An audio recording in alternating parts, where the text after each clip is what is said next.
This is a four-side recording. Side 1, Foundation and Empire, by Isaac Asimov. Narrated by Patricia Leclercq. This book contains 224 pages, consisting of 7 sides. Dedication. To Mary and Henry, for patience and endurance. Prologue. The Galactic Empire was falling. It was a colossal empire, stretching across millions of worlds from arm end to arm end of the mighty double spiral that was the Milky Way. Its fall was colossal too, and a long one, for it had a long way to go. It had been falling for centuries before one man became really aware of that fall. That man was Harry Seldon, the man who represented the one spark of creative effort left among the gathering decay. He developed and brought to its highest pitch the science of psychohistory. Psychohistory dealt not with man, but with man masses. It was the science of mobs in their billions. It could forecast reactions to stimuli with something of the accuracy that a lesser science could bring to the forecast of a rebound of a billiard ball. The reaction of one man could be forecast by no known mathematics.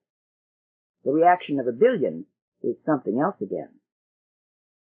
Harry Seldon plotted the social and economic trends of the time, sighted along the curves, and foresaw the continuing and accelerating fall of civilization, and the gap of 30,000 years that must elapse before a struggling new empire could emerge from the ruins. It was too late to stop that fall, but not too late to close the gap of barbarism. Seldon established 2 foundations at opposite ends of the galaxy, and their location was so designed that in one short millennium events would knit and mesh so as to force out of them a stronger, more permanent, more quickly appearing second empire. Foundation, Gnome Press, 1951, has told the story of one of those foundations during the first 2 centuries of life. It began as a settlement of physical scientists on Terminus, a planet at the extreme end of one of the spiral arms of the galaxy. Separated from the turmoil of the empire, they worked as compilers of a universal compendium of knowledge, the Encyclopedia Galactica, unaware of the deeper role planned for them by the already dead Seldon. As the empire rotted, the outer regions fell into the hands of independent kings. The Foundation was threatened by them. However, by playing one petty ruler against another, under the leadership of their first mayor, Salvor Hardin, they maintained a precarious independence. As sole possessors of atomic power among worlds which were losing their sciences and falling back on coal and oil, they even established an ascendancy. The Foundation became the religious center of the neighboring kingdoms. Slowly, the Foundation developed a trading economy as the encyclopedia receded into the background. Their traders, dealing in atomic gadgets which not even the Empire in its heyday could have duplicated for compactness, penetrated hundreds of light years through the periphery. Under Hober Mallow, the first of the Foundation's merchant princes, they developed the techniques of economic warfare to the point of defeating the Republic of Corel, even though that world was receiving support from one of the outer provinces of what was left of the empire. At the end of 200 years, the Foundation was the most powerful state in the galaxy, except for the remains of the empire, which, concentrated in the central third of the Milky Way, still controlled 3/4 of the population and wealth of the universe. It seemed inevitable that the next danger the Foundation would have to face was the final lash of the dying empire. The way must be cleared for the battle of Foundation and Empire. Part 1. The General. 1. Search for Magicians.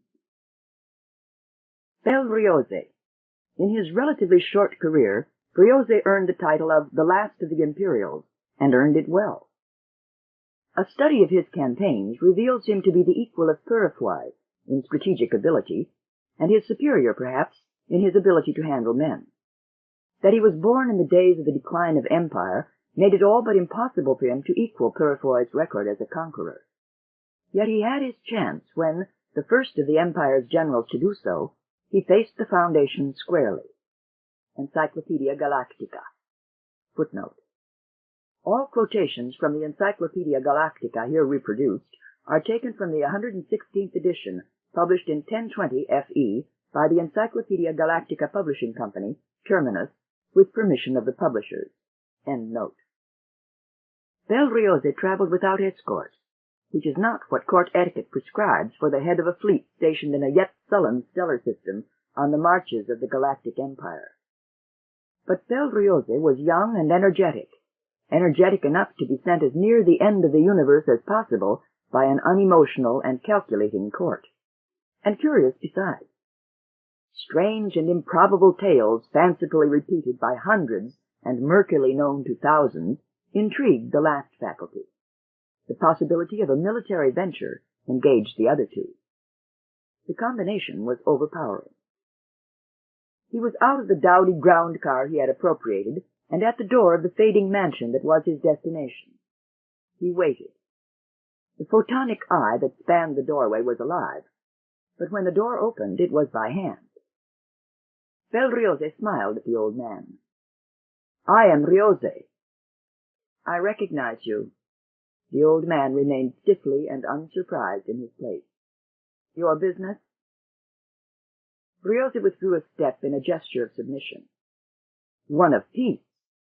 If you are Dusembar, I ask the favor of conversation." Dusembar stepped inside, and in the interior of the house the walls glowed into life. The general entered into daylight. He touched the wall of the study, then stared at his fingertips. "You have this on Siwena?" Barr smiled thinly. "Not elsewhere, I believe. I keep this in repair myself as well as I can. I must apologize for your wait at the door. The automatic device registers the presence of a visitor, but will no longer open the door." "Your repairs fall short?" The general's voice was faintly mocking. "Parts are no longer available. If you will, sit, sir. You drink tea?" "On Siwena?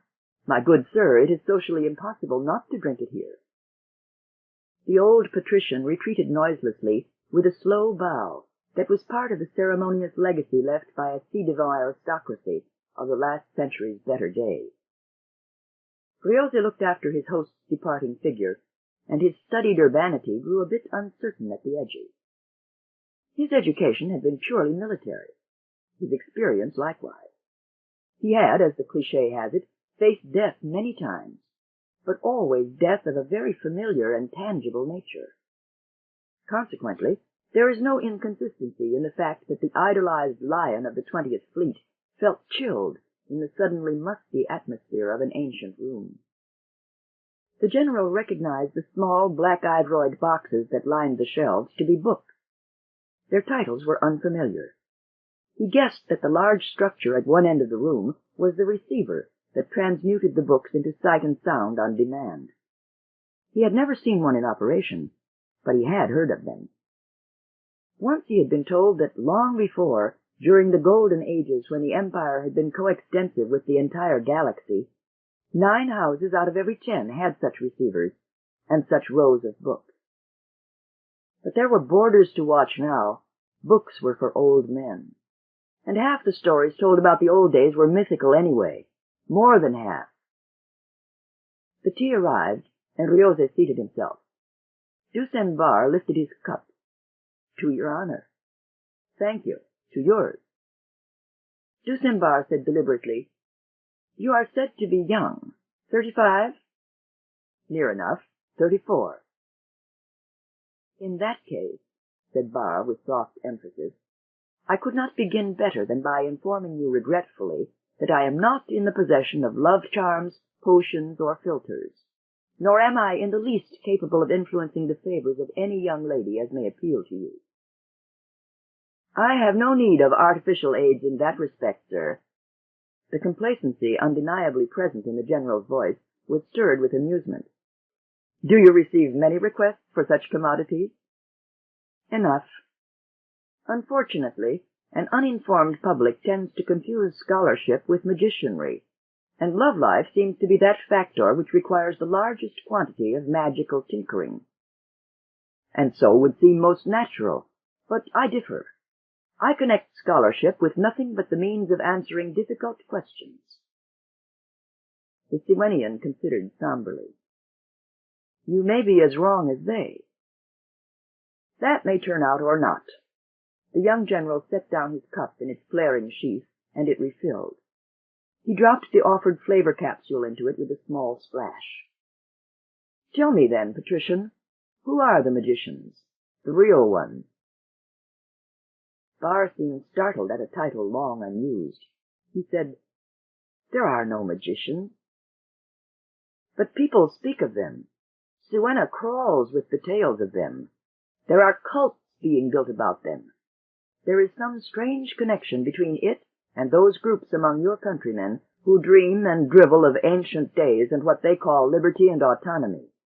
Eventually, the matter might become a danger to the state. The old man shook his head. Why ask me? Do you smell rebellion with myself at the head? Ryoza shrugged. Never, never. Oh, it is not a thought completely ridiculous. Your father was an exile in his day. You yourself a patriot and a chauvinist in yours. It is indelicate in me as a guest to mention it, but my business here requires it. And yet a conspiracy now? I doubt it.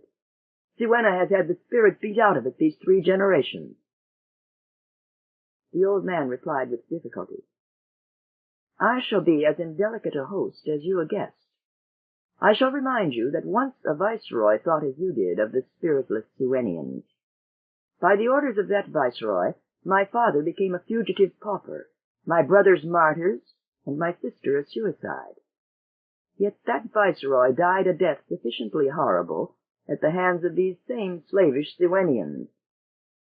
Ah, yes, and there you touch nearly on something I could wish to say. For 3 years the mysterious death of that viceroy has been no mystery to me. There was a young soldier of his personal guard whose actions were of interest. You were that soldier, but there is no need of details, I think. Barr was quiet. None. What do you propose? That you answer my questions? Not under threats. I am old, but not yet so old that life means particularly overmuch. My good sir, these are hard times, said Ryoza with meaning, and you have children and friends. You have a country for which you have mouthed phrases of love and folly in the past. Come, if I should decide to use force, my aim would not be so poor as to strike you. Barr said coldly, What do you want? Ryoza held the empty cup as he spoke. Patrician, listen to me. These are days when the most successful soldiers are those whose function is to lead the dress parades that wind through the imperial palace grounds on feast days, and to escort the sparkling pleasure ships that carry his imperial splendor to the summer planets. I am a failure. I am a failure at 34, and I shall stay a failure. Because, you see, I like to fight. That's why they sent me here. I'm too troublesome at court. I don't fit in with the etiquette. I offend the dandies and the Lord Admirals. But I'm too good a leader of ships and men to be disposed of shortly by being marooned in space. So Siwenna is the substitute. It's a frontier world, a rebellious and a barren province. It is far away, far enough away to satisfy all. And so I molder. There are no rebellions to stamp down, and border viceroys do not revolt lately.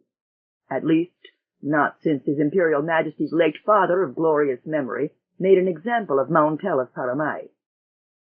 A strong emperor, muttered Barr.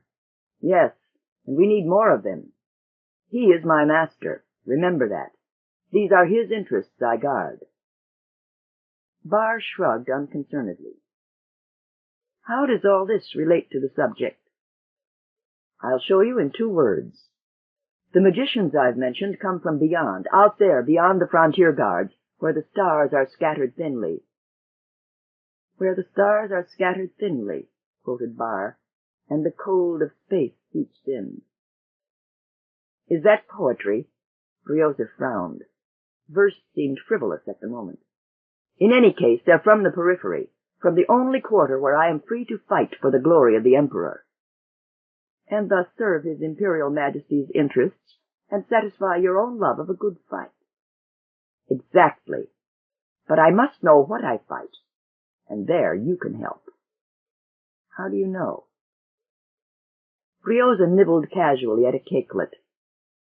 Because for 3 years I have traced every rumor, every myth, every breath concerning the magicians, and of all the library of information I have gathered, only 2 isolated facts are unanimously agreed upon, and hence certainly true. The first is that the magicians come from the edge of the galaxy opposite Siwenna. The second is that your father once met a magician, alive and actual, and spoke with him. The aged Siwennian stared unblinkingly, and Briosa continued, You had better tell me what you know. Barr said thoughtfully, It would be interesting to tell you certain things. It would be a psychohistoric experiment of my own. What kind of experiment? Psychohistoric. The old man had an unpleasant edge to his smile. Then, crisply, You'd better have more tea. I'm going to make a bit of a speech. He leaned far back into the soft cushions of his chair. The wall lights had softened to a pink ivory glow, which mellowed even the soldier's hard profile. Dusenbar began, My own knowledge is the result of 2 accidents. The accident of being born the son of my father, and of being born the native of my country. It begins over 40 years ago, shortly after the great massacre, when my father was a fugitive in the forests of the south, while I was a gunner in the Viceroy's personal fleet. This same Viceroy, by the way, who had ordered the massacre, and who died such a cruel death thereafter. Barr smiled grimly, and continued, My father was a patrician of the Empire and a senator of Siwenna. His name was Onum Barr. Briosa interrupted impatiently. I know the circumstances of his exile very well. You needn't elaborate upon it. The Siwennian ignored him, and proceeded without deflection. During his exile, a wanderer came upon him, a merchant from the edge of the galaxy, a young man who spoke a strange accent, knew nothing of recent imperial history, and who was protected by an individual force shield. An individual force shield? Briosa glared. You speak extravagance. What generator could be powerful enough to condense a shield to the size of a single man? By the great galaxy! Did he carry 5,000 myriad tons of atomic power source about with him on a little wheeled go-kart? Barr said quietly, This is the magician of whom you hear whispers, stories, and myths. The name magician is not lightly earned. He carried no generator large enough to be seen, but not the heaviest weapon you can carry in your hand would have as much as creased the shield he bore. Is this all the story there is? Are the magicians born of maunderings of an old man broken by suffering and exile? The story of the magicians antedated even my father, sir, and the proof is more concrete. After leaving my father, this merchant that men call a magician visited a tech man at the city to which my father had guided him, and there he left a shield generator of the type he wore. That generator was retrieved by my father after his return from exile upon the execution of the bloody viceroy. It took a long time to find. The generator hangs on the wall behind you, sir. It does not work. It never worked but for the first 2 days. But if you'll look at it, you will see that no one in the Empire ever designed it. Belrioze reached for the belt of linked metal that clung to the curved wall. It came away with a little sucking noise as the tiny adhesion field broke at the touch of his hand. The ellipsoid at the apex of the belt held his attention. It was the size of a walnut. This, he said, was the generator, nodded Barr. But it was the generator. The secret of its workings are beyond discovery now. Subelectronic investigations have shown it to be fused into a single lump of metal, and not all the most careful study of the diffraction patterns have sufficed to distinguish the discrete parts that had existed before fusion. Then your proof still lingers on the frothy border of words backed by no concrete evidence. Barr shrugged. You have demanded my knowledge of me and threatened its extortion by force. If you choose to meet it with skepticism, what is that to me? Do you want me to stop? Go on, said the general harshly. I continued my father's researches after he died, and then the second accident I mentioned came to help me, for Siwenna was well known to Harry Seldon. And who is Harry Seldon? Harry Seldon was a scientist of the reign of the Emperor Daluben IV. He was a psychohistorian, the last and the greatest of them all. He once visited Siwenna, when Siwenna was a great commercial center rich in the arts and sciences. Humph, muttered Ryose sourly. Where is the stagnant planet that does not claim to have been a land of overflowing wealth in older days? The days I speak of are the days of 2 centuries ago, when the Emperor yet ruled to the uttermost star, when Siwenna was a world of the interior, and not the semi-barbarian border province. In those days, Harry Seldon foresaw the decline of imperial power and the eventual barbarization of the entire galaxy. Ryose laughed suddenly. He foresaw that? Then he foresaw wrong, my good scientist. I suppose you call yourself that. Why, the Empire is more powerful now than it has been in a millennium. Your old eyes are blinded by the cold bleakness of the border. Come to the inner world some day. Come to the warmth and the wealth of the center. The old man shook his head somberly. Circulation ceases first at the outer edges.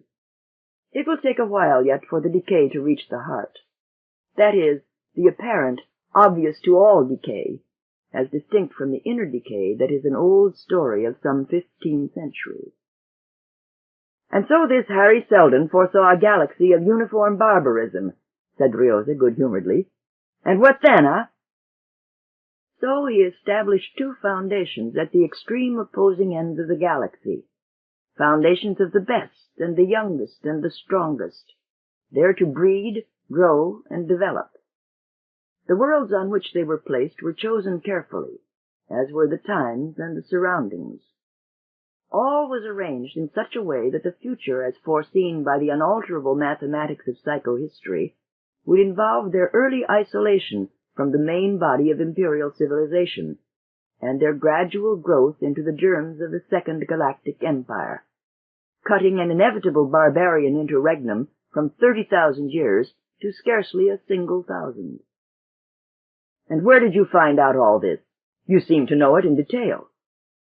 I don't, and never did, said the patrician with composure. It is the painful result of the piecing together of certain evidence discovered by my father, and a little more found by myself. The basis is flimsy, and the superstructure has been romanticized into existence to fill the huge gaps. But I am convinced that it is essentially true. You are easily convinced. Am I? It has taken 40 years of research. 40 years. I could settle the question in 40 days. In fact, I believe I ought to. It would be different. And how would you do that? In the obvious way. I could become an explorer. I could find this foundation you speak of and observe with my eyes. You say there are 2. The records speak of 2.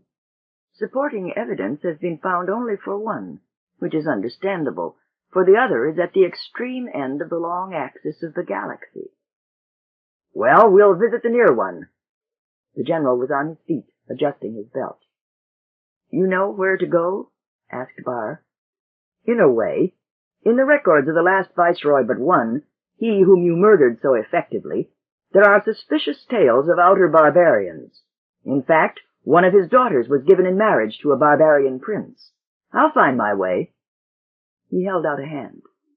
I thank you for your hospitality. Dusenbar touched the hand with his fingers and bowed formally. Your visit was a great honor. As for the information you gave me, continued Belriose, I'll know how to thank you for that when I return. Dusenbar followed his guest submissively to the outer door, and said quietly to the disappearing ground car, "And if you return." Chapter 2. The Magician. Foundation. With 40 years of expansion behind them, the Foundation faced the menace of Riose. The epic days of Hardin and Mallow had gone, and with them a certain hard daring and resolution. There were 4 men in the room, and the room was set apart where none could approach. The 4 men looked at each other quickly, then lengthily at the table that separated them. There were 4 bottles on the table, and as many full glasses, but no one had touched them. And then the man nearest the door stretched out an arm, and drummed a slow, padding rhythm on the table. He said, "Are you going to sit and wonder forever? Does it matter who speaks first?" "Speak you first, then," said the big man directly opposite. "You're the one who should be the most worried." Senator Forel chuckled with noiseless non-humor. "Because you think I'm the richest. Well, or is it that you expect me to continue as I have started? I don't suppose you forget that it was my own trade fleet that captured this scout ship of theirs." "You had the largest fleet," said a third, "and the best pilots, which is another way of saying you are the richest. It was a fearful risk, and would have been greater for one of us." Senator Forel chuckled again. "There is a certain facility in risk-taking that I inherit from my father. After all, the essential point in running a risk is that the returns justify it. As to which, witness the fact that the enemy ship was isolated and captured, without loss to ourselves or warning to the others. That Forel was a distant collateral relative of the late great Hober Mallow was recognized openly throughout the Foundation. That he was Mallow's illegitimate son was accepted quietly to just as wide an extent. The 4th man blinked his little eyes stealthily. Words crept out from between thin lips. "It is nothing to sleep over in fat triumph, this grasping of little ships. Most likely it will but anger that young man further." "You think he needs motives?" questioned Forel scornfully. "I do, and this might, or will, save him the vexation of having to manufacture one." The 4th man spoke slowly. "Hober Mallow worked otherwise, and Salvor Hardin. They let others take the uncertain paths of force, while they maneuvered surely and quietly." Forel shrugged. "This ship has proved its value. Motives are cheap, and we have sold this one at a profit." There was the satisfaction of the born trader in that. He continued, "The young man is of the old empire." "We knew that," said the 2nd man, the big one, with rumbling discontent. "We suspected that," corrected Forel softly. "If a man comes with ships and wealth, with overtures of friendliness and with offers of trade, it is only sensible to refrain from antagonizing him until we are certain that the profitable mask is not a face after all. But now—" There was a faint whining edge to the 3rd man's voice as he spoke. "We might have been even more careful. We might have found out first.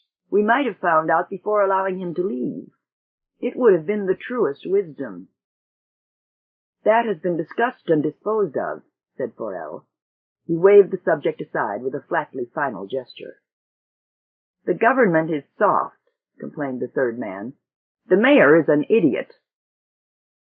The 4th man looked at the other 3 in turn, and removed the stub of a cigar from his mouth. He dropped it casually into the slot at his right, where it disappeared with a silent flash of disruption. He said sarcastically, "I trust the gentleman who last spoke is speaking through habit only. We can afford to remember here that we are the government." There was a murmur of agreement. The 4th man's little eyes were on the table. "Then let us leave government policy alone. This young man, this stranger, might have been a possible customer. There have been cases. All 3 of you tried to butter him into an advance contract. We have an agreement, a gentleman's agreement, against it. but you tried." "So did you," growled the second man. "I know it," said the fourth calmly. "Then let's forget what we should have done earlier," interrupted Forel impatiently, "and continue with what we should do now. In any case, what if we had imprisoned him or killed him? What then? We are not certain of his intentions even yet, and at the worst, we could not destroy an empire by snipping short one man's life. There might be navies upon navies waiting just the other side of his non-return." "Exactly," approved the fourth man. "Now, what did you get out of your captured ship? I'm too old for all this talking." "It can be told in a few enough words," said Forel grimly. "He's an imperial general, or whatever rank corresponds to that over there. He's a young man who has proved his military brilliance, so I am told, and who is the idol of his men. Quite a romantic career. The stories they tell of him are no doubt half lies, but even so, it makes him out to be a type of wonder man." "Who are they?" demanded the second man. "The crew of the captured ship. Look, I have all their statements recorded on microfilm, which I have in a secure place. Later on, if you wish, you can see them. You can talk to the men yourselves if you think it necessary. I've told you the essentials." "How did you get it out of them? How do you know they're telling the truth?" Forel frowned. "I wasn't gentle, good sir. I knocked them about, drugged them crazy, and used the probe unmercifully. They talked. You can believe them." "In the old days," said the third man with sudden irrelevance, "they would have used pure psychology. Painless, you know, but very sure. No chance of deceit." "Well, there's a good deal they had in the old days," said Forel dryly. "These are the new days." "But," said the fourth man, "what did he want here, this general, this romantic wonder man?" There was a dogged, weary persistence about him. Forel glanced at him sharply. "You think he confides the details of state policy to his crew? They didn't know. There was nothing to get out of them in that respect, and I tried. Galaxy knows. Which leaves us to draw our own conclusions, obviously." Forel's fingers were tapping quietly again. "The young man is a military leader of the Empire, yet he played the pretense of being a minor princeling of some scattered stars in an odd corner of the periphery. That alone would assure us that his real motives are such as it would not benefit him to have us know. Combine the nature of his profession with the fact that the Empire has already subsidized one attack upon us in my father's time, and the possibilities become ominous. That first attack failed. I doubt that the Empire owes us love for that." "There is nothing in your findings," questioned the fourth man guardedly, "which makes for certainty? You are withholding nothing?" Forel answered levelly, "I can't withhold anything. From here on, there can be no question of business rivalry. Unity is forced upon us." "Patriotism?" There was a sneer in the third man's thin voice. "Patriotism be damned," said Forel quietly. "Do you think I give 2 puffs of atomic emanation for the future Second Empire? Do you think I'd risk a single trade mission to smooth its path? But do you suppose imperial conquest will help my business or yours? If the Empire wins, there will be a sufficient number of yearning carrion crows to crave the rewards of battle." "And we're the rewards," added the fourth man dryly. The second man broke his silence suddenly and shifted his bulk angrily so that the chair creaked under him. "But why talk of that? The Empire can't win, can it? There is Selden's assurance that we will form the Second Empire in the end. This is only another crisis. There have been 3 before this." "Only another crisis, yes," Forel brooded. "But in the case of the first 2, we had Salvor Hardin to guide us. In the third, there was Hober Mallow. Whom have we now?" He looked at the others somberly and continued. "Selden's rules of psychohistory, on which it is so comforting to rely, probably have as one of the contributing variables a certain normal initiative on the part of the people of the Foundation themselves. Selden's laws help those who help themselves. The times make the man, said the third man. There's another proverb for you. You can't count on that. Not with absolute assurance, grunted Forel. Now, the way it seems to me is this. If this is the fourth crisis, then Selden has foreseen it. If he has, then it can be beaten, and there should be a way of doing it. Now the Empire is stronger than we. It always has been. But this is the first time we are in danger of its direct attack, so that strength becomes terribly menacing. Then, if it can be beaten, it must be once again, as in all past crises, by a method other than pure force. We must find the weak side of its enemy and attack it there. And what is that weak side? Asked the fourth man. Do you intend advancing a theory? No, that is the point I'm leading up to. Our great leaders of the past always saw the weak points of their enemies and aimed at that. But now, there was a helplessness in his voice, and for a moment none volunteered a comment. Then the fourth man said, We need spies. Forel turned to him eagerly. Right! I don't know when the Empire will attack. There may be time. Hover Mallow himself entered the Imperial dominions, suggested the second man. But Forel shook his head. Nothing so direct. None of us are precisely youthful, and all of us are rusty with red tape and administrative detail. We need young men that are in the field now. The independent traders? Asked the fourth man. And Forel nodded his head and whispered, If there is yet time. Chapter 3. The Dead Hand. Valroiza interrupted his annoyed stridings to look up hopefully when his aide entered. Any word of the Starlet? None. The scouting party has quartered space, but the instruments have detected nothing. Commander Yuma has reported that the fleet is ready for an immediate attack in retaliation. The general shook his head. No, not for a patrol ship, not yet. Tell him to double— Wait, I'll write out the message. Have it coded and transmitted by tight beam. He wrote as he talked, and thrust the paper at the waiting officer. Has the Siwenian arrived yet? Not yet. Well, see to it that he is brought in here as soon as he does arrive.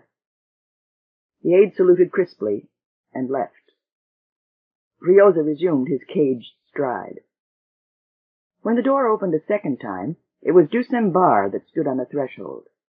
Slowly, in the footsteps of the ushering aide, he stepped into the garish room, whose ceiling was an ornamented stereoscopic model of the galaxy, and in the center of which Valrioza stood in field uniform. Patrician, good day. The general pushed forward a chair with his foot, and gestured the aide away with a, That door is to stay closed till I open it. He stood before the Siwenian, legs apart, hand grasping wrist behind his back, balancing himself slowly, thoughtfully, on the balls of his feet. Then, harshly, Patrician, are you a loyal subject of the Emperor? Barr, who had maintained an indifferent silence until then, wrinkled a non-committal brow. I have no cause to love imperial rule, which is a long way from saying that you would be a traitor. True, but the mere act of not being a traitor is also a long way from agreeing to be an active helper. Ordinarily also true, but to refuse your help at this point, said Rioza deliberately, will be considered treason and treated as such. Barr's eyebrows drew together. Save your verbal cudgels for your subordinates. A simple statement of your needs and wants will suffice me here. Rioza sat down and crossed his legs. Barr, we had an earlier discussion half a year ago. About your magician? Yes. You remember what I said I would do? Barr nodded. His arms rested limply in his lap. You were going to visit them in their haunts, and you've been away these 4 months. Did you find them? Find them? That I did, cried Rioza. His lips were stiff as he spoke. It seemed to require effort to refrain from grinding molars. Patrician, they are not magicians, they are devils. It is as far from belief as the outer nebulae from here. Conceive it! It is a world the size of a handkerchief, of a fingernail, with resources so petty, power so minute, a population so microscopic as would never suffice the most backward worlds of the dusty prefects of the dark stars. Yet with that, a people so proud and ambitious as to dream quietly and methodically of galactic rule. Why, they are so sure of themselves that they do not even hurry. They move slowly, phlegmatically. They speak of necessary centuries.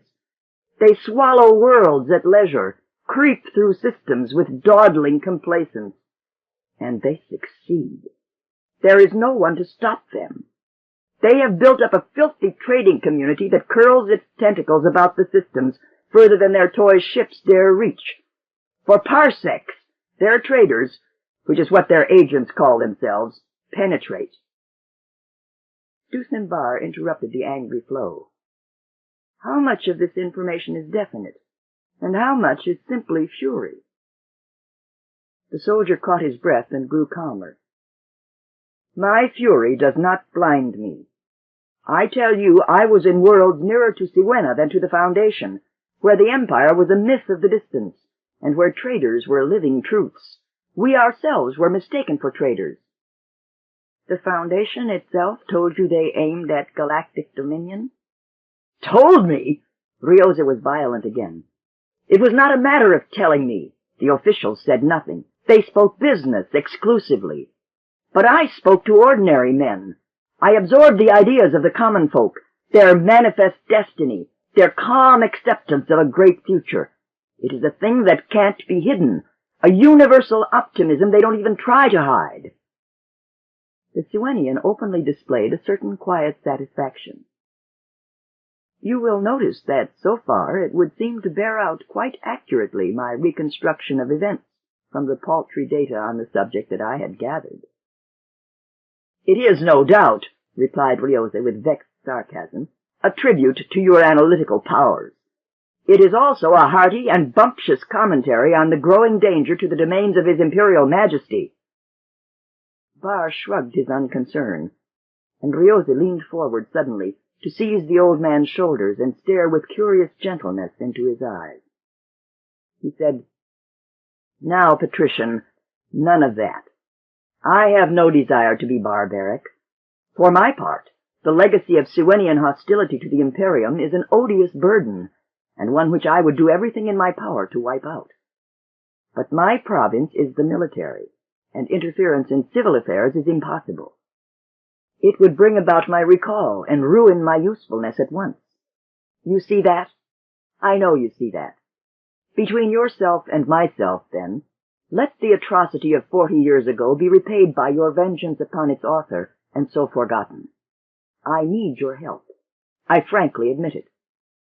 There was a world of urgency in the young man's voice, but Dusenbar's head shook gently and deliberately in a negative gesture.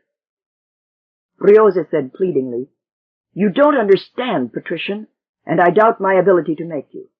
I can't argue on your ground. You're the scholar, not I. But this I can tell you.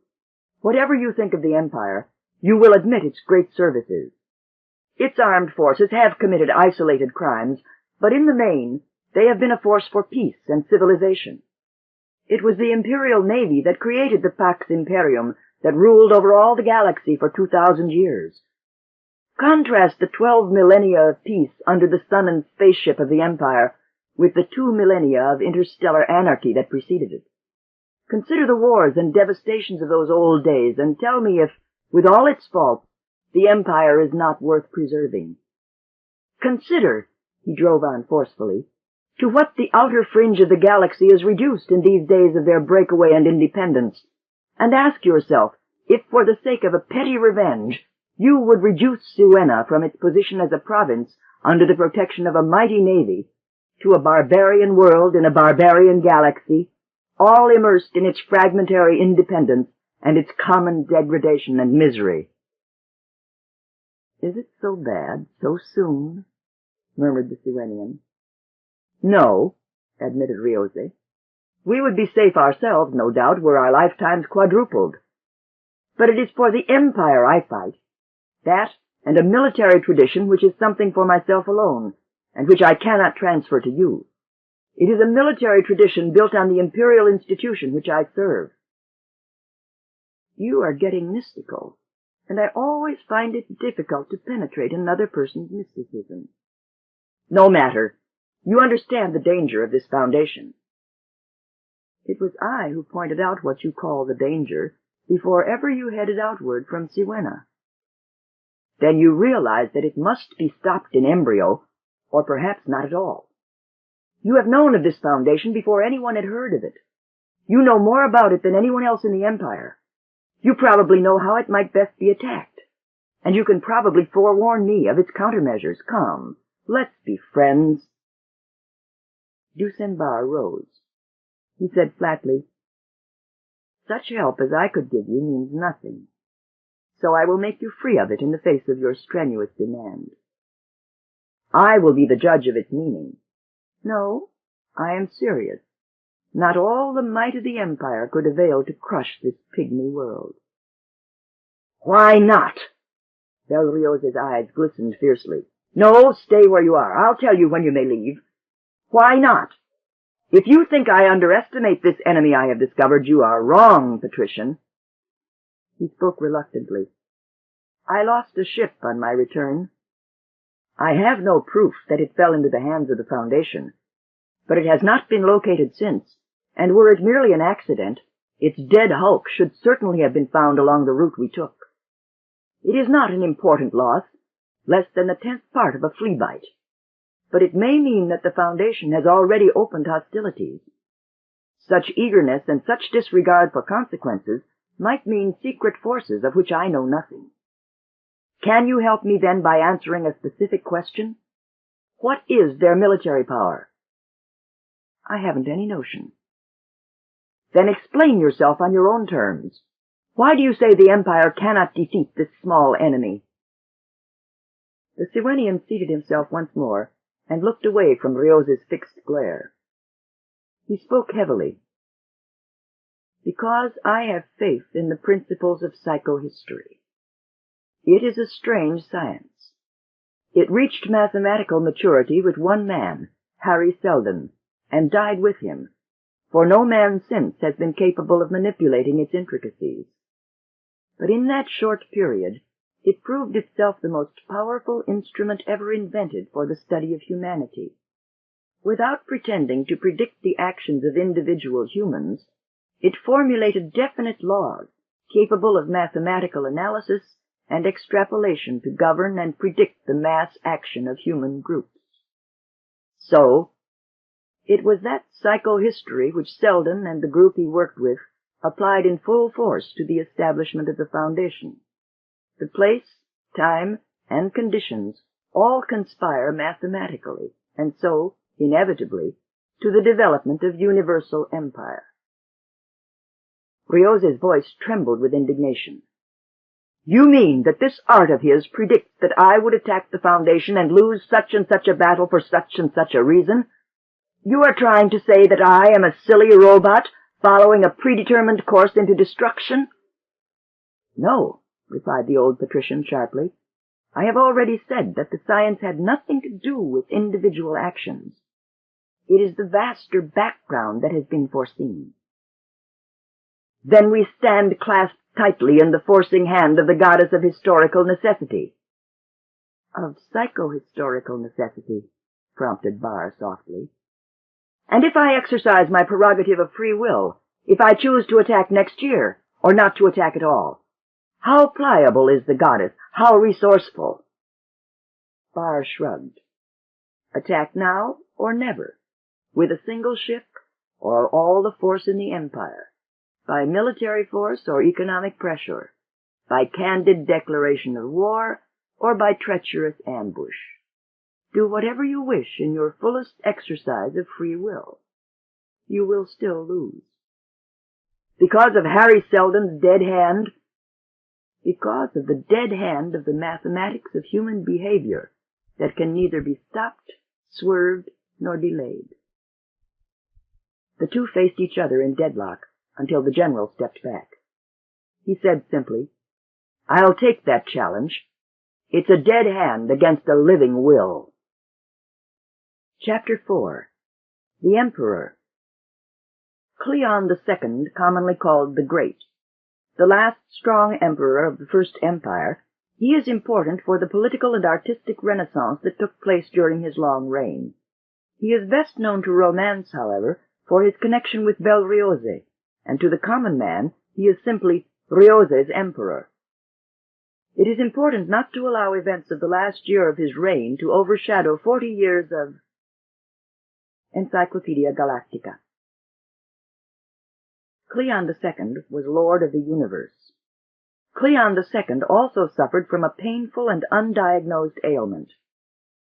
By the queer twists of human affairs, the two statements are not mutually exclusive, nor even particularly incongruous.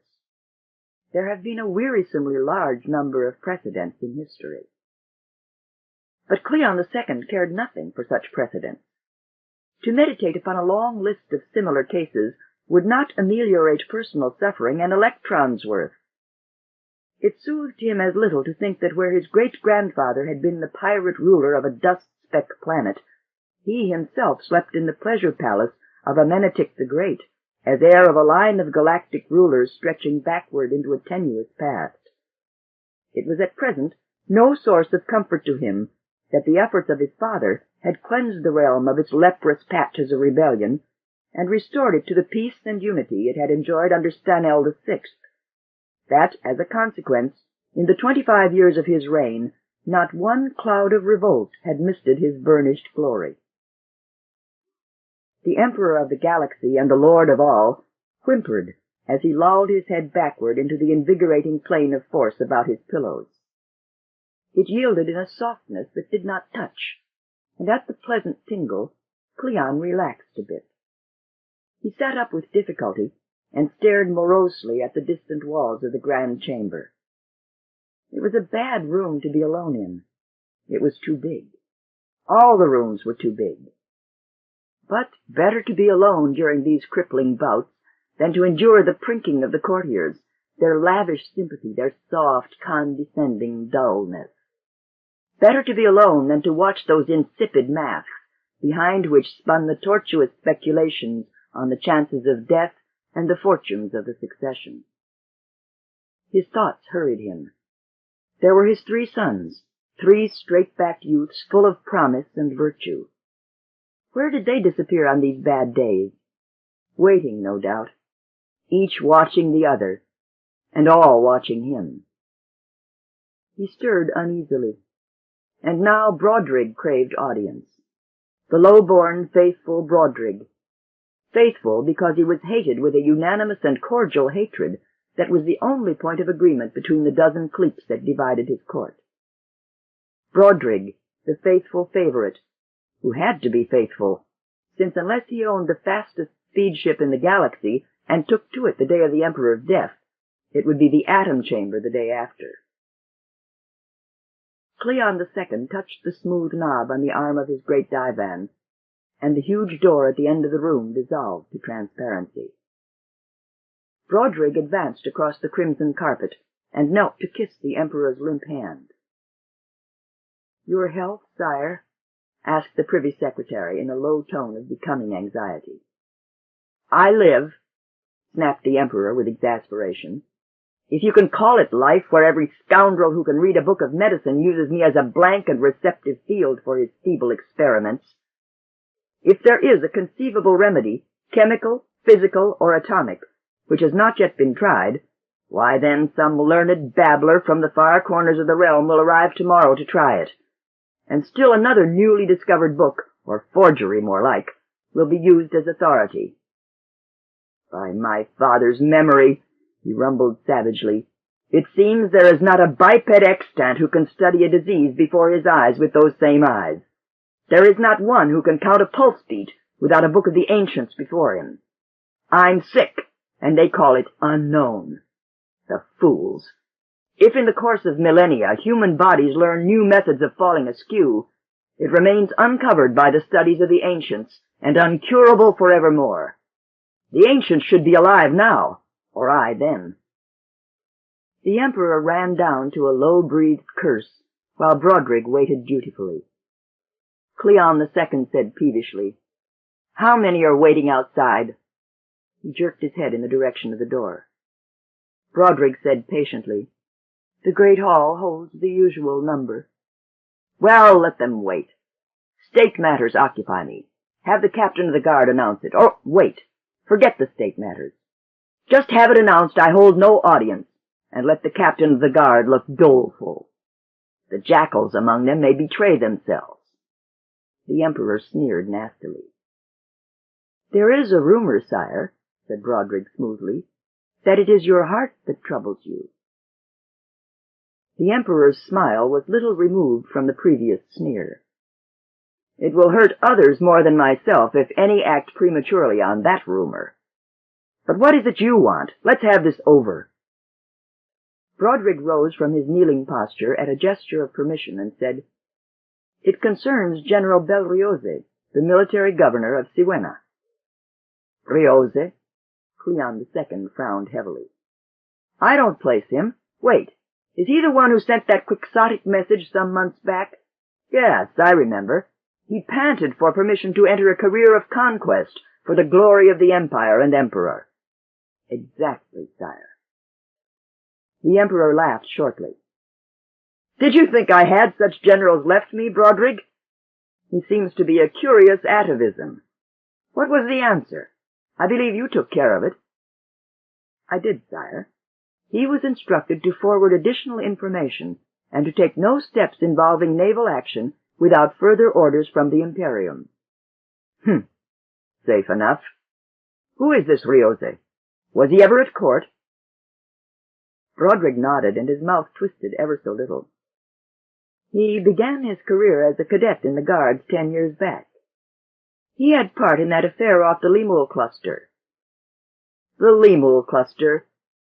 You know, my memory isn't quite... Was that the time a young soldier saved 2 ships of the line from a head-on collision by, something or other? He waved a hand impatiently. I don't remember the details. It was something heroic. Rioze was that soldier. He received a promotion for it, Broderick said dryly, and an appointment to field duty as captain of a ship. And now military governor of a border system and still young. Capable man, Broderick. Unsafe, sire. He lives in the past. He is a dreamer of ancient times, or rather of the myths of what ancient times used to be. Such men are harmless in themselves, but their queer lack of realism makes them fools for others. He added, His men, I understand, are completely under his control. He is one of your popular generals. Is he? The emperor mused. Well, come, Broderick, I would not wish to be served entirely by incompetents. They certainly set no enviable standard for faithfulness themselves. An incompetent traitor is no danger. It is rather the capable men who must be watched. You among them, Broderick? Cleon II laughed, and then grimaced with pain. Well then, you may forget the lecture for the while. What new development is there in the matter of this young conqueror? I hope you haven't come merely to reminisce. Another message, sire, has been received from General Rioze. Oh? And to what effect? He has spied out the land of these barbarians and advocates an expedition in force. His arguments are long and fairly tedious. It is not worth annoying your Imperial Majesty with it at present, during your indisposition, particularly since it will be discussed at length during the session of the Council of Lords. He glanced sidewise at the Emperor. Cleon II frowned. The Lords? Is it a question for them, Broderick? It will mean further demands for a broader interpretation of the Charter. It always comes to that. It can't be avoided, sire. It might have been better if your august father could have beaten down the last rebellion without granting the Charter. But since it is here, we must endure it for the while. You're right, I suppose. Then the Lords it must be. But why all this solemnity, man? It is, after all, a minor point. Success on a remote border with limited troops is scarcely a state affair. Broderick smiled narrowly.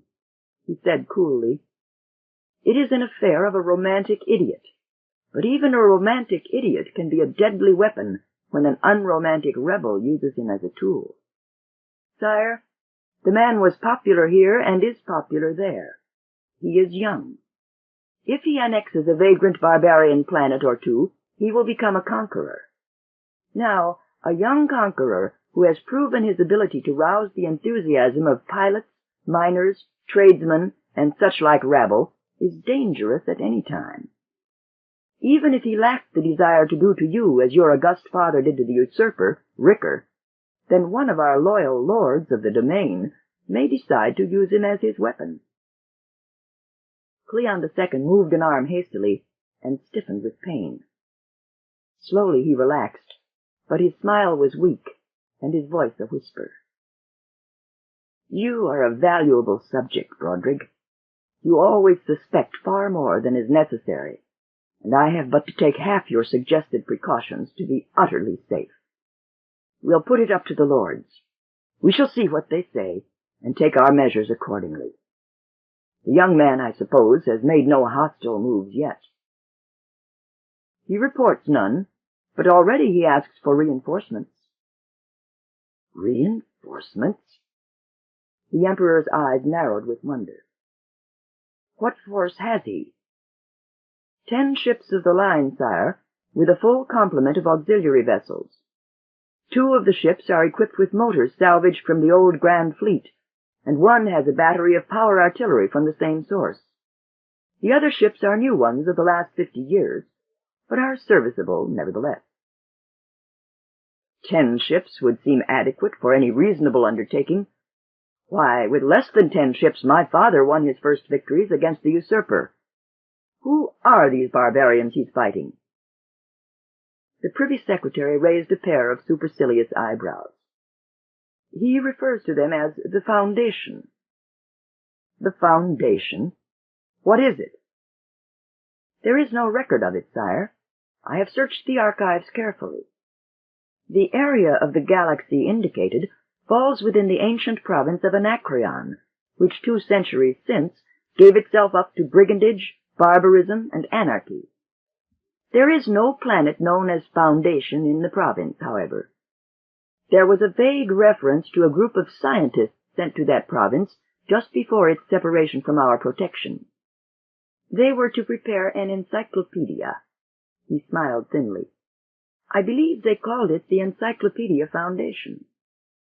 "Well," the Emperor considered it somberly, "that seems a tenuous connection to advance." "I'm not advancing it, sire. No word was ever received from that expedition after the growth of anarchy in that region. If their descendants still live and retain their name, then they have reverted to barbarism most certainly." "And so he wants reinforcements." The Emperor bent a fierce glance at his secretary. "This is most peculiar. To propose to fight savages with 10 ships, and to ask for more before a blow is struck. And yet I begin to remember this Riose. He was a handsome boy of loyal family. Broderick, there are complications in this that I don't penetrate. There may be more importance in it than would seem." His fingers played idly with the gleaming sheet that covered his stiffened legs. He said, "I need a man out there, one with eyes, brains, and loyalty. Broderick." The secretary bent a submissive head. "And the ships, sire?" "Not yet." The Emperor moaned softly as he shifted his position in gentle stages. He pointed a feeble finger.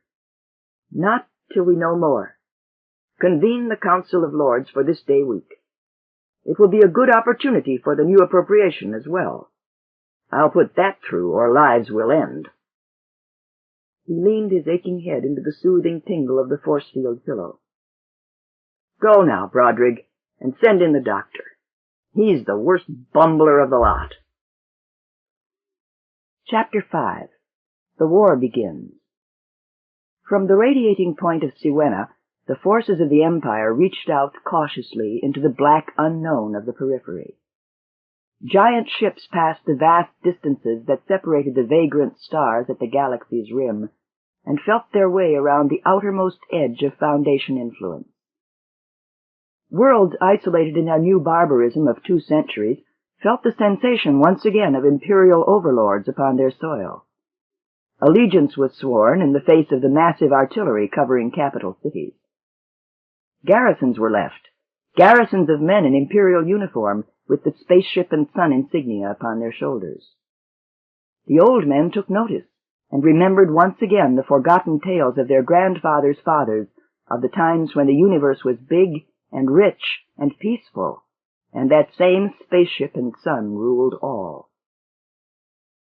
Then the great ships passed on to weave their line of forward bases further around the Foundation. And as each world was knotted into its proper place in the fabric, the report went back to Belriose at the general headquarters he had established on the rocky barrenness of a wandering, sunless planet. Now Riosa relaxed and smiled grimly at Dusenvar. "Well, what do you think, Patrician?" "I? Of what value are my thoughts?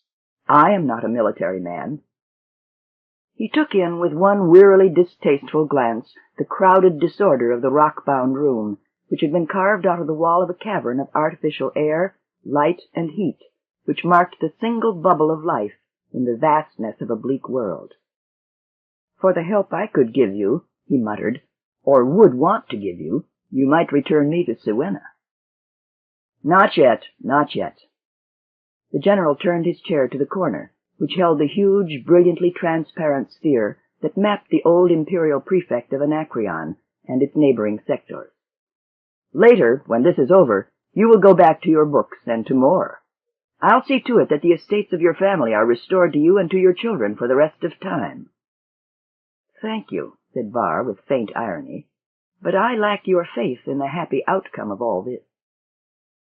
Riosa laughed harshly. "Don't start your prophetic croakings again.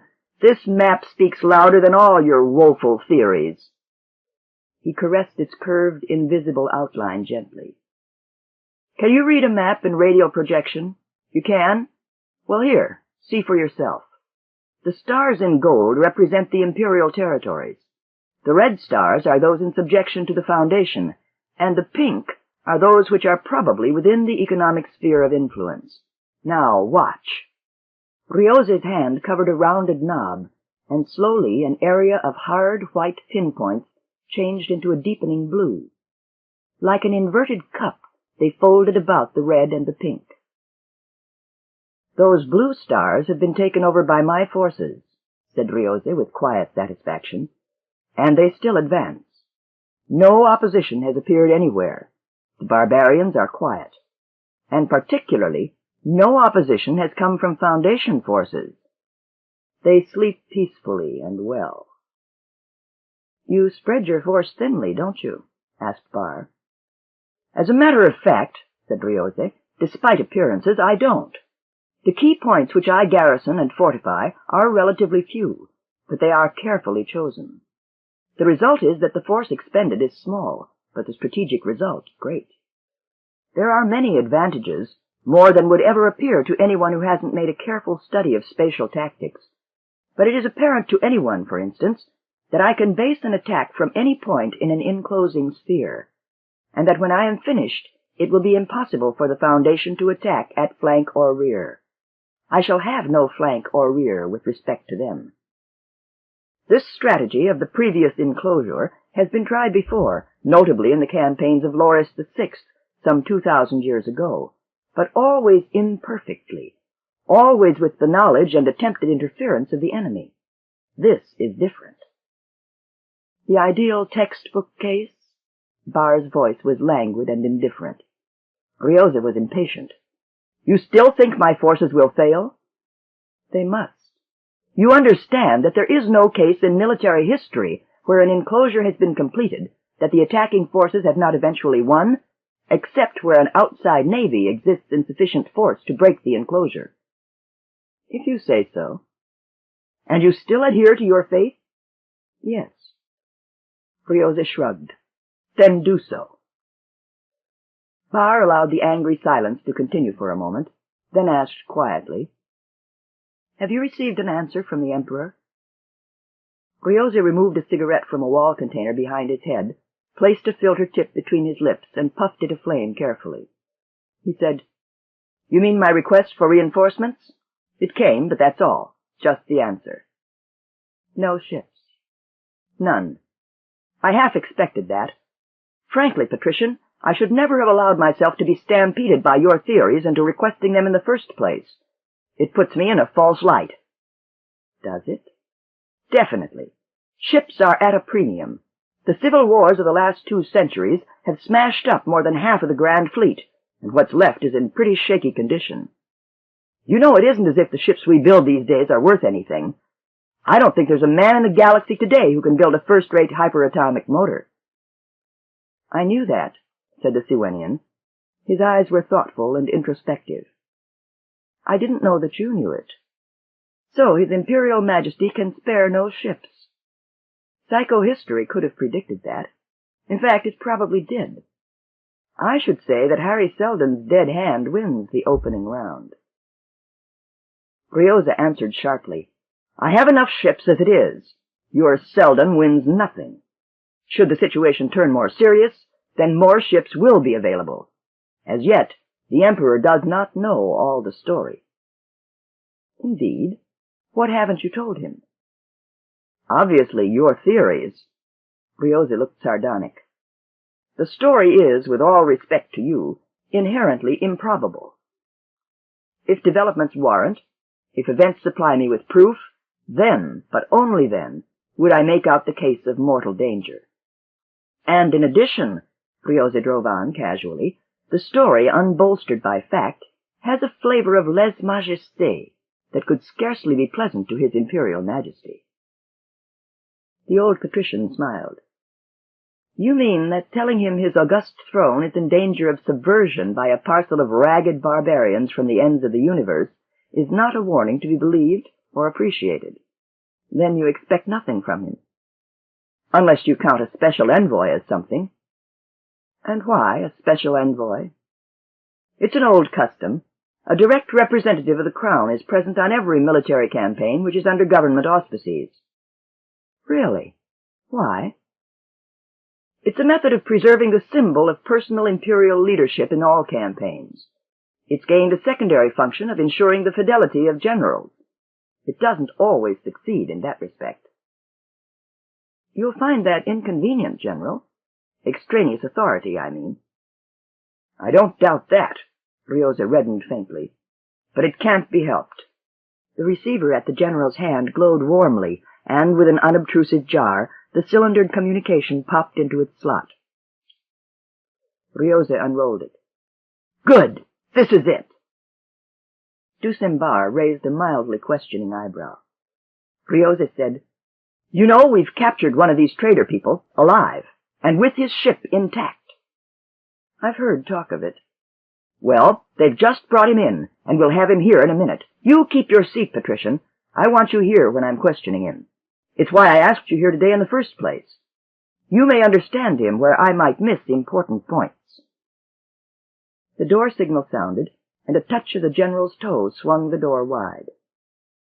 The man who stood on the threshold was tall and bearded, wore a short coat of a soft, leathery plastic, with an attached hood shoved back on his neck. His hands were free, and if he noticed the men about him were armed, he did not trouble to indicate it. He stepped in casually, and looked about with calculating eyes. He favored the General with a rudimentary wave of the hand and a half-nod. "Your name?" demanded Ryose crisply. "Lathan Devers." The trader hooked his thumbs into his wide and gaudy belt. "Are you the boss here?" "You're a trader of the Foundation?" "That's right. Listen, if you're the boss, you'd better tell your hired men here to lay off my cargo." The General raised his head and regarded the prisoner coldly. "Answer questions. Do not volunteer orders." "All right, I'm agreeable. But one of your boys blasted a 2-foot hole in his chest already by sticking his fingers where he wasn't supposed to." Ryose shifted his gaze to the lieutenant in charge. "Is this man telling the truth? Your report, Frank, had it that no lives were lost."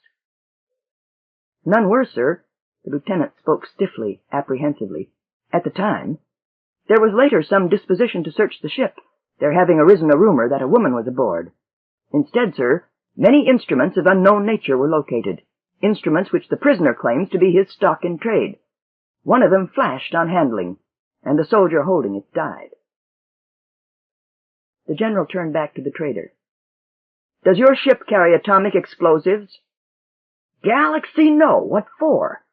That fool grabbed an atomic puncher, wrong end forward, and set at maximum dispersion. You're not supposed to do that. Might as well point a mute gun at your head.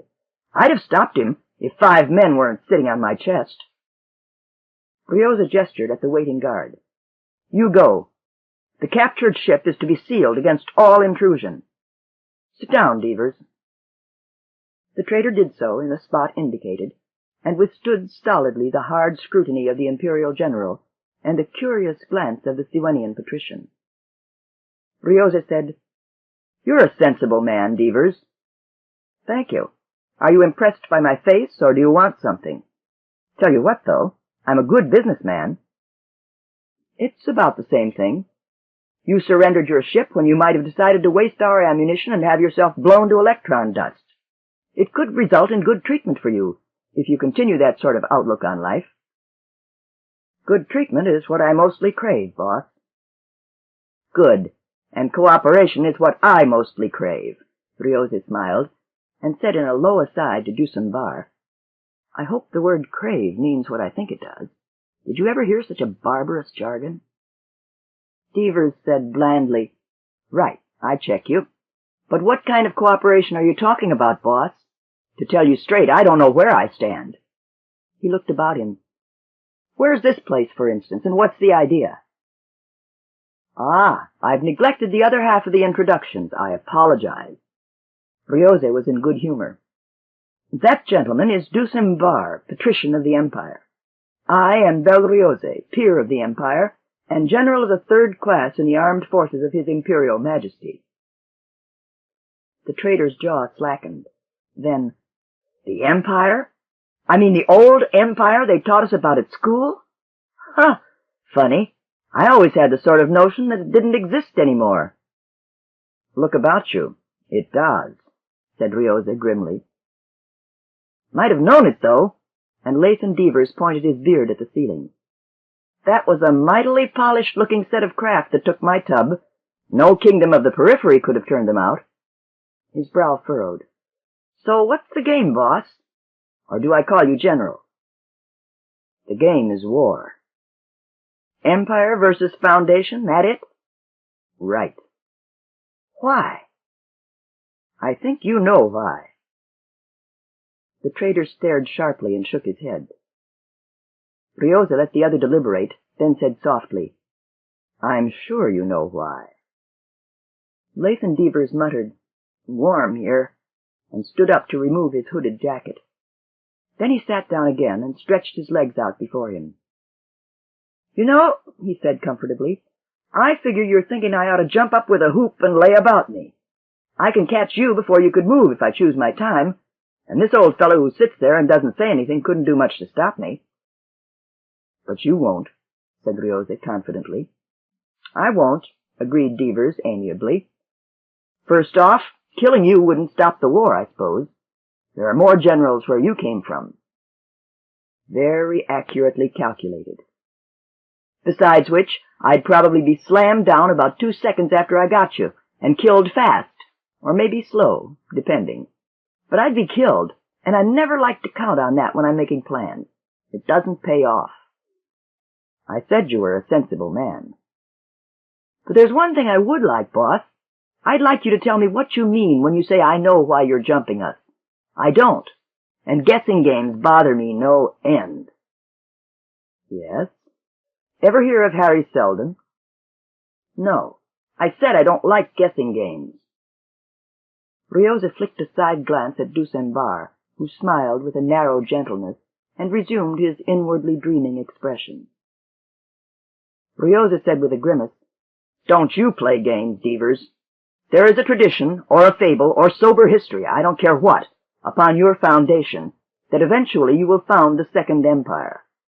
I know quite a detailed version of Harry Seldon's psychohistorical claptrap, and your eventual plans of aggression against the Empire.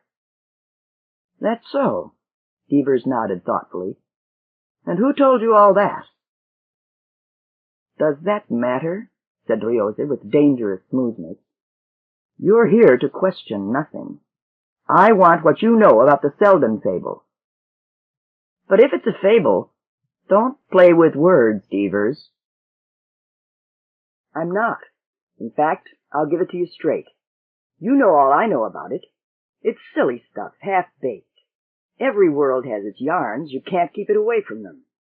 Yes, I've heard that sort of talk. Seldon, Second Empire, and so on. They put kids to sleep at night with the stuff.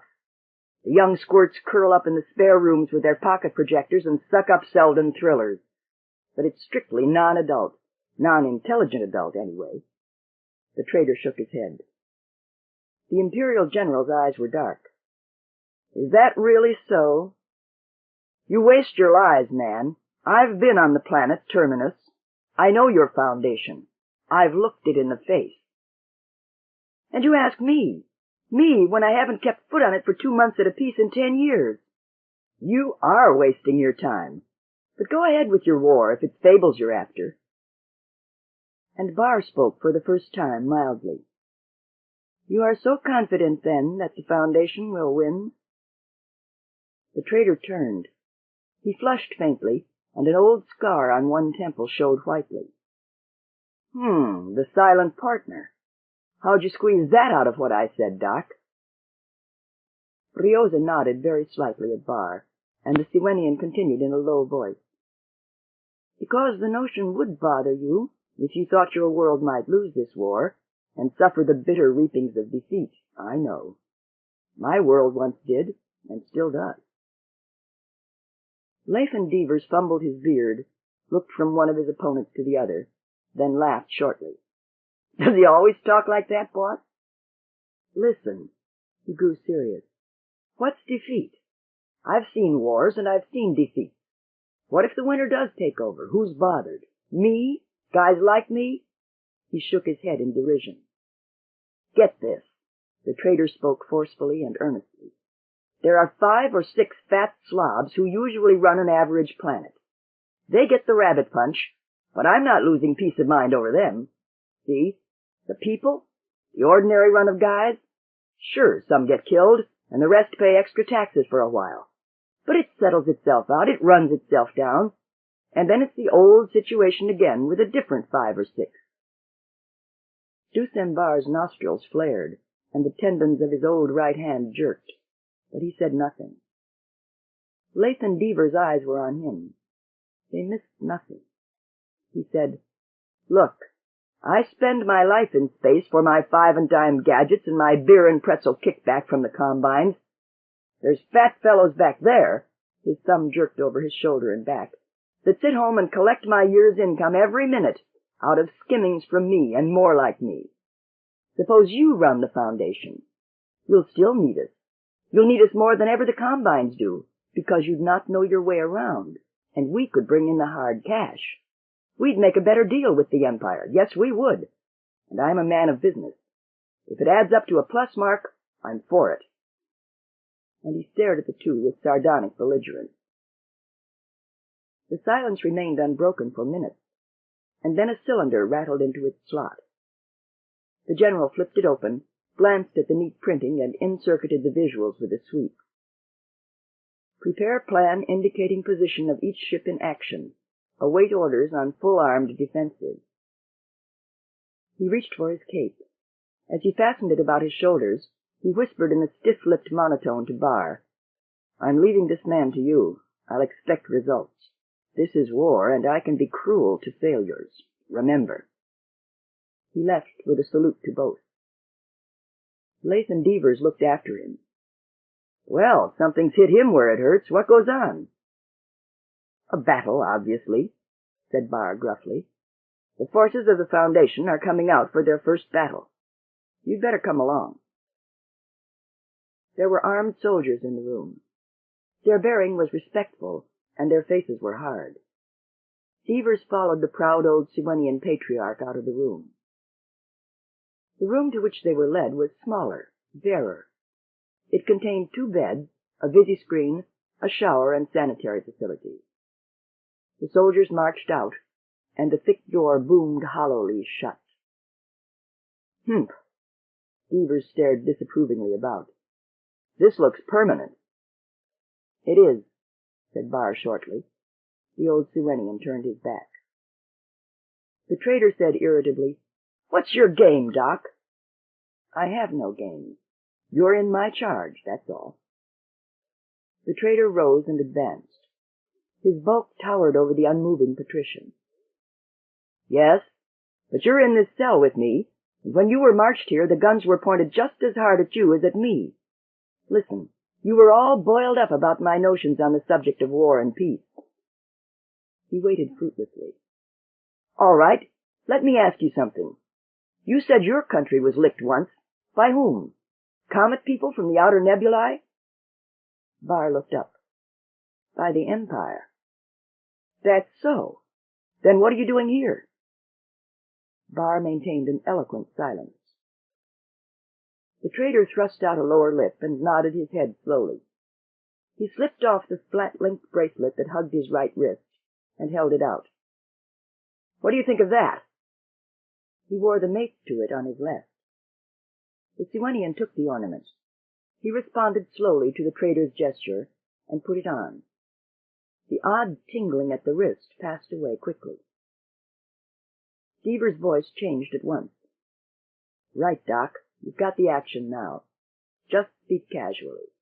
If this room is wired, they won't get a thing. That's a field distorter you've got there. Genuine Mallow design. Sells for 25 credits on any world from here to the outer rim. You get it free. Hold your lips still when you talk and take it easy. You've got to get the trick of it." Dusenbar was suddenly weary. The trader's boring eyes were luminous and urging. He felt unequal to their demands. Barr said, "What do you want?" The words slurred from between unmoving lips. "I've told you. You make mouth noises like what we call a patriot. Yet your own world has been mashed up by the Empire, and here you are playing ball with the Empire's fair-haired general. Doesn't make any sense, does it?" Barr said, "I have done my part. A conquering imperial viceroy is dead because of me." "That's so? Recently?" 40 years ago." 40 years ago! The words seemed to have meaning to the trader. He frowned. "That's a long time to live on memories. Does that young squirt in the general's uniform know about it?" Barr nodded. Devers' eyes were dark with thought. "You want the Empire to win?" And the old Siwenian patrician broke out in sudden deep anger. "May the Empire and all its works perish in universal catastrophe. All Siwena prays that daily.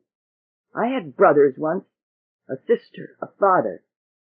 But I have children now, grandchildren. The general knows where to find them."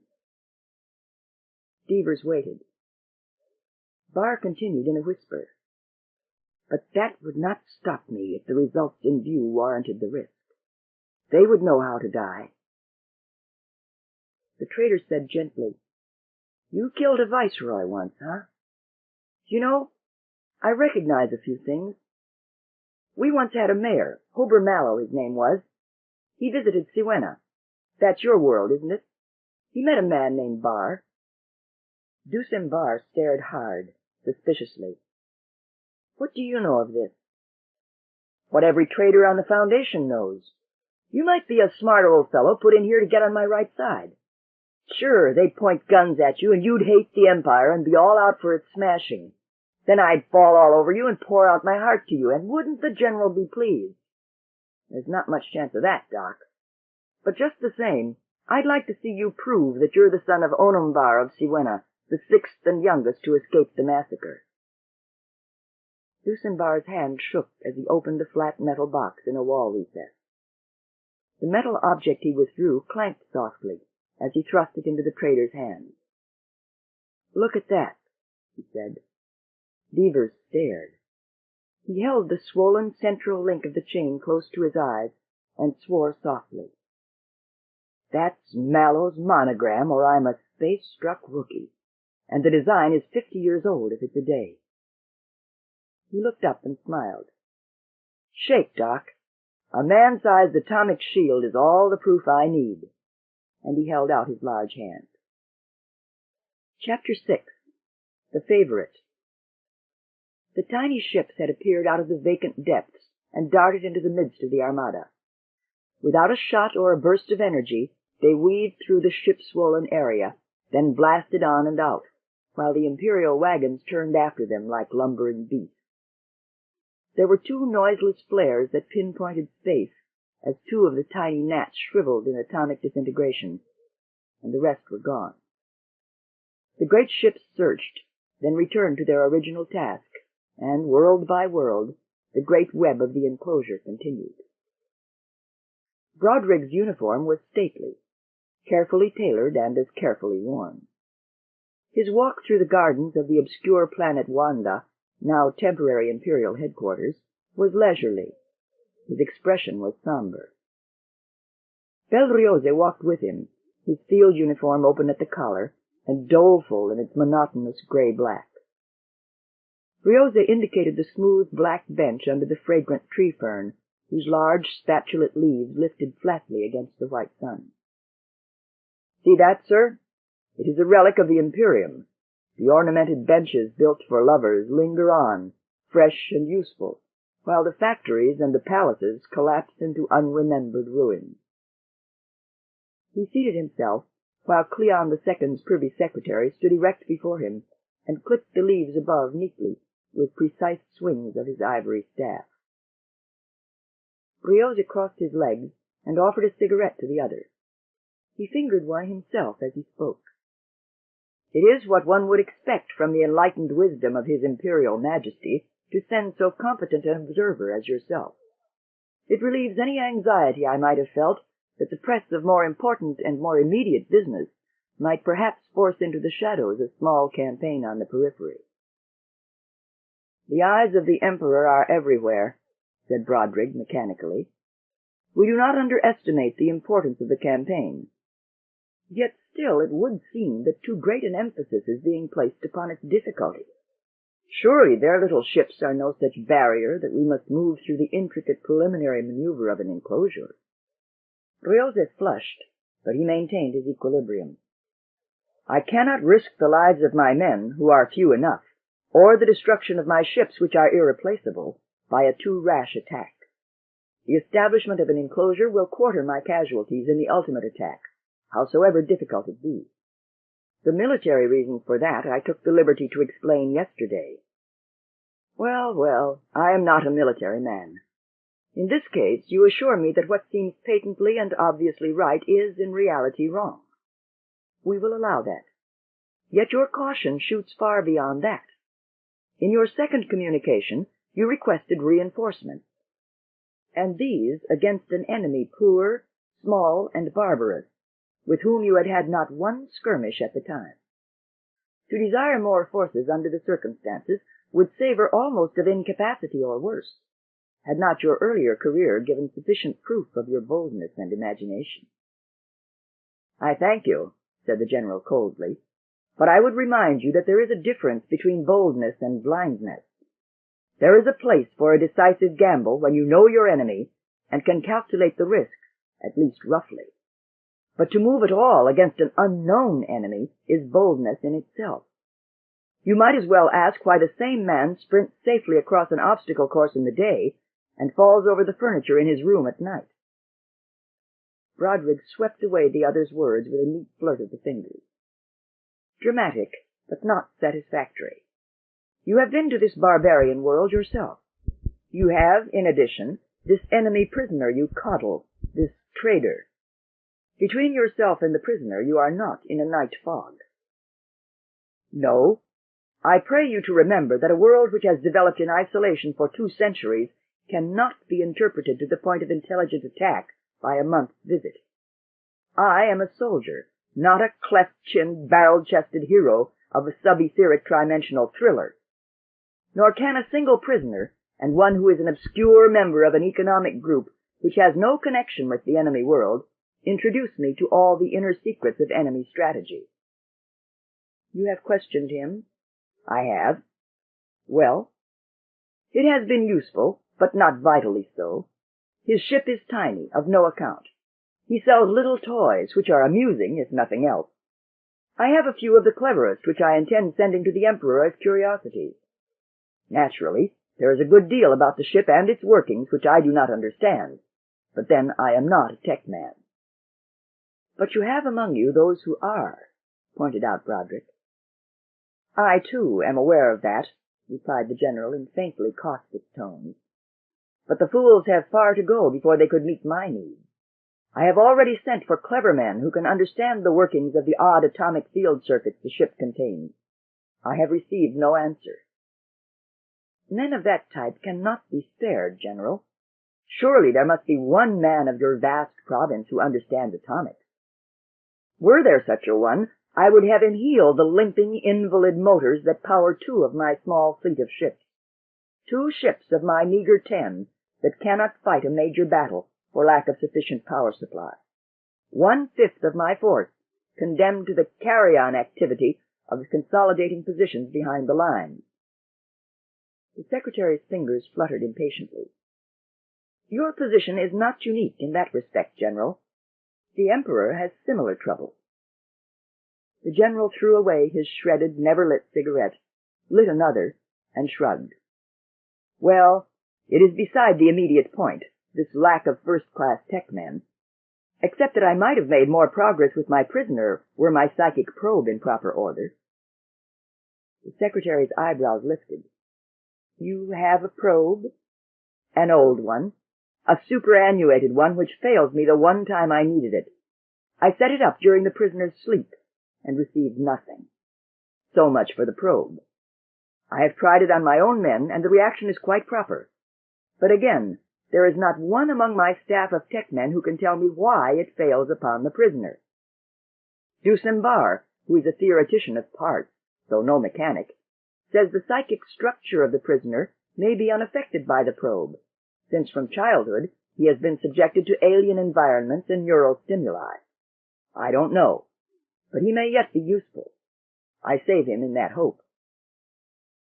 Broderick leaned on his staff. "I shall see if the specialist is available in the capital.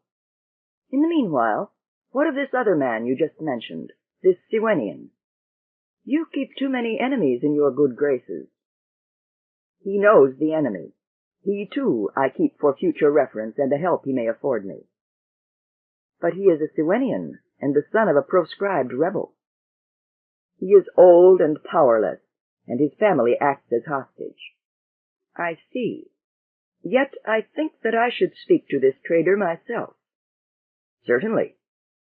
"Alone," the secretary added coldly, making his point. "Certainly," replied Riosa blandly. "As a loyal subject of the Emperor, I accept his personal representative as my superior. However, since the trader is at the permanent base, you will have to leave the front areas at an interesting moment." "Yes? Interesting in what way?" "Interesting in that the enclosure is complete today. Interesting in that within the week the 20th Fleet of the Border advances inward towards the core of resistance." Riosa smiled and turned away. In a vague way, Broderick felt punctured. Chapter 7. Bribery. Sergeant Maury Luke made an ideal soldier of the ranks. He came from the huge agricultural planets of the Pleiades, where only army life could break the bond to the soil and the unavailing life of drudgery, and he was typical of that background. Unimaginative enough to face danger without fear, he was strong and agile enough to face it successfully. He accepted orders instantly, drove the men under him unbendingly, and adored his general unswervingly. And yet, with that, he was of a sunny nature. If he killed a man in the line of duty without a scrap of hesitation, it was also without a scrap of animosity. That Sergeant Luke should signal at the door before entering was further a sign of tact, for he would have been perfectly within his rights to enter without signaling. The two within looked up from their evening meal, and one reached out with his foot to cut off the cracked voice which rattled out of the battered pocket transmitter with bright liveliness. "More books?" asked Latham Devers. The sergeant held out the tightly wound cylinder of film and scratched his neck. "It belongs to Engineer Orr, but he'll have to have it back. He's going to send it to his kids, like what you might call a souvenir, Deucin Barr turned the cylinder in his hands with interest. "And where did the engineer get it? He hasn't a transmitter also, has he?" The sergeant shook his head emphatically. He pointed to the knocked-about remnant at the foot of the bed. "That's the only one in the place. This fellow Orr now, he got that book from one of those pigpen worlds out here we captured. They had it in a big building by itself, and he had to kill a few of the natives that tried to stop him from taking it." He looked at it appraisingly. "It makes a good souvenir for kids." He paused, then said stealthily, "There's big news floating about, by the way. It's only scuttlebutt, but even so, it's too good to keep. The general did it again." And he nodded, slowly, gravely. "That's so," said Devers. "And what did he do?" "Finished the enclosure, that's all." The sergeant chuckled with a fatherly pride. "Isn't he the corker, though? Didn't he work it fine? One of the fellows who's strong on fancy talk says it went as smooth and even as the music of the spheres, whatever they are." "The big offensive starts now?" asked Barr mildly. "Hope so," was the boisterous response. "I want to get back on my ship now that my arm's in one piece again. I'm tired of sitting on my scupper out here." "So am I," muttered Devers, suddenly and savagely. There was a bit of underlip caught in his teeth, and he worried it. The sergeant looked at him doubtfully and said, "I'd better go now. The captain's round is due, and I'd just as soon he didn't catch me in here." He paused at the door. "By the way, sir," he said with sudden awkward shyness to the trader, "I heard from my wife. She says that little freezer you gave me to send her works fine. It doesn't cost her anything, and she just about keeps a month's supply of food froze up complete. I appreciate it." "It's all right. Forget it." The great door moved noiselessly shut behind the grinning sergeant. Deucin Barr got out of his chair. "Well, he gives us a fair return for the freezer. Let's take a look at this new book. Ah, the title is gone." He unrolled a yard or so of the film and looked through at the light. Then he murmured, "Well, skewer me through the scupper, as the sergeant says. This is The Garden of Suma, Devers." "That's so," said the trader without interest. He shoved aside what was left of his dinner. "Sit down, Barr. Listening to this old-time literature isn't doing me any good. You heard what the sergeant said?" "Yes, I did. What of it?"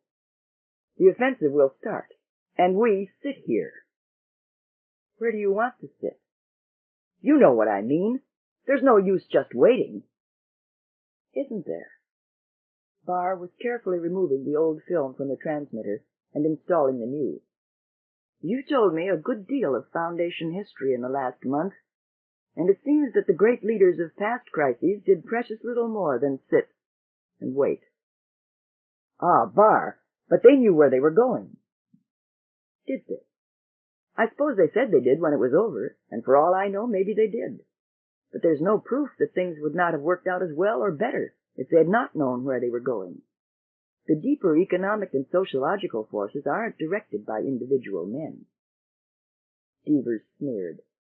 "No way of telling that things wouldn't have worked out worse, either. You're arguing tail end backwards." His eyes were brooding. Suppose I blasted him." "Whom? Briose?" "Yes." Barr sighed.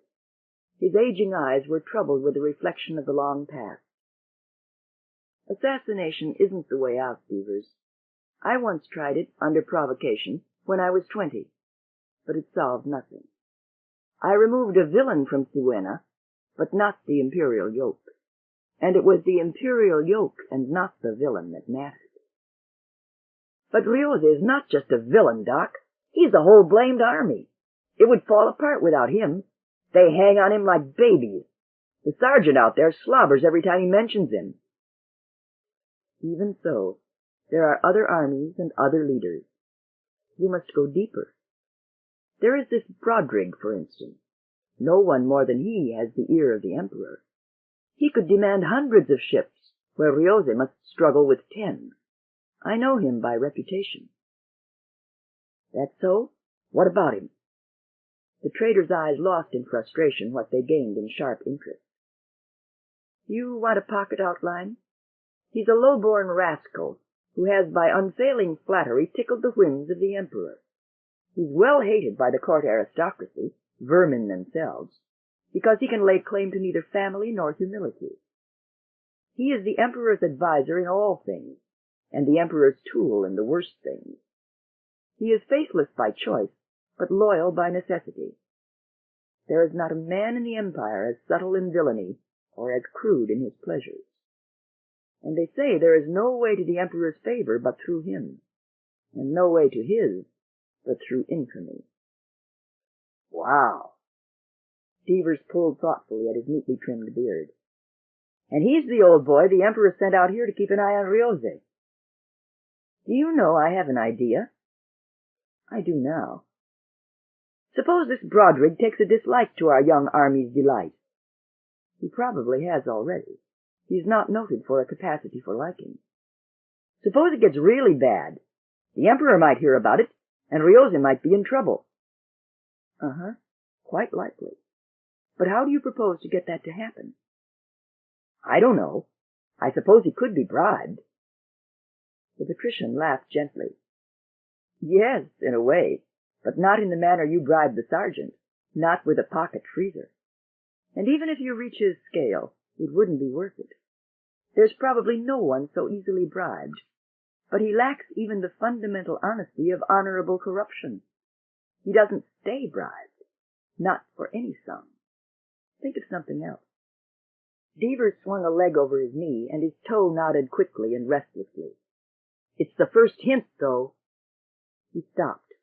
The door signal was flashing once again, and the sergeant was on the threshold once more. He was excited, and his broad face was red and unsmiling. Sir, he began in an agitated attempt at deference, I am very thankful for the freezer, and you have always spoken to me very fine, although I am only the son of a farmer, and you are great lords. His Pleiad accent had grown thick, almost too much so for easy comprehension, and with excitement his lumpish peasant derivation wiped out completely the soldierly bearing so long and so painfully cultivated. Barr said softly, What is it, Sergeant? Lord Brodrig is coming to see you tomorrow.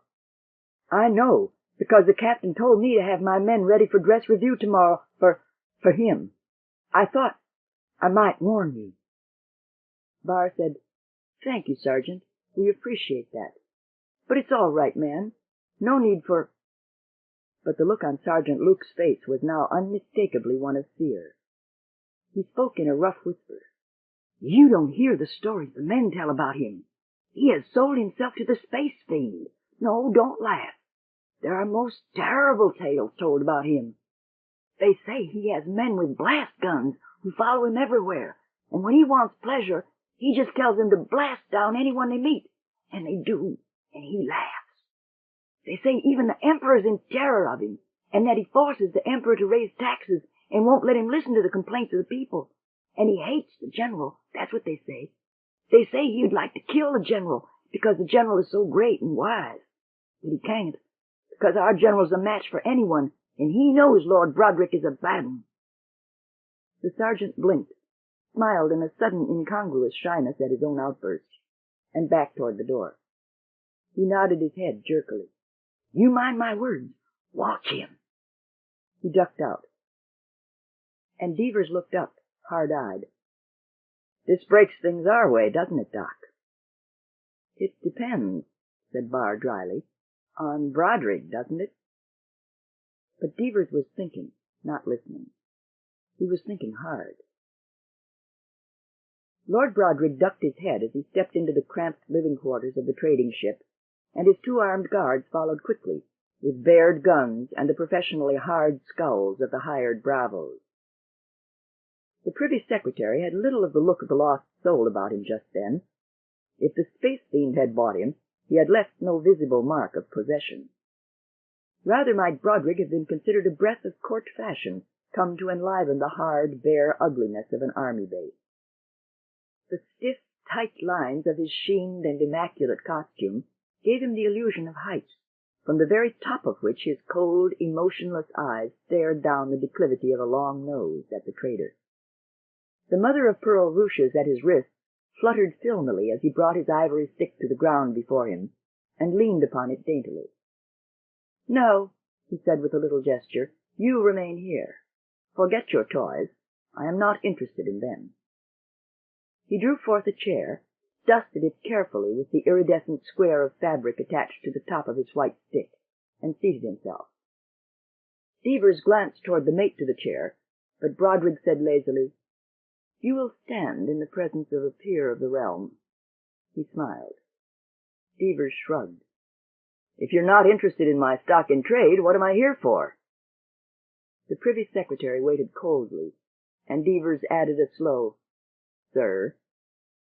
"For privacy," said the Secretary. "Now is it likely that I would come 200 parsecs through space to inspect trinkets? It's you I want to see." He extracted a small pink tablet from an engraved box, and placed it delicately between his teeth. He sucked it slowly and appreciatively. "For instance," he said, "who are you? Are you really a citizen of this barbarian world that is creating all this fury of military frenzy?" Devers nodded gravely. "And you were really captured by him after the beginning of this squabble he calls a war? I am referring to our young general." Devers nodded again. "So. Very well, my worthy outlander. I see your fluency of speech is at a minimum. I shall smooth the way for you.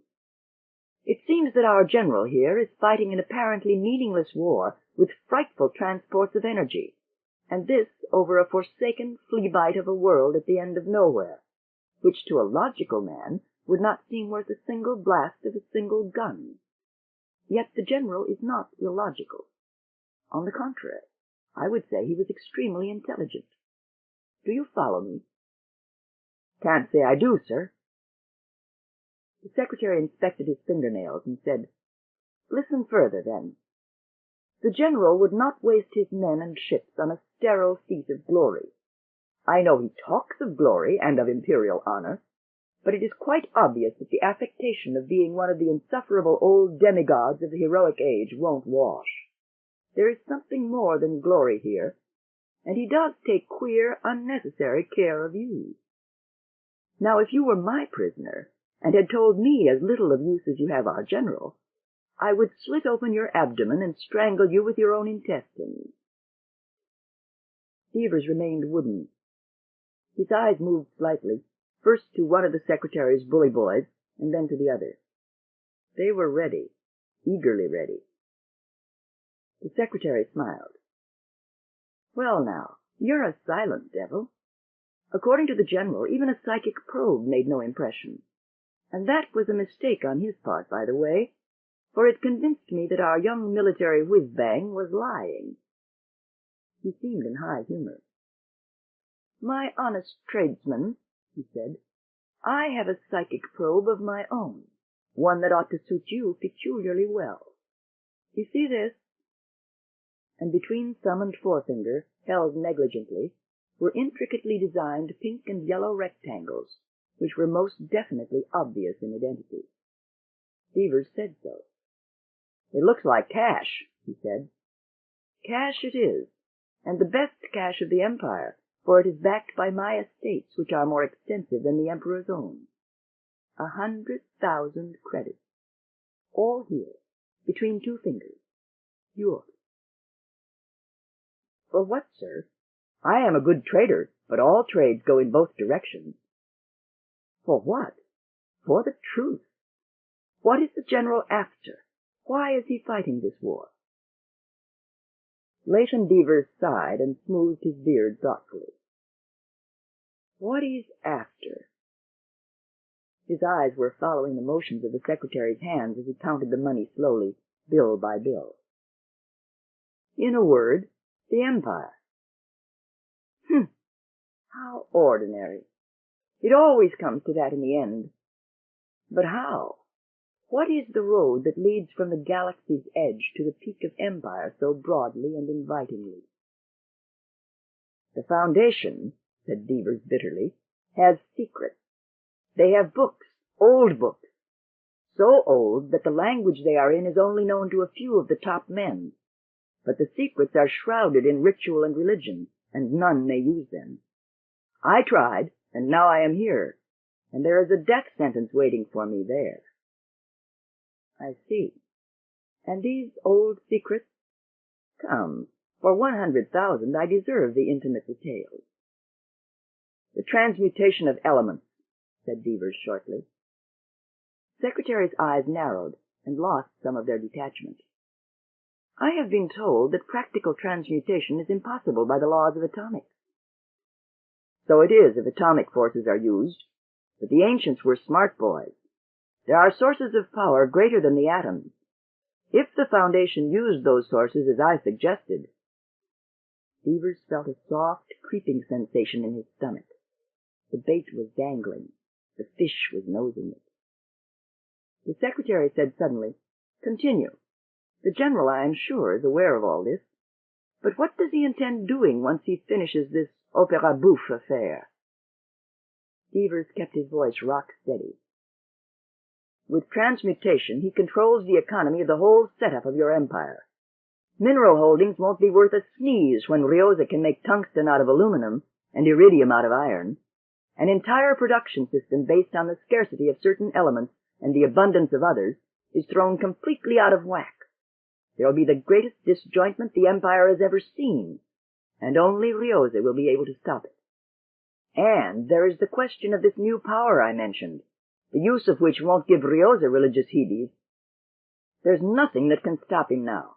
He's got the Foundation by the back of the neck, and once he's finished with it, he'll be emperor in 2 years. So, Broderick laughed lightly. Iridium out of iron, that's what you said, isn't it? Come, I'll tell you a state secret. Do you know that the Foundation has already been in communication with the General? Devers' back stiffened. You look surprised. Why not? It seems logical now. They offered him 100 tons of iridium a year to make peace. 100 tons of iron converted to iridium in violation of their religious principles to save their necks. Fair enough, but no wonder our rigidly incorruptible general refused, when he can have the iridium and the Empire as well. And poor Cleon called him his one honest general. My bewhiskered merchant, you have earned your money. He tossed it, and Devers scrambled after the flying bills. Lord Broderick stopped at the door and turned. One reminder, trader. My playmates with the guns here have neither middle ears, tongues, education, nor intelligence. They can neither hear, speak, write, nor even make sense to a psychic probe. But they are very expert at interesting executions. I have bought you, man, at 100,000 credits. You will be good and worthy merchandise. Should you forget that you are bought at any time, and attempt to, say, repeat our conversation to Rioza, you will be executed. But executed my way. And in that delicate face there were sudden hard lines of eager cruelty that changed the studied smile into a red-lipped snarl. For one fleeting second, Devers saw that space fiend who had bought his buyer look out of his buyer's eyes. Silently, he preceded the 2 thrusting blast guns of Broderick's playmates to his quarters. And to Dusembar's question, he said with brooding satisfaction, "No, that's the queerest part of it. He bribed me." 2 months of difficult war had left their mark on Bel Rioza. There was heavy-handed gravity about him, and he was short-tempered. It was with impatience that he addressed the worshipping Sergeant Luke. "Wait outside, soldier, and conduct these men back to their quarters when I am through.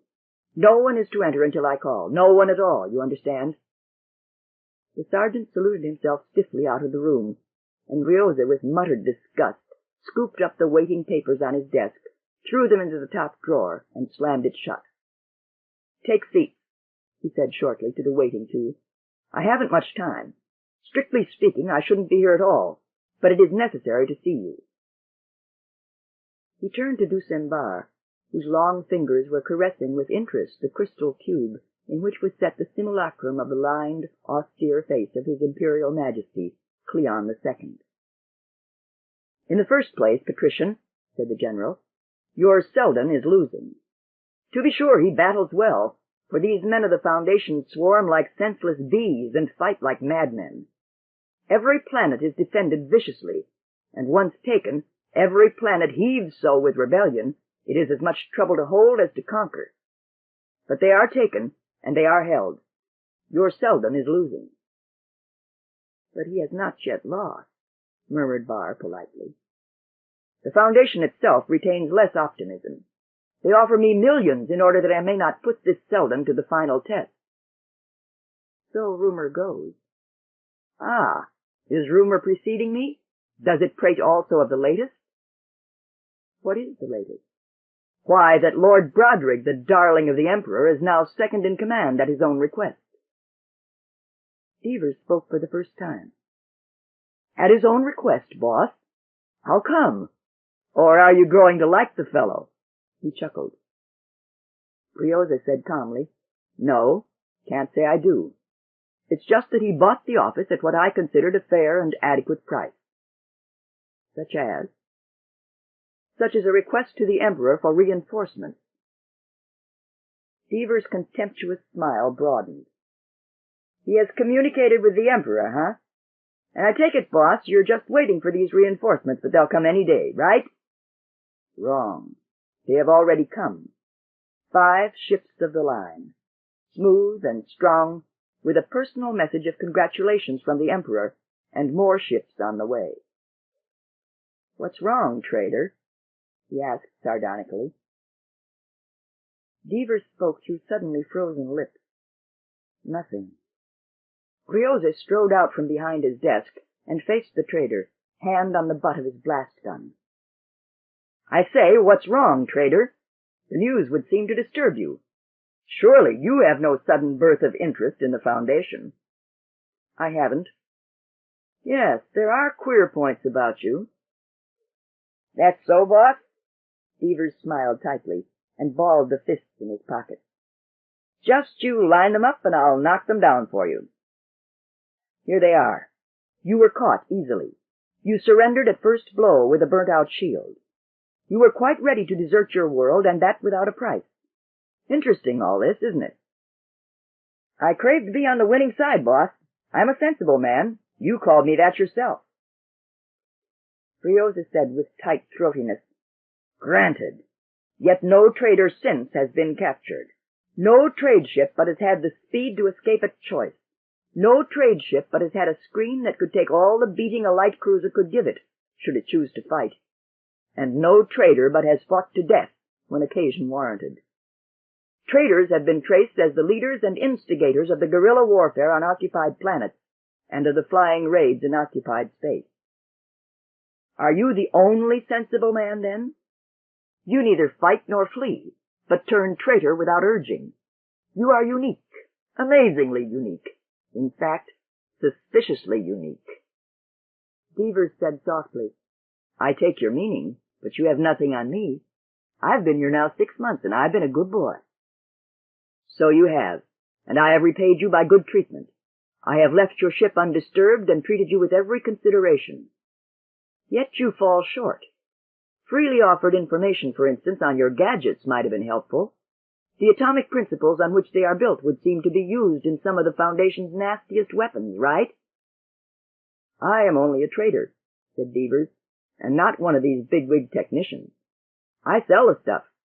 I don't make it." "Well, that will be seen shortly. It is what I came here for. For instance, your ship will be searched for a personal force shield. You have never worn one, yet all soldiers of the Foundation do. It will be significant evidence that there is information you do not choose to give me, right? There was no answer. He continued. And there will be more direct evidence. I have brought with me the psychic probe. It failed once before, but contact with the enemy is a liberal education. His voice was smoothly threatening, and Devers felt the gun thrust hard in his midriff, the general's gun, hitherto in its holster. The general said quietly, You will remove your wristband and any other metal ornament you wear and give them to me. Slowly. Atomic fields can be distorted, you see, and psychic probes might probe only into static. That's right. I'll take it. The receiver on the general's desk was glowing, and a message capsule clicked into the slot, near which Barr stood, and still held the trimensional imperial bust. Briosa stepped behind his desk, with his blast gun held ready. He said to Barr, You too, Patrician. Your wristband condemns you. You have been helpful, earlier, however, and I am not vindictive, but I shall judge the fate of your be-hostage family by the results of the psychic probe. And as Riosa leaned over to take out the message capsule, Barr lifted the crystal-enveloped bust of Cleon, and quietly and methodically brought it down upon the general's head. It happened too suddenly for Devers to grasp. It was as if a sudden demon had grown into the old man. Out, said Barr in a tooth-clenched whisper, quickly. He seized Riosa's dropped blaster and buried it in his blouse. Sergeant Luke turned as they emerged from the narrowest possible crack of the door. Barr said easily, Lead on, Sergeant. Devers closed the door behind him. Sergeant Luke led in silence to their quarters, and then, with the briefest pause, continued onward, for there was the nudge of a blast gun muzzle in his ribs, and a hard voice in his ears which said, To the trade ship. Devers stepped forward to open the airlock, and Barr said, Stand where you are, Luke. You've been a decent man, and we're not going to kill you. But the sergeant recognized the monogram on the gun. He cried in a choked fury, You've killed the general! With a wild, incoherent yell, he charged blindly upon the blasting fury of the gun, and collapsed in blasted ruins. The trade ship was rising above a dead planet before the signal lights began their eerie blink, and against the creamy cobweb of the great lens in the sky, which was the galaxy, other black forms rose. Devers said grimly, Hold tight, Barr, and let's see if they've got a ship that can match my speed. He knew they hadn't. And once in open space, the trader's voice seemed lost and dead as he said, The line I fed Broderick was a little too good. It seems as if he's thrown in with the general. Swiftly, they raced into the depths of the star mass that was the galaxy. Chapter 8. To Trantor. Devers bent over the dead little globe, watching for a tiny sign of life. The directional control was slowly and thoroughly sieving space with its jabbing tight sheaf of signals. Barr watched patiently from his seat on the low cot in the corner. He asked, No more signs of them? The Empire boys? No. The trader growled the words with evident impatience. We lost the scuppers long ago. Space. With the blind jumps we took through hyperspace, it's lucky we didn't land up in a sun's belly. They couldn't have followed us even if they outranged us, which they didn't. He sat back and loosened his collar with a jerk. I don't know what those Empire boys have done here. I think some of the gaps are out of alignment. I take it, then, you're trying to get to the Foundation. I'm calling the Association, or trying to. The Association? Who are they? Association of Independent Traders. Never heard of it, huh? Well, you're not alone. We haven't made our splash yet. For a while there was a silence that centered about the unresponsive reception indicator, and Barr said, Are you within range? I don't know. I haven't but a small notion where we are, going by dead reckoning. That's why I have to use directional control. It could take years, you know. Might it? Barr pointed, and Devers jumped and adjusted his earphones. Within the little murky sphere there was a tiny glowing whiteness. For half an hour, Devers nursed the fragile, groping thread of communication that reached through hyperspace to connect 2 points that laggard light would take 500 years to bind together. Then he sat back, hopelessly. He looked up and shoved the earphones back. "Let's eat, Doc. There's a needle shower you can use if you want to, but go easy on the hot water." He squatted before one of the cabinets that lined one wall and felt through the contents. "You're not a vegetarian, I hope?" Barr said, "I'm omnivorous. But what about the association? Have you lost them?" "Looks so. It was extreme range, a little too extreme. Doesn't matter, though. I got all that counted." He straightened and placed the 2 metal containers upon the table. "Just give it 5 minutes, Doc, then slit it open by pushing the contact. It'll be plate, food, and fork, sort of handy for when you're in a hurry, if you're not interested in such incidentals as napkins. I suppose you want to know what I got out of the association." "If it isn't a secret." Devers shook his head. "Not to you. What Rioza said was true." "About the offer of tribute?" "Uh-huh. They offered it and had it refused. Things are bad. There's fighting in the outer suns of Loris." "Loris is close to the Foundation?" "Huh? Oh, you wouldn't know. It's one of the original 4 kingdoms. You might call it part of the inner line of defense. That's not the worst. They've been fighting large ships previously never encountered, which means Rioza wasn't giving us the work. He has received more ships. Broderick has switched sides, and I have messed things up." His eyes were bleak as he joined the food container contact point and watched it fall open neatly. The stew-like dish steamed its aroma through the room. Dusimbar was already eating. "So much," said Barr, "for improvisations, then. We can do nothing here. We cannot cut through the Imperial lines to return to the Foundation. We can do nothing but that which is most sensible, to wait patiently. However, if Rioza has reached the inner line, I trust the wait will not be too long." And Devers put down his fork. "Wait, is it?" he snarled, glowering. "That's all right for you. You've got nothing at stake." "Haven't I?" Barr smiled thinly. "No. In fact, I'll tell you." Devers' irritation skimmed the surface. "I'm tired of looking at this whole business as if it were an interesting something or other on a microscope slide. I've got friends somewhere out there dying, and a whole world out there, my home, dying also. You're an outsider. You don't know." "I have seen friends die." The old man's hands were limp in his lap, and his eyes were closed. "Are you married?" Devers said, "Traitors don't marry." "Well, I have 2 sons and a nephew. They have been warned, but, for reasons, they could take no action. Our escape means their death. My daughter and my 2 grandchildren have, I hope, left the planet safely before this. But even excluding them, I have already risked and lost more than you." Devers was morosely savage. "I know, but that was a matter of choice. You might have played ball with Rioza.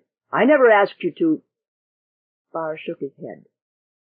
"It was not a matter of choice, Devers. Make your conscience free.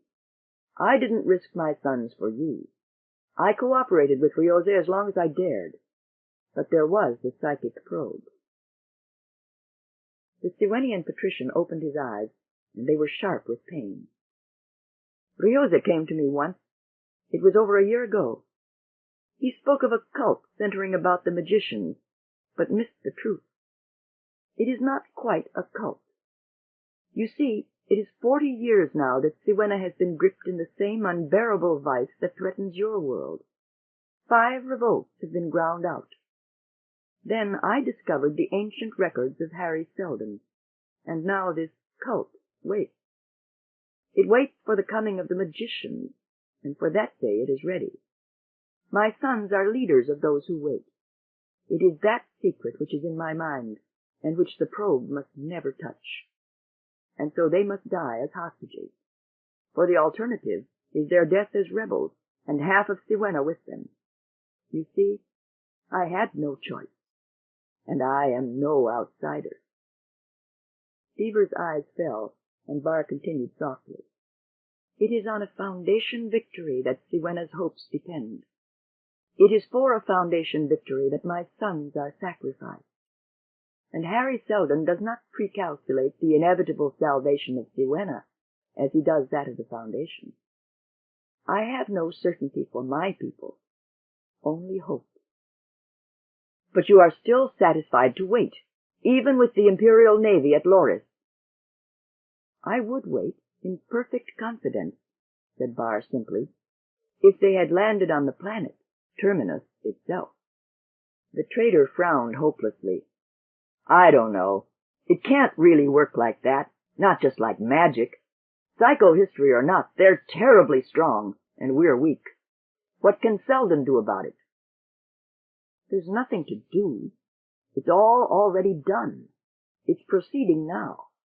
Because you don't hear the wheels turning and the gongs beating doesn't mean it's any the less certain. Maybe, but I wish you had cracked Rios's skull for keeps. He's more the enemy than all his army. Cracked his skull? With Brodrig his second in command? Barr's face sharpened with hate. All Siwenna would have been my hostage. Brodrig has proven his worth long since. There exists a world which 5 years ago lost 1 male in every 10, and simply for failure to meet outstanding taxes. This same Brodrig was the tax collector. No, Riose may live. His punishments are mercy in comparison. But 6 months! 6 months in the enemy base with nothing to show for it. Deaver's strong hands clasped each other tautly so that his knuckles cracked. Nothing to show for it. Well, now, wait. You remind me. Barr fumbled in his pouch. You might want to count this. And he tossed the small sphere of metal on the table. Devers snatched it. What is it? The message capsule. The one that Riosa received just before I jacked him. Does that count as something? I don't know. Depends on what's in it. Devers sat down and turned it over carefully in his hand. When Barr stepped from his cold shower and, gratefully, into the mild, warm current of the air-dryer, he found Devers silent and absorbed at the workbench. The Siwenian slapped his body with a sharp rhythm and spoke above the punctuating sounds. What are you doing? Devers looked up. Droplets of perspiration glittered in his beard. I'm going to open this capsule. Can you open it without Riosa's personal characteristic? There was mild surprise in the Siwenian's voice. If I can't, I'll resign from the association and never skipper a ship for what's left of my life. I've got a 3-way electronic analysis of the interior now, and I've got little jiggers that the Empire never heard of, specially made for jimmying capsules. I've been a burglar before this, you know. A trader has to be something of everything. He bent low over the little sphere, and a small, flat instrument probed delicately and sparked redly at each fleeting contact. He said, This capsule's a crude job anyway. These Imperial boys are no shakes at this small work. I can see that. Ever see a Foundation capsule? It's half the size and impervious to electronic analysis in the first place. And then he was rigid, the shoulder muscles beneath his tunic tautening visibly. His tiny probe pressed slowly. It was noiseless when it came, but Devers relaxed and sighed. In his hand was the shining sphere with its message unrolled like a parchment tongue. It's from Brodrig, he said, then with contempt. The message medium is permanent. In a Foundation capsule, the message would be oxidized to gas within the minute. But Dusembar waved him silent. He read the message quickly.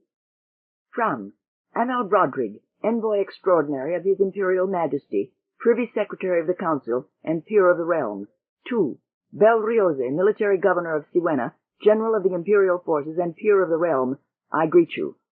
Planet number 1120 no longer resists. The plans of offense as outlined continue smoothly. The enemy weakens visibly, and the ultimate ends in view will surely be gained.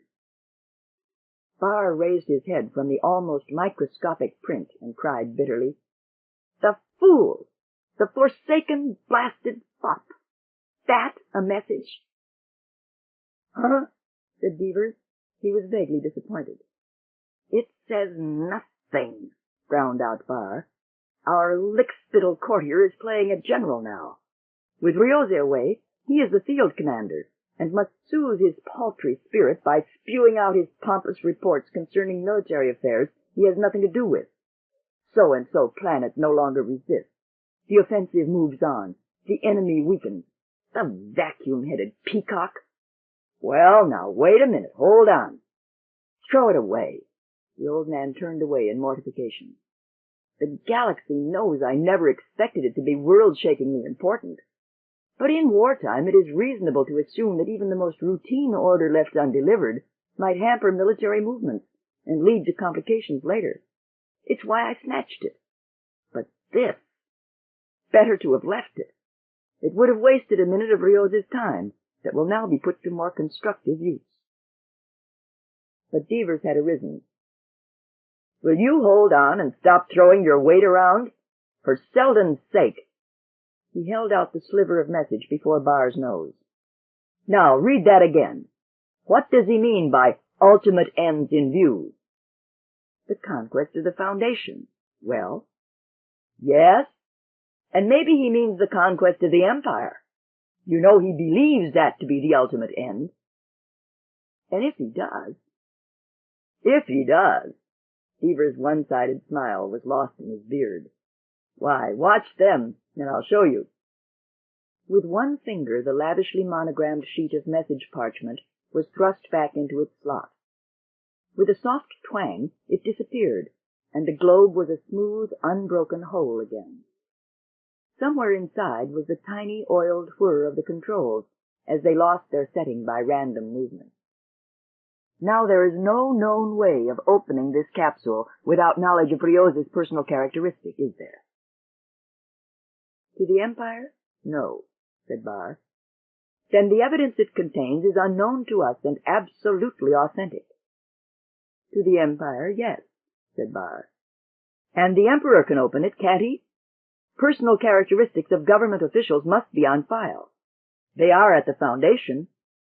"At the Imperial capital as well," agreed Barr. "Then when you, a Siwenian patrician and peer of the realm, tell this Cleon, this Emperor, that his favorite tame parrot and his shiniest general are getting together to knock him over, and hand him the capsule as evidence, what will he think Broderick's ultimate ends are?" Barr sat down weakly. "Wait, I don't follow you." He stroked one thin cheek and said, "You're not really serious, are you?" "I am." Devers was angrily excited.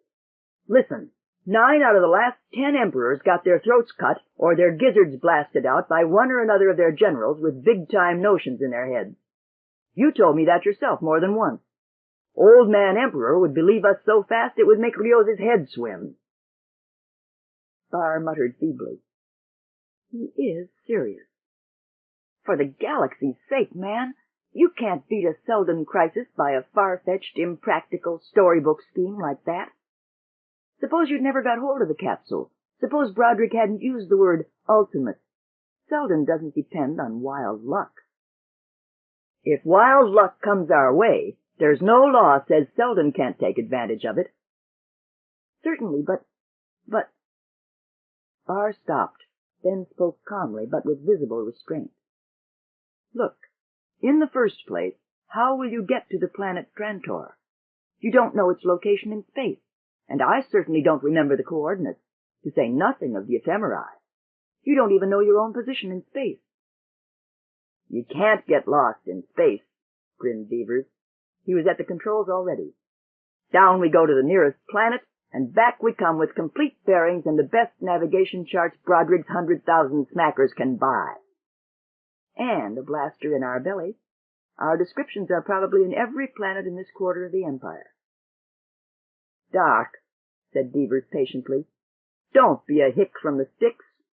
Riose said my ship surrendered too easily, and, brother, he wasn't kidding.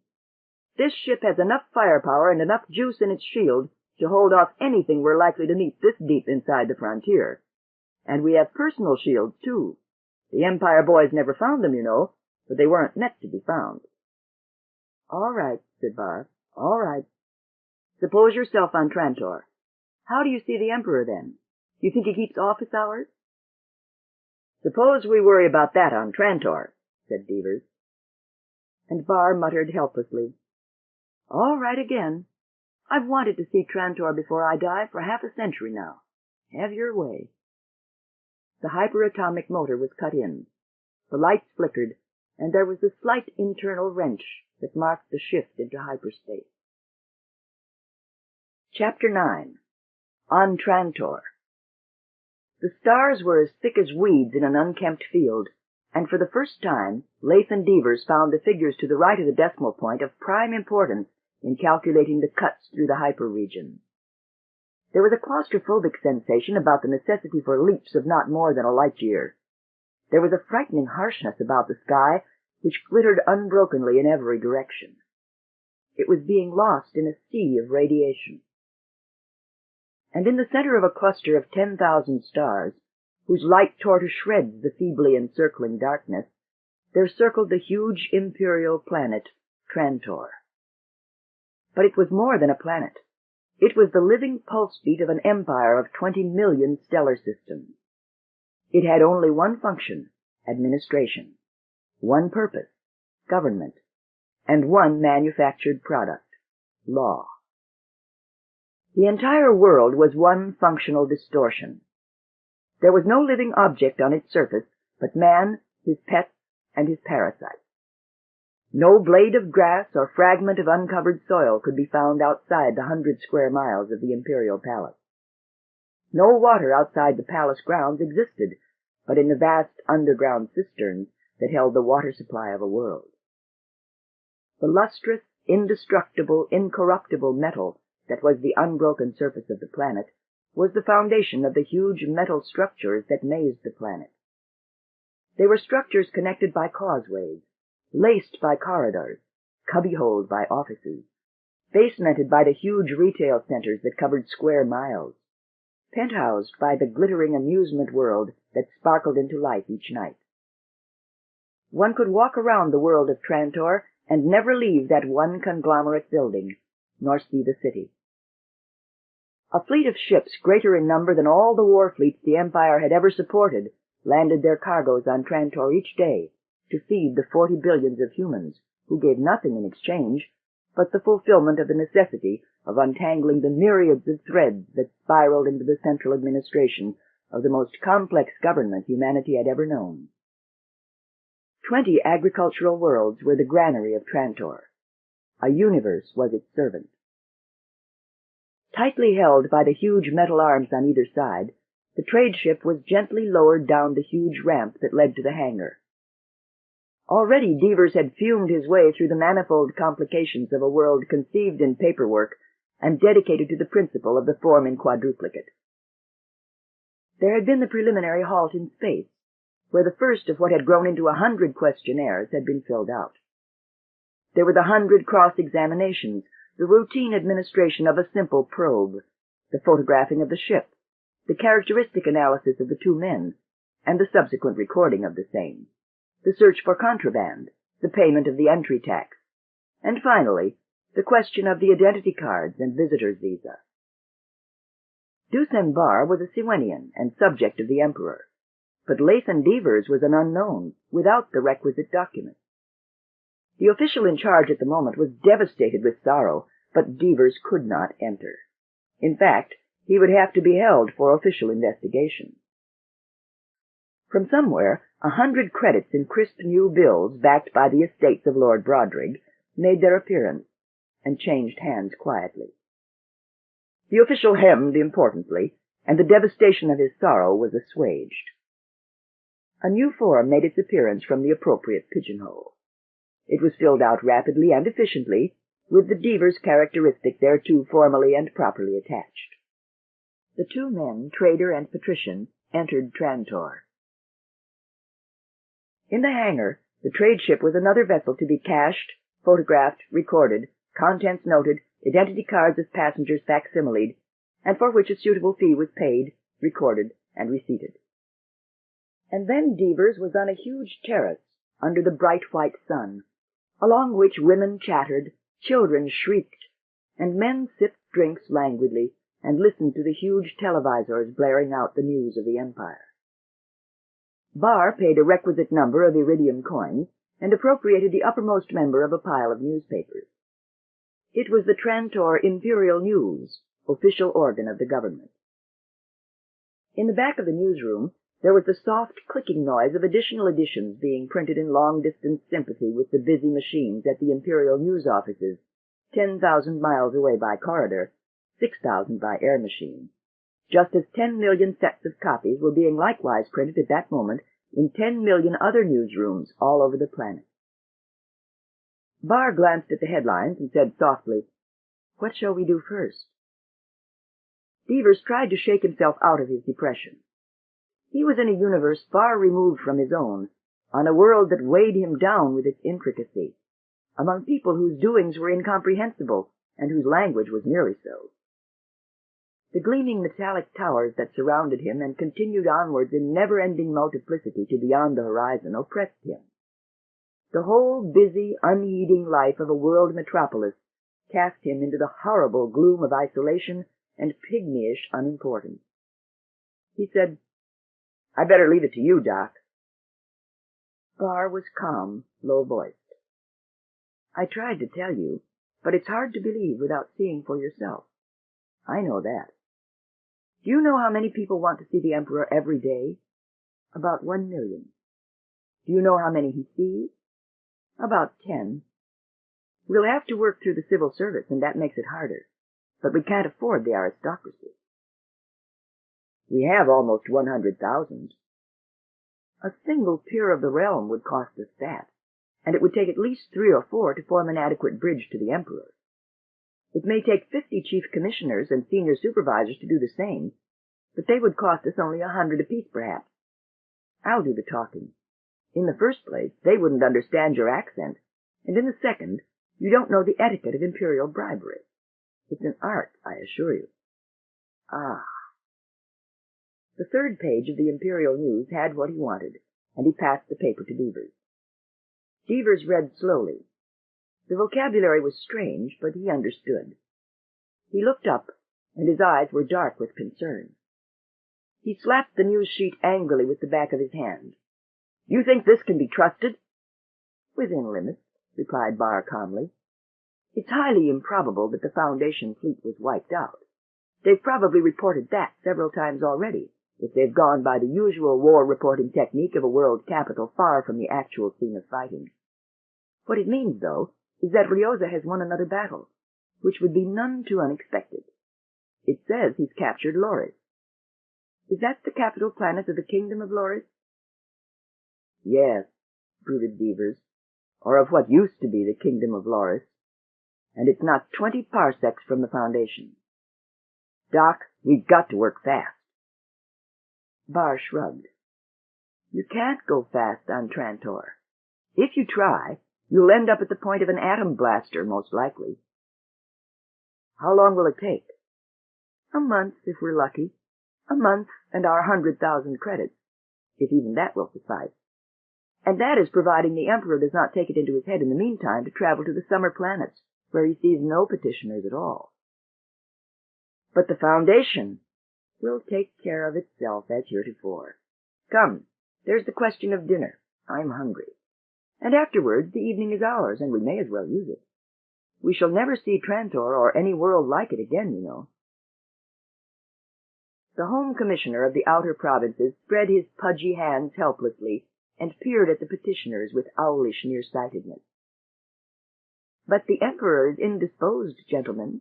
It is really useless to take the matter to my superior. His Imperial Majesty has seen no one in a week."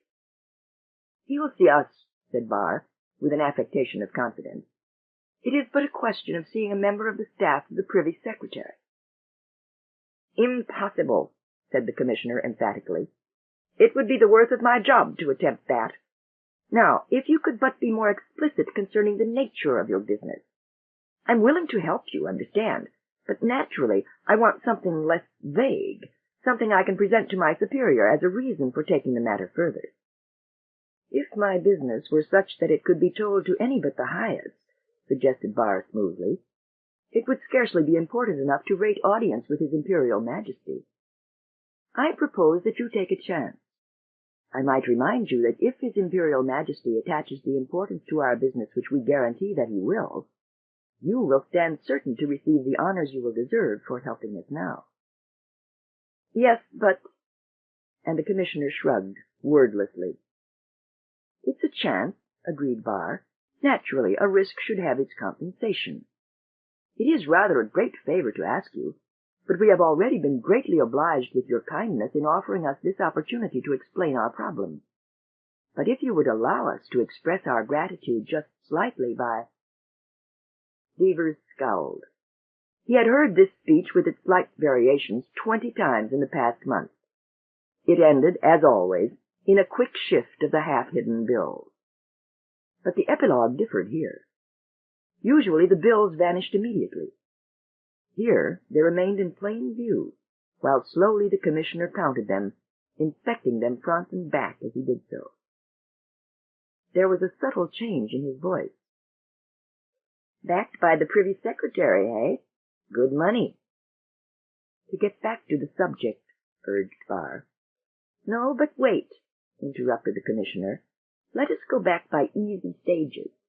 I really do wish to know what your business can be. This money, it is fresh and new, and you must have a good deal, for it strikes me that you have seen other officials before me. Come now, what about it? Barr said, I don't see what you are driving at. Why, see here, it might be proven that you are upon the planet illegally, since the identification and entry cards of your silent friend are certainly inadequate. He is not a subject of the Emperor. I deny that. It doesn't matter that you do, said the Commissioner with sudden bluntness. The official who signed his cards for the sum of 100 credits has confessed, under pressure, and we know more of you than you think. If you are hinting, sire, that the sum we have asked you to accept is inadequate in view of the risk... The Commissioner smiled. On the contrary, it is more than adequate. He tossed the bills aside. To return to what I was saying, it is the Emperor himself who has become interested in your case. Is it not true, sirs, that you have recently been guests of General Riose? Is it not true that you have escaped from the midst of his army with, to put it mildly, astonishing ease? Is it not true that you possess a small fortune in bills backed by Lord Broderick's estate? In short, is it not true that you are a pair of spies and assassins sent here to... Well, you shall tell us yourself who paid you and for what. Do you know, said Barr with silky anger, I deny the right of a petty commissioner to accuse us of crimes. We will leave. You will not leave. The commissioner arose, and his eyes no longer seemed nearsighted. You need answer no question now. That will be reserved for a later and more forceful time. Nor am I a commissioner. I am a lieutenant of the Imperial Police. You are under arrest. There was a glitteringly efficient blast gun in his fist as he smiled. There are greater men than you under arrest this day. It is a hornet's nest we are cleaning up. Devers snarled and reached slowly for his own gun. The lieutenant of police smiled more broadly and squeezed the contact. The blasting line of force struck Devers' chest in an accurate blaze of destruction that bounced harmlessly off his personal shield in sparkling spicules of light. Devers shot in turn, and the lieutenant's head fell from off an upper torso that had disappeared. It was still smiling as it lay in the jag of sunshine which entered through a new-made hole in the wall. It was through the back entrance that they left. Devers said huskily, Quickly to the ship. They'll have the alarm out in no time. He cursed in a ferocious whisper. It's another plan that's backfired. I could swear the space fiend himself is against me. It was in the open that they became aware of the jabbering crowds that surrounded the huge televisors. They had no time to wait. The disconnected, roaring words that reached them they disregarded. But Barr snatched a copy of the Imperial News before diving into the huge barn of the hangar, where the ship lifted hastily through a giant cavity burned fiercely into the roof. "Can you get away from them?" asked Barr. 10 ships of the traffic police wildly followed the runaway craft that had burst out of the lawful, radio-beamed path of leaving, and then broken every speed law in creation. Further behind still, sleek vessels of the Secret Service were listing in pursuit of a carefully described ship, manned by 2 thoroughly identified murderers. "Watch me," said Beavers, and savagely shifted into hyperspace 2,000 miles above the surface of Trantor. The shift, so near a planetary mass, meant unconsciousness for Barr and a fearful haze of pain for Beavers. But, light years further, space about them was clear. Beaver's somber pride in his ship burst to the surface. He said, "There's not an Imperial ship that could follow me anywhere." And then, bitterly, "But there is nowhere left to run to for us, and we can't fight their weight. What's there to do? What can anyone do?" Barr moved feebly on his cot. The effect of the hypershift had not yet worn off, and each of his muscles ached. He said, "No one has to do anything. It's all over. Here." He passed a copy of the Imperial News that he still clutched, and the headlines were enough for the trader. "Recalled and arrested. Briose and Broderick," Beavers muttered. He stared blankly at Barr. "Why?" "The story doesn't say, but what does it matter? The war with the Foundation is over, and at this moment Siwenna is revolting. Read the story and see." His voice was drifting off. "We'll stop in some of the provinces and find out the details later. If you don't mind, I'll go to sleep now." And he did. In grasshopper jumps of increasing magnitude, the trade ship was spanning the galaxy in its return to the Foundation. Chapter 10. The War Ends. Lathan Beavers felt definitely uncomfortable and vaguely resentful. He had received his own decoration and withstood with mute stoicism the turgid oratory of the mayor which accompanied the slip of crimson ribbon. That had ended his share of the ceremony, but, naturally, formality forced him to remain. And it was formality, chiefly, the type that couldn't allow him to yawn noisily or to swing a foot comfortably onto a chair seat, that made him long to be in space, where he belonged. The Siwenese delegation, with Dusem Barr a lionized member, signed the convention, and Siwenna became the first province to pass directly from the Empire's political rule to the Foundation's economic one. 5 Imperial ships of the line, captured when Siwenna rebelled behind the lines of the Empire's border fleet, flashed overhead, huge and massive, detonating a roaring salute as they passed over the city.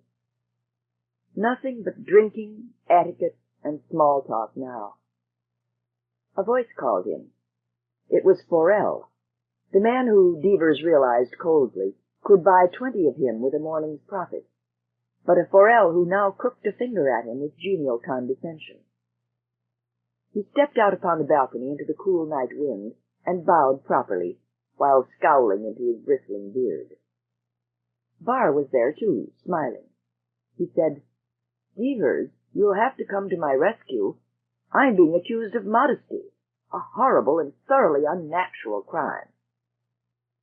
"Beavers," Forel removed a fat cigar from the side of his mouth when he spoke, "Lord Barr claims that your trip to Cleon's capital had nothing to do with the recall of Briose."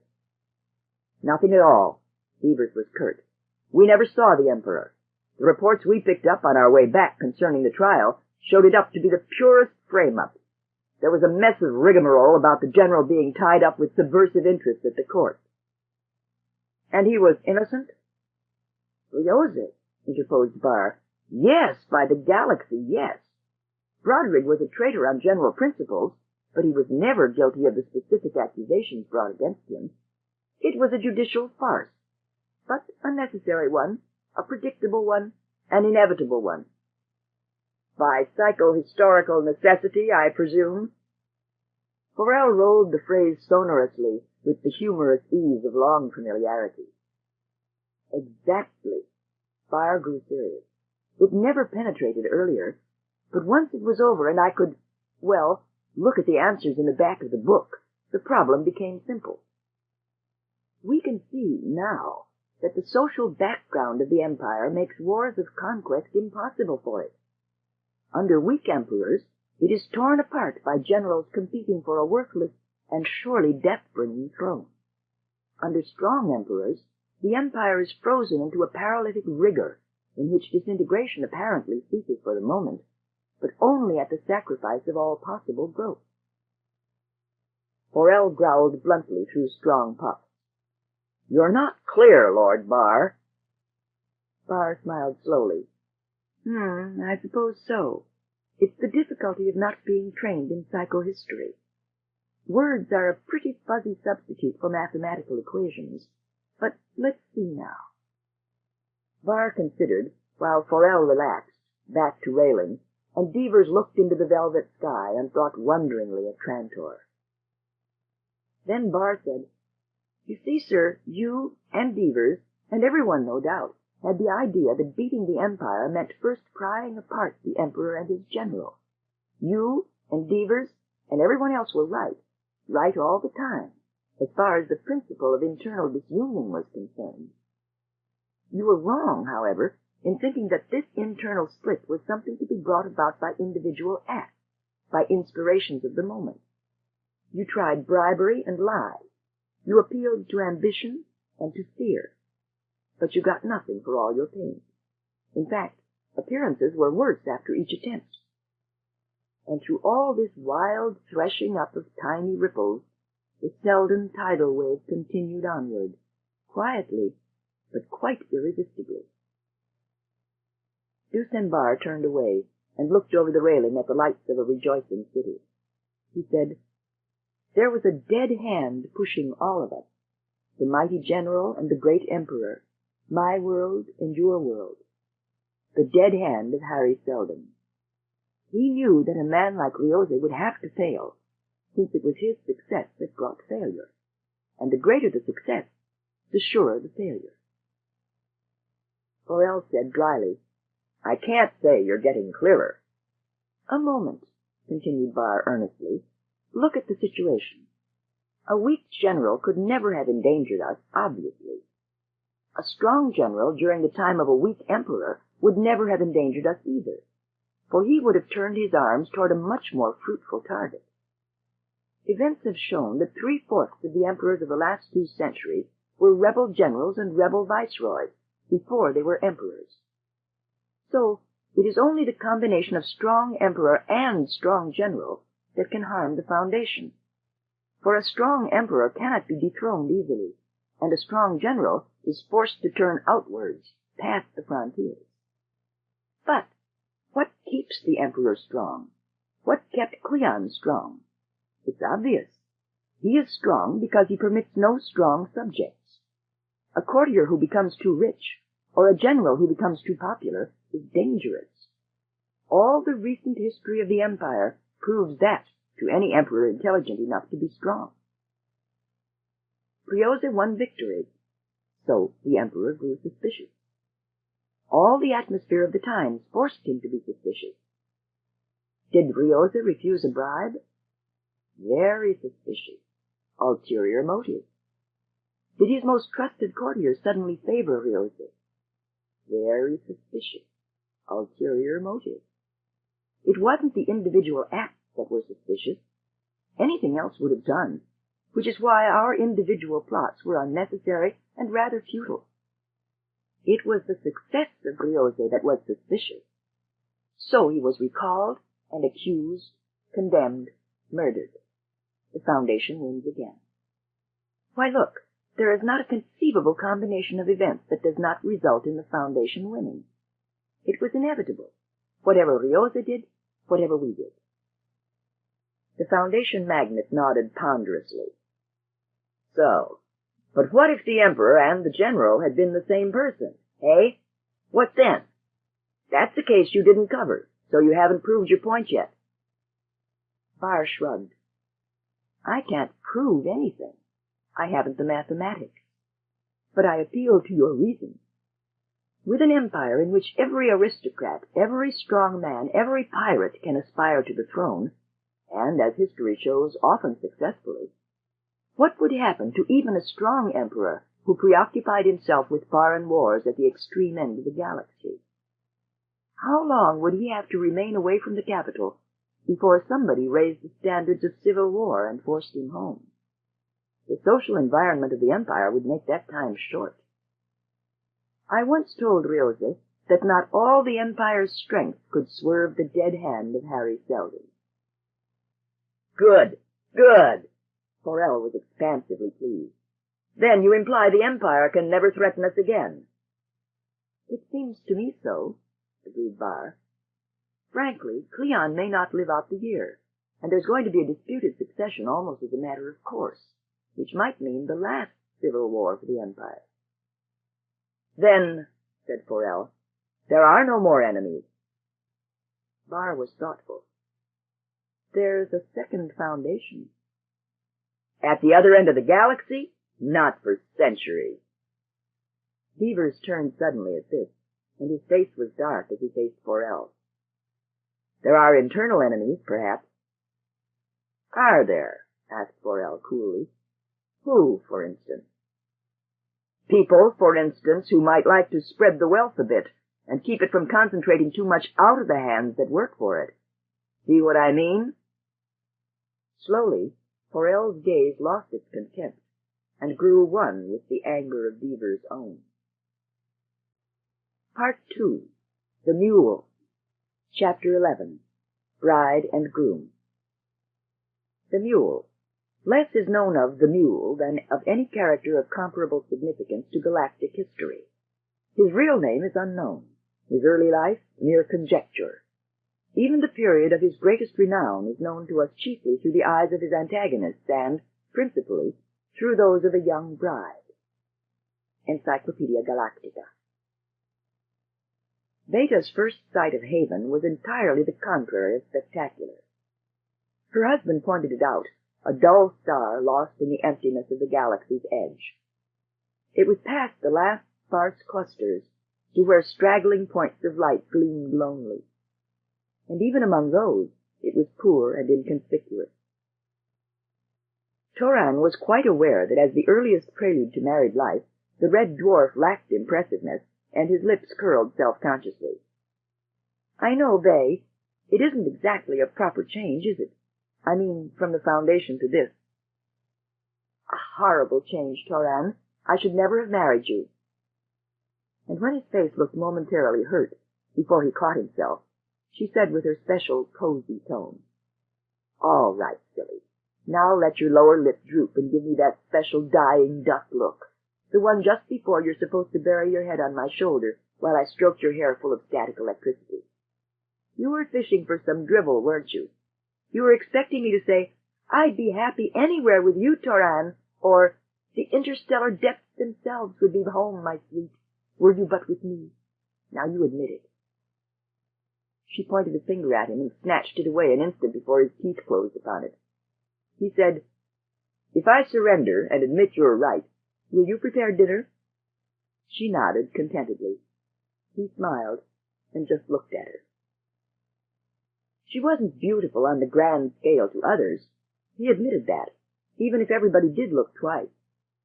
Her hair was dark and gauzy, though straight, her mouth a bit wide, but her meticulous, close-textured eyebrows separated a white, unlined forehead from the warmest mahogany eyes ever filled with smiles.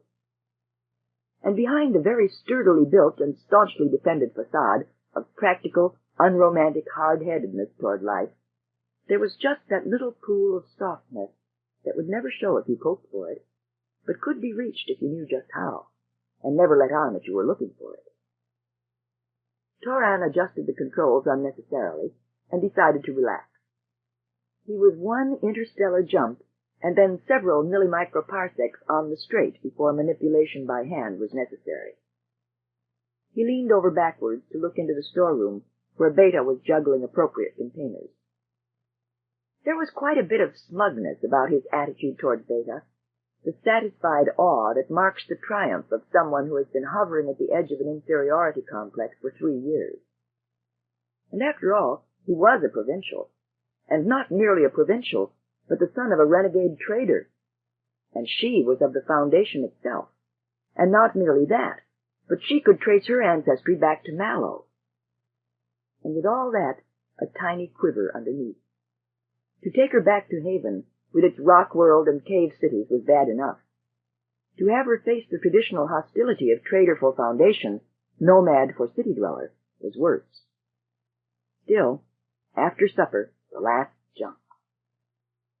Haven was an angry crimson blaze, and the second planet was a ruddy patch of light with atmosphere-blurred rim and a half-sphere of darkness. Beta leaned over the large view table with its spidering of crisscross lines that centered Haven 2 neatly. She said gravely, "I wish I had met your father first. If he takes a dislike to me—" "Then," said Toran matter-of-factly, "you would be the first pretty girl to inspire that in him. Before he lost his arm and stopped roving around the galaxy, well, if you ask him about it, he'll talk to you about it till your ears wear down to a nubbin. After a while, I got to thinking that he was embroidering, because he never told the same story twice the same way." Haven 2 was rushing up at them now. The landlocked sea wheeled ponderously below them, slate-gray in the lowering dimness, and lost to sight here and there among the wispy clouds. Mountains jutted raggedly along the coast. The sea became wrinkled with nearness, and, as it veered off past the horizon just at the end, there was one vanishing glimpse of shore-hugging ice fields. Toran grunted under the fierce deceleration. "Is your suit locked?" Beta's plump face was round and ruddy in the encasing sponge foam of the internally heated, skin-clinging costume. The ship lowered crunchingly on the open field, just short of the lifting of the plateau.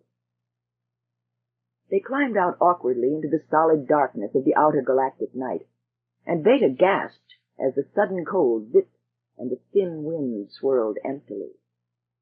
Toran seized her elbow and nudged her into an awkward run over the smooth, packed ground towards the sparking of artificial light in the distance.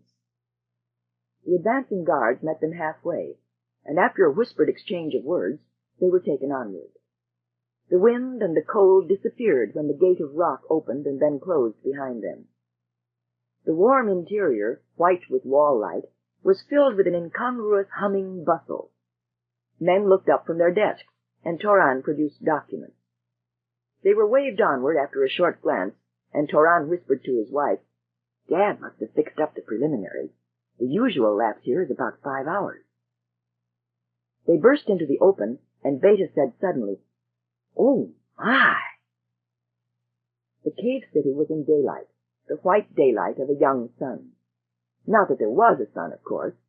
What should have been the sky was lost in the unfocused glow of an overall brilliance, and the warm air was properly thick and fragrant with greenery. Beta said, "Why, Toran, it's beautiful." Toran grinned with anxious delight. "Well now, Bay, it isn't like anything on the Foundation, of course, but it's the biggest city on Haven, too, 20,000 people, you know, and you'll get to like it. No amusement palaces, I'm afraid, but no secret police either." "Oh, Tori, it's just like a toy city. It's all white and pink, and so clean." "Well," Toran looked at the city with her. The houses were 2 stories high for the most part, and of the smooth vein rock indigenous to the region. The spires of the Foundation were missing, and the colossal community houses of the old kingdoms, but the smallness was there, and the individuality, a relic of personal initiative in a galaxy of mass life. He snapped to sudden attention. "Faye, there's Dad, right there where I'm pointing, silly. Don't you see him?" She did. It was just the impression of a large man waving frantically, fingers spread wide as though groping wildly in air. The deep thunder of a drawn-out shout reached them. Beta trailed her husband, rushing downwards over the close-cropped lawn. She caught sight of a smaller man, white-haired, almost lost to view behind the robust one arm, who still waved and still shouted. Toran cried over his shoulder, "It's my father's half-brother, the one who's been to the Foundation, you know." They met in the grass, laughing and incoherent, and Toran's father let out a final whoop for sheer joy. He hitched at his short jacket and adjusted the metal-chased felt that was his one concession to luxury. His eyes shifted from one of the youngsters to the other, and then he said, a little out of breath, "You picked a rotten day to return home, boy." "What? Oh, it is Selden's birthday, isn't it?" "It is. I had to rent a car to make the trip here, and dragoon Randu to drive it. Not a public vehicle to be had at gun's point." His eyes were on Beta now, and didn't leave. He spoke to her more softly. "I have the crystal of you right here, and it's good, but I can see the fellow who took it was an amateur."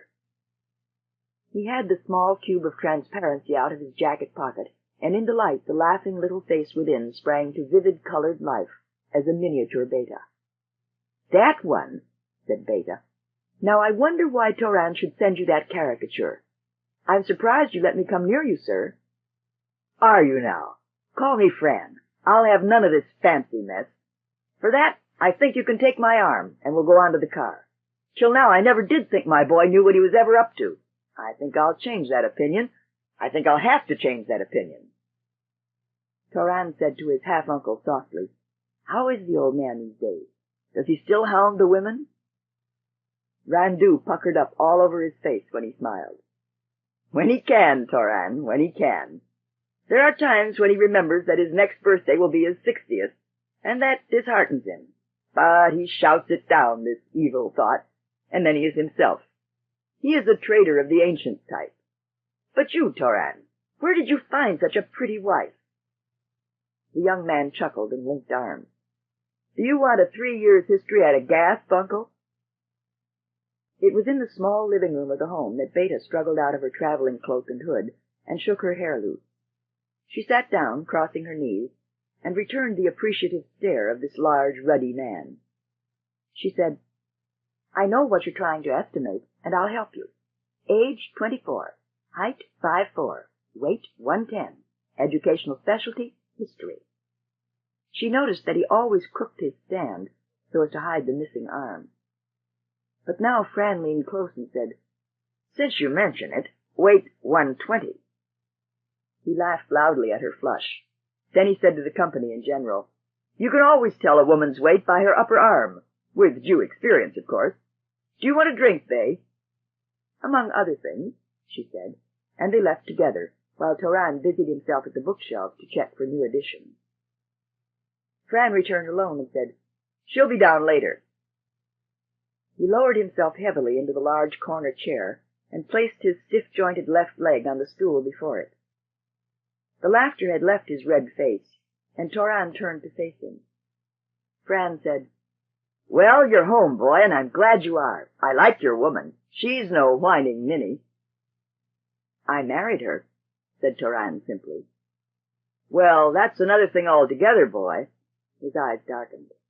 "It's a foolish way to tie up the future. In my longer life and more experienced, I never did such a thing." Randu interrupted from the corner where he stood quietly. "Now, Fransart, what comparisons are you making? Till your crash landing 6 years ago, you were never in one spot long enough to establish residence requirements for marriage. And since then, who would have you?" The one-armed man jerked erect in his seat and replied hotly, "Manny, you snowy dotard!" Toran said with hasty tact, "It's largely a legal formality, Dad. The situation has its conveniences." "Mostly for the woman," grumbled Fran. "And even if so," argued Randu, "it's up to the boy to decide. Marriage is an old custom among the foundationers." "Foundationers are not fit models for an honest trader," smoldered Fran. Toran broke in again. "My wife is a foundationer." He looked from one to the other, and then said quietly, "She's coming." The conversation took a general turn after the evening meal, which Fran had spiced with 3 tales of reminiscence composed of equal parts of blood, women, profit, and embroidery. The small televisor was on, and some classic drama was playing itself out in an unregarded whisper. Randu had hitched himself into a more comfortable position on the low couch, and gazed past the slow smoke of his long pipe to where a beta had knelt down upon the softness of the white fur mat, brought back once long ago from a trade mission, and now spread out only upon the most ceremonious occasions. "You have studied history, my girl?" he asked pleasantly. Beta nodded. "I was the despair of my teachers, but I learned a bit eventually." "A citation for scholarship," put in Toran smugly. "That's all." "And what did you learn?" proceeded Randu smoothly. "Everything? Now?" laughed the girl. The old man smiled gently. "Well, then, what do you think of the galactic situation?" "I think," said Beta concisely, "that a Selden crisis is pending, and that if it isn't, then away with the Selden plan altogether. It is a failure." "Shoo," muttered Fran from his corner. "What a way to speak of Selden." But he said nothing aloud. Randu sucked at his pipe speculatively. "Indeed. Why do you say that? I was to the Foundation, you know, in my younger days, and I, too, once thought great dramatic thoughts. But now, why do you say that?" "Well," Beta's eyes misted with thought as she curled her bare toes into the white softness of the rug and nestled her little chin in one plump hand. "It seems to me that the whole essence of Selden's plan was to create a world better than the ancient one of the Galactic Empire. It was falling apart, that world, 3 centuries ago, when Selden first established the Foundation. And if history speaks truly, it was falling apart of the triple disease of inertia, despotism, and maldistribution of the goods of the universe." Randu nodded slowly, while Toran gazed with proud, luminous eyes at his wife, and Fran in the corner clucked his tongue and carefully refilled his glass. Beta said, if the story of Selden is true, he foresaw the complete collapse of the Empire through his laws of psychohistory, and was able to predict the necessary 30,000 years of barbarism before the establishment of a new Second Empire to restore civilization and culture to humanity. It was the whole aim of his life work to set up such conditions as would ensure a speedier rejuvenation. The deep voice of Fran burst out. "And that's why he established the 2 foundations, honor be to his name." "And that's why he established the 2 foundations," assented Beta. "Our foundation was a gathering of the scientists of the dying empire, intended to carry on the science and learning of man to new heights. And the foundation was so situated in space, and the historical environment was such, that through the careful calculations of his genius, Selden foresaw that in 1,000 years it would become a newer, greater empire." There was a reverent silence. The girl said softly, "It's an old story. You all know it. For almost 3 centuries, every human being of the Foundation has known it. But I thought it would be appropriate to go through it, just quickly. Today is Selden's birthday, you know, and even if I am of the Foundation and you are of Haven, we have that in common." She lit a cigarette slowly and watched the glowing tip absently. "The laws of history are as absolute as the laws of physics, and if the probabilities of error are greater, it is only because history does not deal with as many humans as physics does atoms, so that individual variations count for more. Selden predicted a series of crises through the 1,000 years of growth, each of which would force a new turning of our history into a precalculated path. It is those crises which direct us, and therefore a crisis must come now." "Now," she repeated forcefully. "It's almost a century since the last one, and in that century every vice of the Empire has been repeated in the Foundation. Inertia. Our ruling class knows one law: no change. Despotism. They know one rule: force. Maldistribution. They know one desire: to hold what is theirs." "While others starve," roared Fran suddenly, with a mighty blow of his fist upon the arm of his chair. "Girl, your words are pearls. The fat guts on their money bags ruin the Foundation, while the brave traders hide their poverty on dregs of worlds like Haven. It's a disgrace to Selden, a casting of dirt in his face, a spewing in his beard." He raised his arm high, and then his face lengthened. "If I had my other arm, if once they had listened to me—" "Dad," said Toran, "take it easy." "Take it easy, take it easy," his father mimicked savagely. We'll live here and die here forever. And you say, take it easy. That's our modern Lathan Devers, said Randu, gesturing with his pipe. This Fran of ours. Devers died in the slave mines 80 years ago with your husband's great-grandfather because he lacked wisdom and didn't lack heart. Yes, by the galaxy, I'd do the same if I were he, swore Fran. Devers was the greatest traitor in history, greater than Mallow, the overblown windbag the Foundationers worship. If the cutthroats who lord the Foundation killed him because he loved justice, the greater the blood debt owed them. Go on, girl, said Randu. Go on, or surely he'll talk all the night and rave all the next day. There's nothing to go on about, she said, with sudden gloom. There must be a crisis, but I don't know how to make one. The progressive forces on the Foundation are oppressed fearfully. You traitors may have the will, but you are hunted and disunited. If all the forces of goodwill in and out of the Foundation could combine— Fran's laugh was a raucous jeer. Listen to her, Randu, listen to her. In and out of the Foundation, she says. Girl, there's no hope in the flab sides of the Foundation. Among them some hold the whip and the rest are whipped, dead whipped. Not enough spunk left in the whole rotten world to outface one good trader. Beta's attempted interruptions broke feebly against the overwhelming wind. Toran leaned over and put a hand over her mouth. Dad, he said coldly, you've never been on the Foundation. You know nothing about it. I tell you that the underground there is brave and daring enough. I could tell you that Beta was one of them. All right, boy, no offense. Now, where's the cause for anger? He was genuinely perturbed. Toran drove on fervently. The trouble with you, Dad, is that you've got a provincial outlook. You think because some 100,000 traders scurry into holes on an unwanted planet at the end of nowhere that they're a great people. Of course, any tax collector from the Foundation that gets here never leaves again, but that's cheap heroism. What would you do if the Foundation sent a fleet? We'd blast them, said Fran sharply, and get blasted, with the balance in their favor.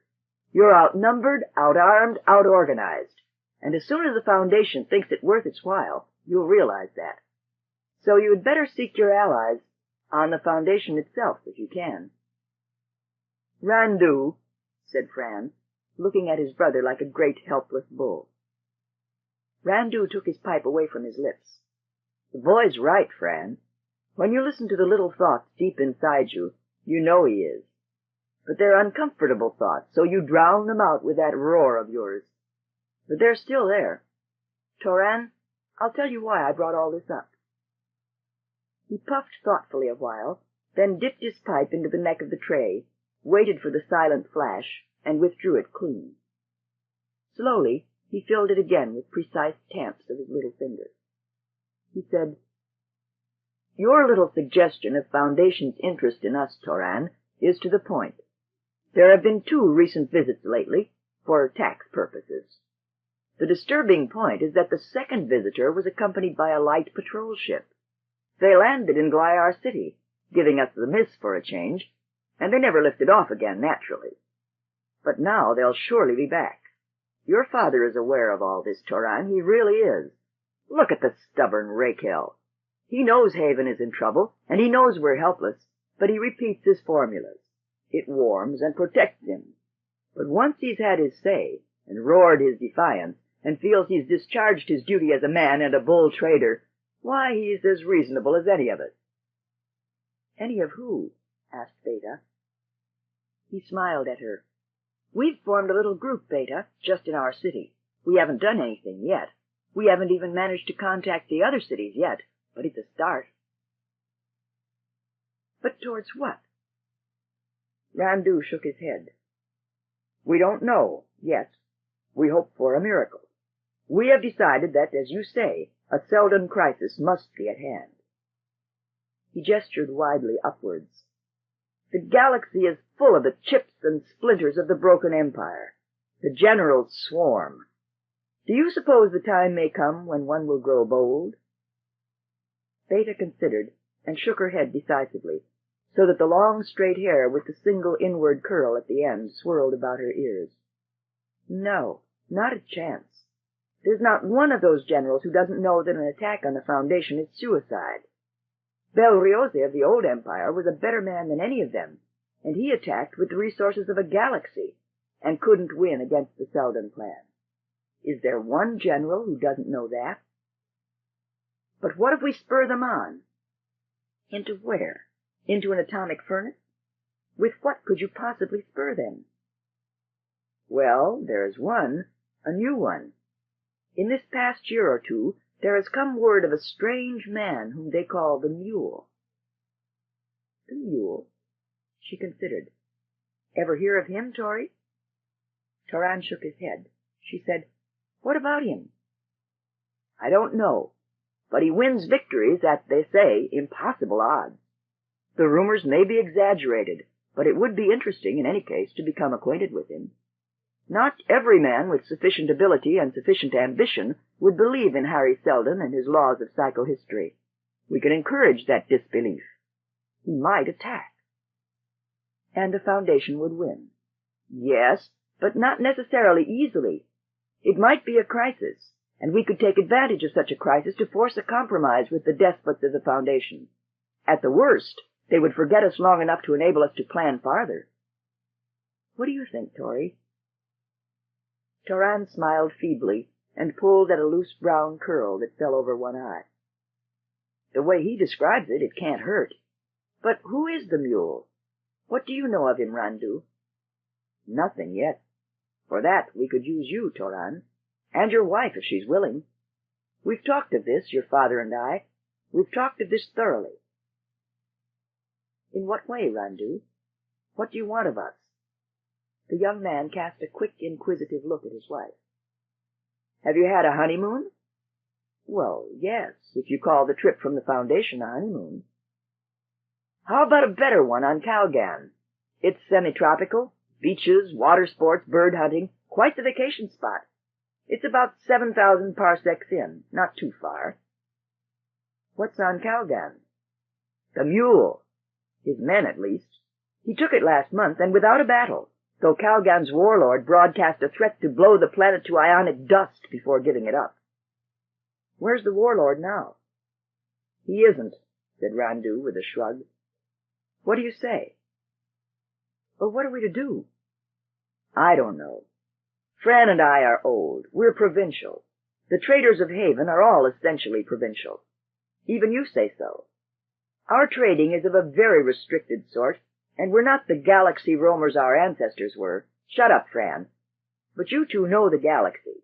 Beta, especially, speaks with a nice Foundation accent.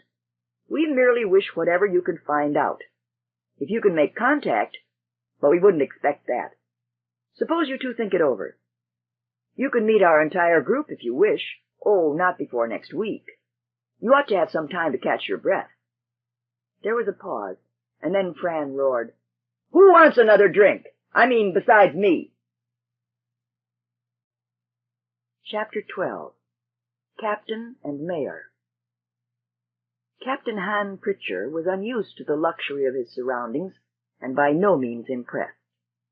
As a general thing, he discouraged self-analysis and all forms of philosophy and metaphysics not directly connected with his work. It helped. His work consisted largely of what the War Department called intelligence, the sophisticates espionage, and the romanticists spy stuff.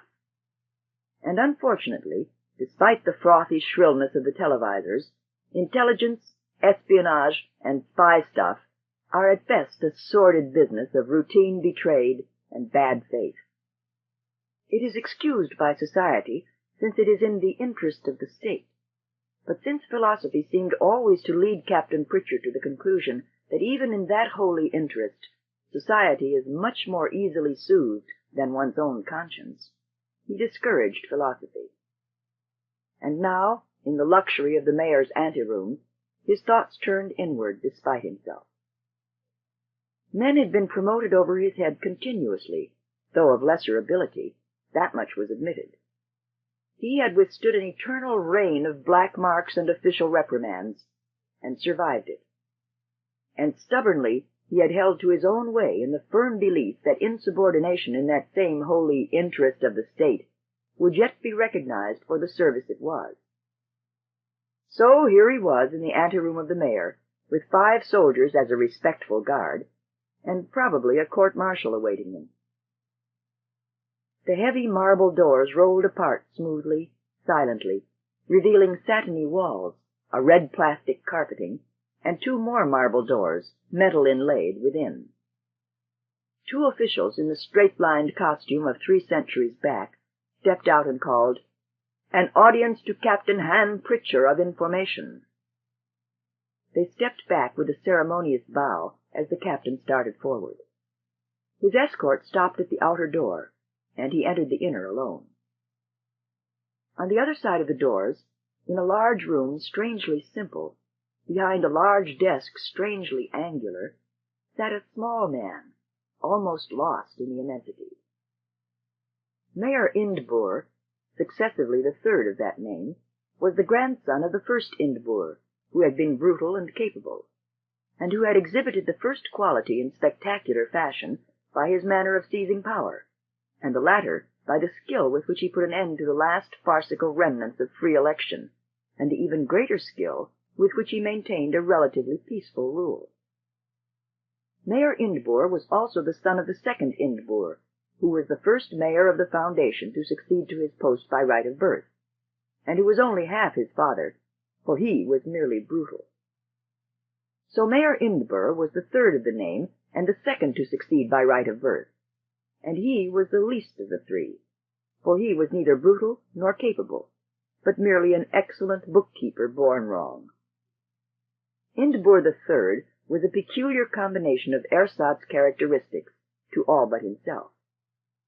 To him, a stilted geometric love of arrangement was system. An indefatigable and feverish interest in the pettiest facets of day-to-day bureaucracy was industry. Indecision when right was caution, and blind stubbornness when wrong, determination. And withal, he wasted no money, killed no man needlessly, and meant extremely well. If Captain Pritchard's gloomy thoughts ran along these lines as he remained respectfully in place before the large desk, the wooden arrangement of his features yielded no insight into the fact. He neither coughed, shifted weight, nor shuffled his feet, until the thin face of the mayor lifted slowly as the busy stylus ceased in its task of marginal notations, and a sheet of close-printed paper was lifted from one neat stack and placed upon another neat stack. Mayor Indboer clasped his hands carefully before him, deliberately refraining from disturbing the careful arrangement of desk accessories. He said in acknowledgment, "Captain Han Pritchard of Information." And Captain Pritchard, in strict obedience to protocol, bent one knee nearly to the ground and bowed his head until he heard the words of release. "Arise, Captain Pritchard." The mayor said with an air of warm sympathy, "You are here, Captain Pritchard, because of certain disciplinary actions taken against yourself by your superior officer. The papers concerning such action have come, in the ordinary course of events, to my notice, and since no event in the Foundation is of disinterest to me, I took the trouble to ask for further information on your case. You are not, I hope, surprised." Captain Pritchard said unemotionally, "Excellence, no. Your justice is proverbial." "Is it? Is it?" His tone was pleased, and the tinted contact lenses he wore caught the light in a manner that imparted a hard, dry gleam to his eyes. Meticulously, he fanned out a series of metal-bound folders before him. The parchment sheets within crackled sharply as he turned them, his long finger following down the line as he spoke. "I have your record here, Captain, complete. You are 43, and have been an officer of the armed forces for 17 years. You were born in Loris, of Anacreonian parents, no serious childhood diseases, an attack of Myo, well, that's of no importance. Education, pre-military, at the Academy of Sciences. Major, hyper-engines, academic standing. Very good, you're to be congratulated. Entered the Army as under-officer on the 102nd day of the 293rd year of the Foundation era." He lifted his eyes momentarily as he shifted the first folder and opened the second. "You see? he said. "In my administration, nothing is left to chance. Order! System!" He lifted a pink-scented jelly globule to his lips. It was his one vice, and but dolingly indulged in. Witness the fact that the mayor's desk lacked that almost inevitable atom flash for the disposal of dead tobacco, for the mayor did not smoke, nor, as a matter of course, did his visitors. The mayor's voice droned on, methodically, slurringly, mumblingly, now and then interspersed with whispered comments of equally mild and equally ineffectual commendation or reproof. Slowly, he replaced the folders as originally, in a single neat pile. "Well, Captain," he said briskly, "your record is unusual. Your ability is outstanding, it would seem, and your services valuable beyond question. I note that you have been wounded in the line of duty twice, and that you have been awarded the Order of Merit for bravery beyond the call of duty. Those are facts not lightly to be minimized." Captain Pritchard's expressionless face did not soften. He remained stiffly erect. Protocol required that a subject honored by an audience with the mayor may not sit down, a point perhaps needlessly reinforced by the fact that only one chair existed in the room, the one underneath the mayor. Protocol further required no statements other than those needed to answer a direct question. The mayor's eyes bore down hard upon the soldier, and his voice grew pointed and heavy. "However, you have not been promoted in 10 years, and your superiors report over and over again of the unbending stubbornness of your character. You are reported to be chronically insubordinate, incapable of maintaining a correct attitude towards superior officers, apparently uninterested in maintaining frictionless relationships with your colleagues, and an incurable troublemaker besides. How do you explain that, Captain?" "Excellence, I do what seems right to me. My deeds on behalf of the state and my wounds in that cause bear witness that what seems right to me is also in the interest of the state." "A soldierly statement, Captain, but a dangerous doctrine. More of that later.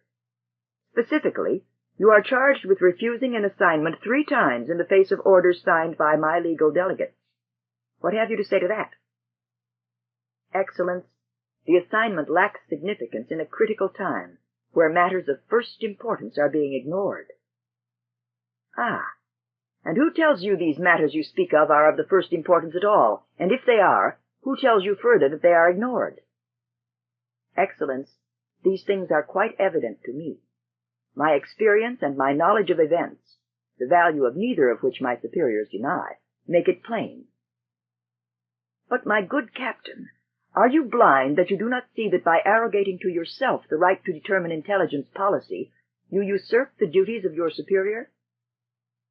"Excellence, my duty is primarily to the state, and not to my superior."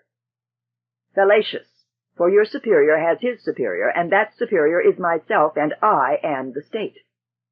But come, you shall have no cause to complain of this justice of mine that you say is proverbial. State in your own words the nature of the breach in discipline that has brought all this on." "Excellence, in the last year and a half I have been engaged in living the life of a retired merchant mariner upon the world of Calgan. My instructions were to direct Foundation activity upon the planet, perfect an organization to act as check upon the warlord of Calgan, particularly as regards his foreign policy." "This is known to me. Continue." "Excellence, my reports have continually stressed the strategic positions of Calgan and the systems it controls.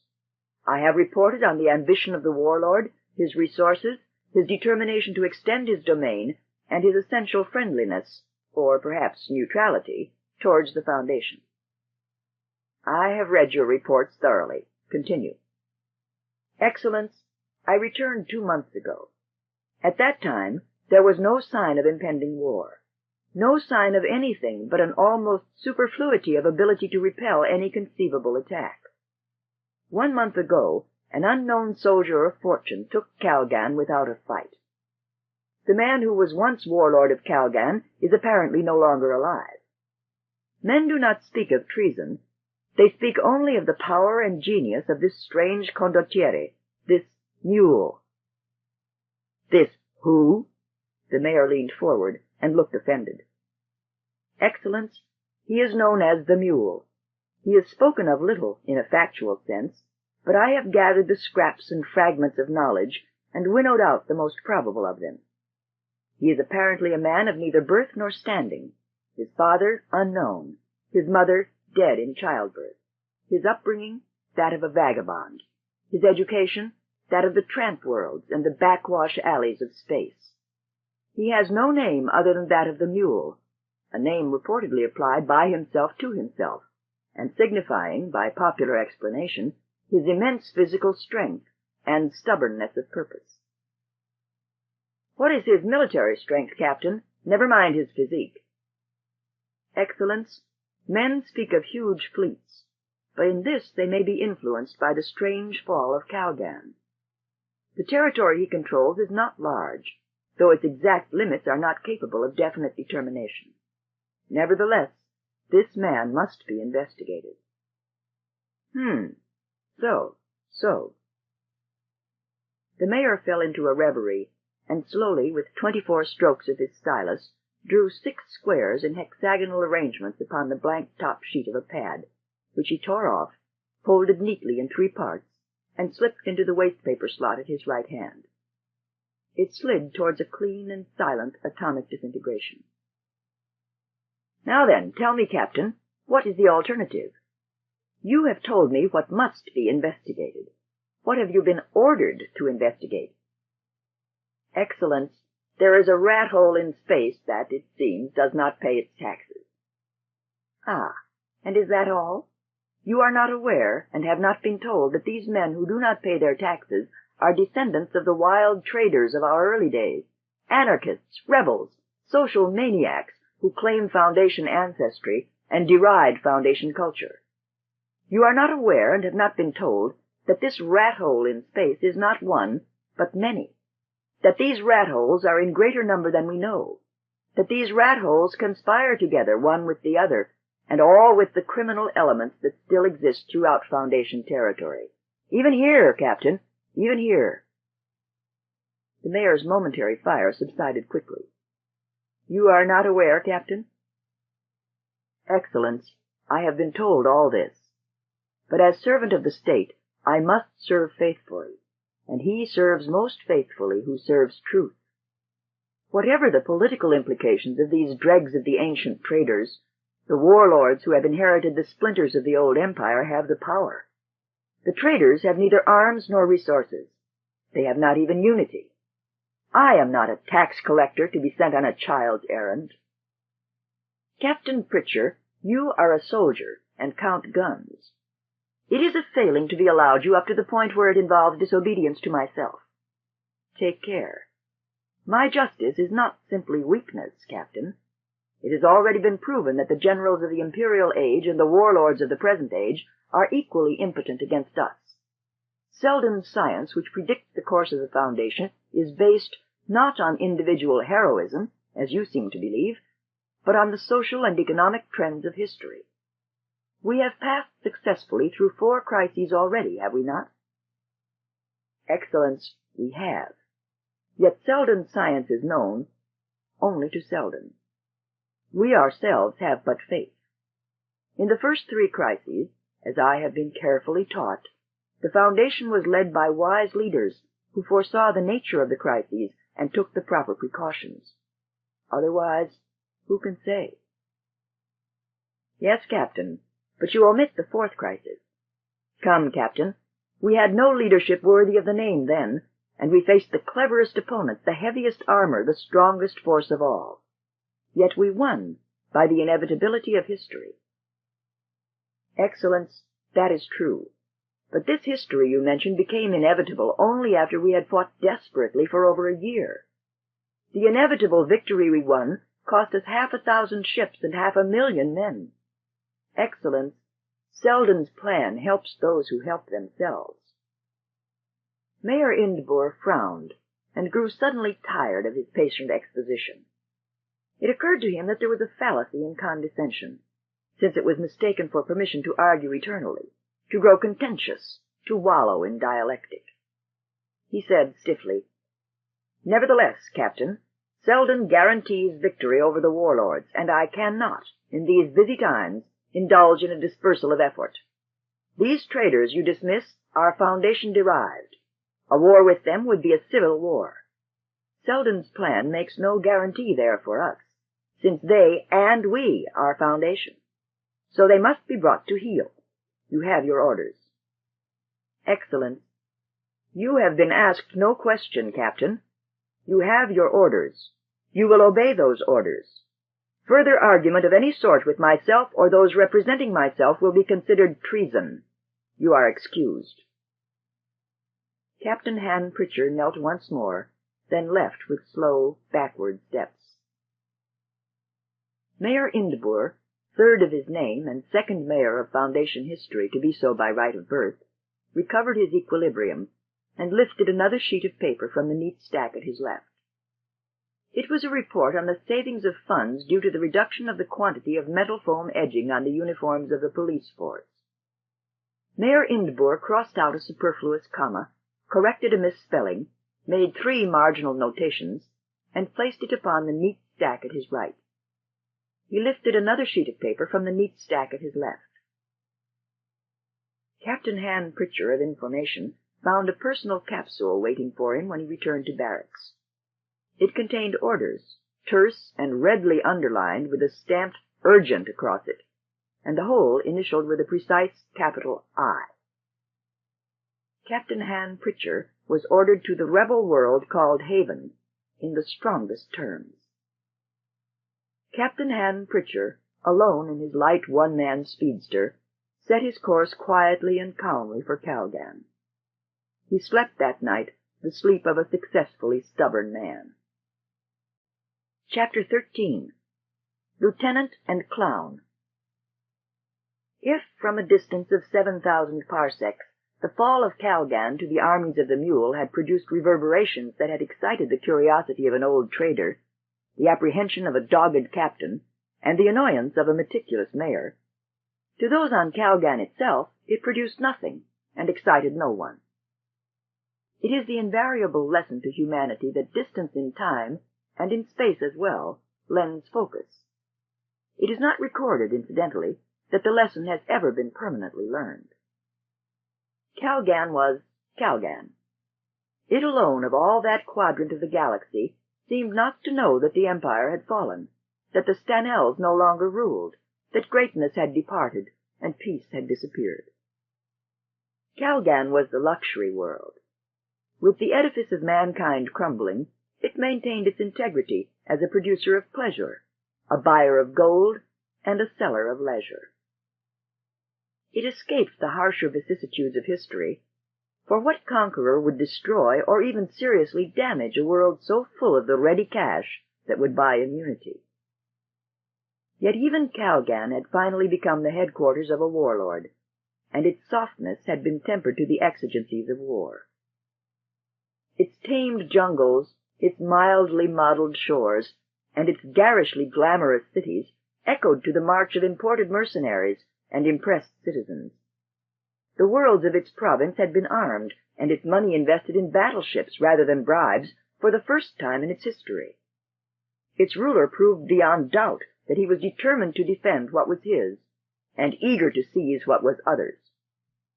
He was a great one of the galaxy, a war and peacemaker, a builder of empire, an establisher of dynasty.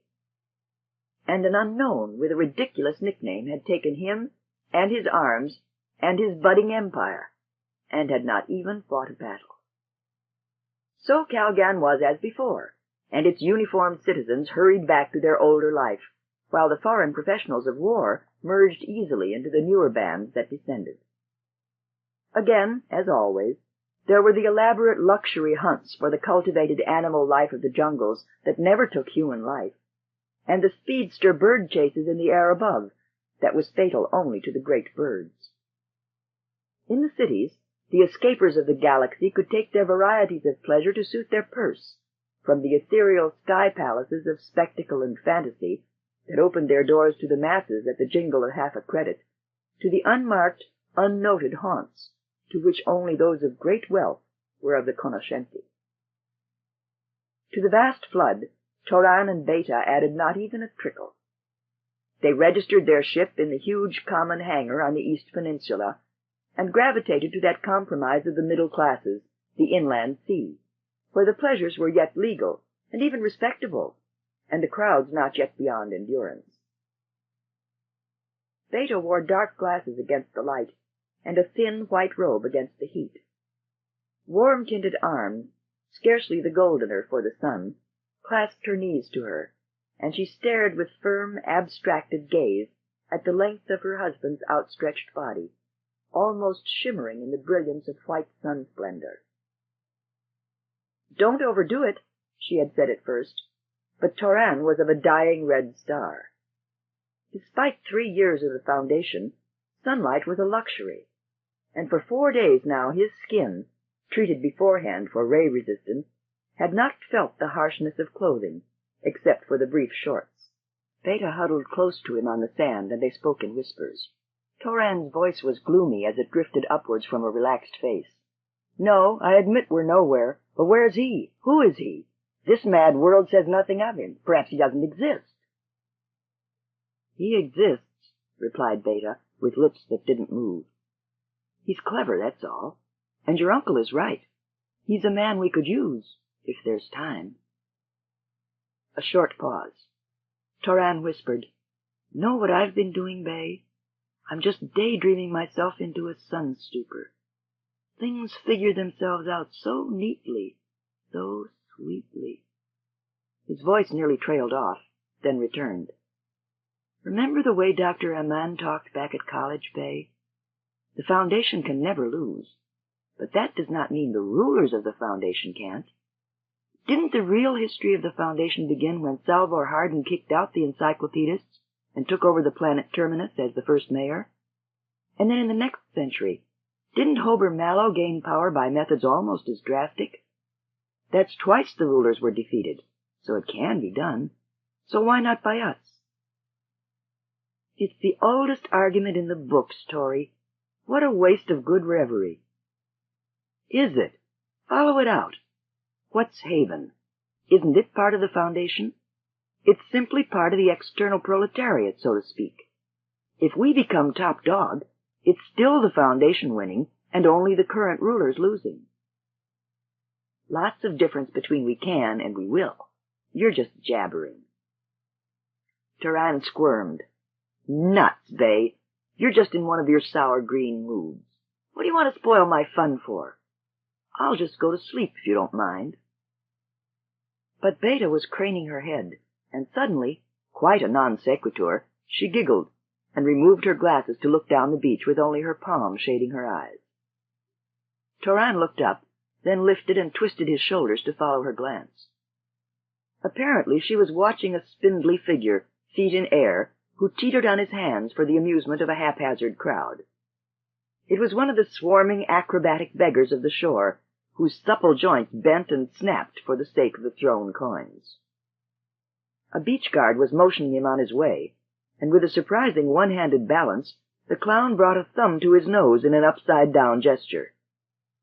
The guard advanced threateningly, and reeled backward with a foot in his stomach. The clown righted himself without interrupting the motion of the initial kick, and was away, while the frothing guard was held off by a thoroughly unsympathetic crowd. The clown made his way raggedly down the beach. He brushed past many, hesitated often, stopped nowhere. The original crowd had dispersed. The guard had departed. "He's a queer fellow," said Beta with amusement, and Toran agreed indifferently. The clown was close enough now to be seen clearly. His thin face drew together in front into a nose of generous planes and fleshy tip that seemed all but prehensile. His long, lean limbs and spidery body, accentuated by his costume, moved easily and with grace, but with just a suggestion of having been thrown together at random.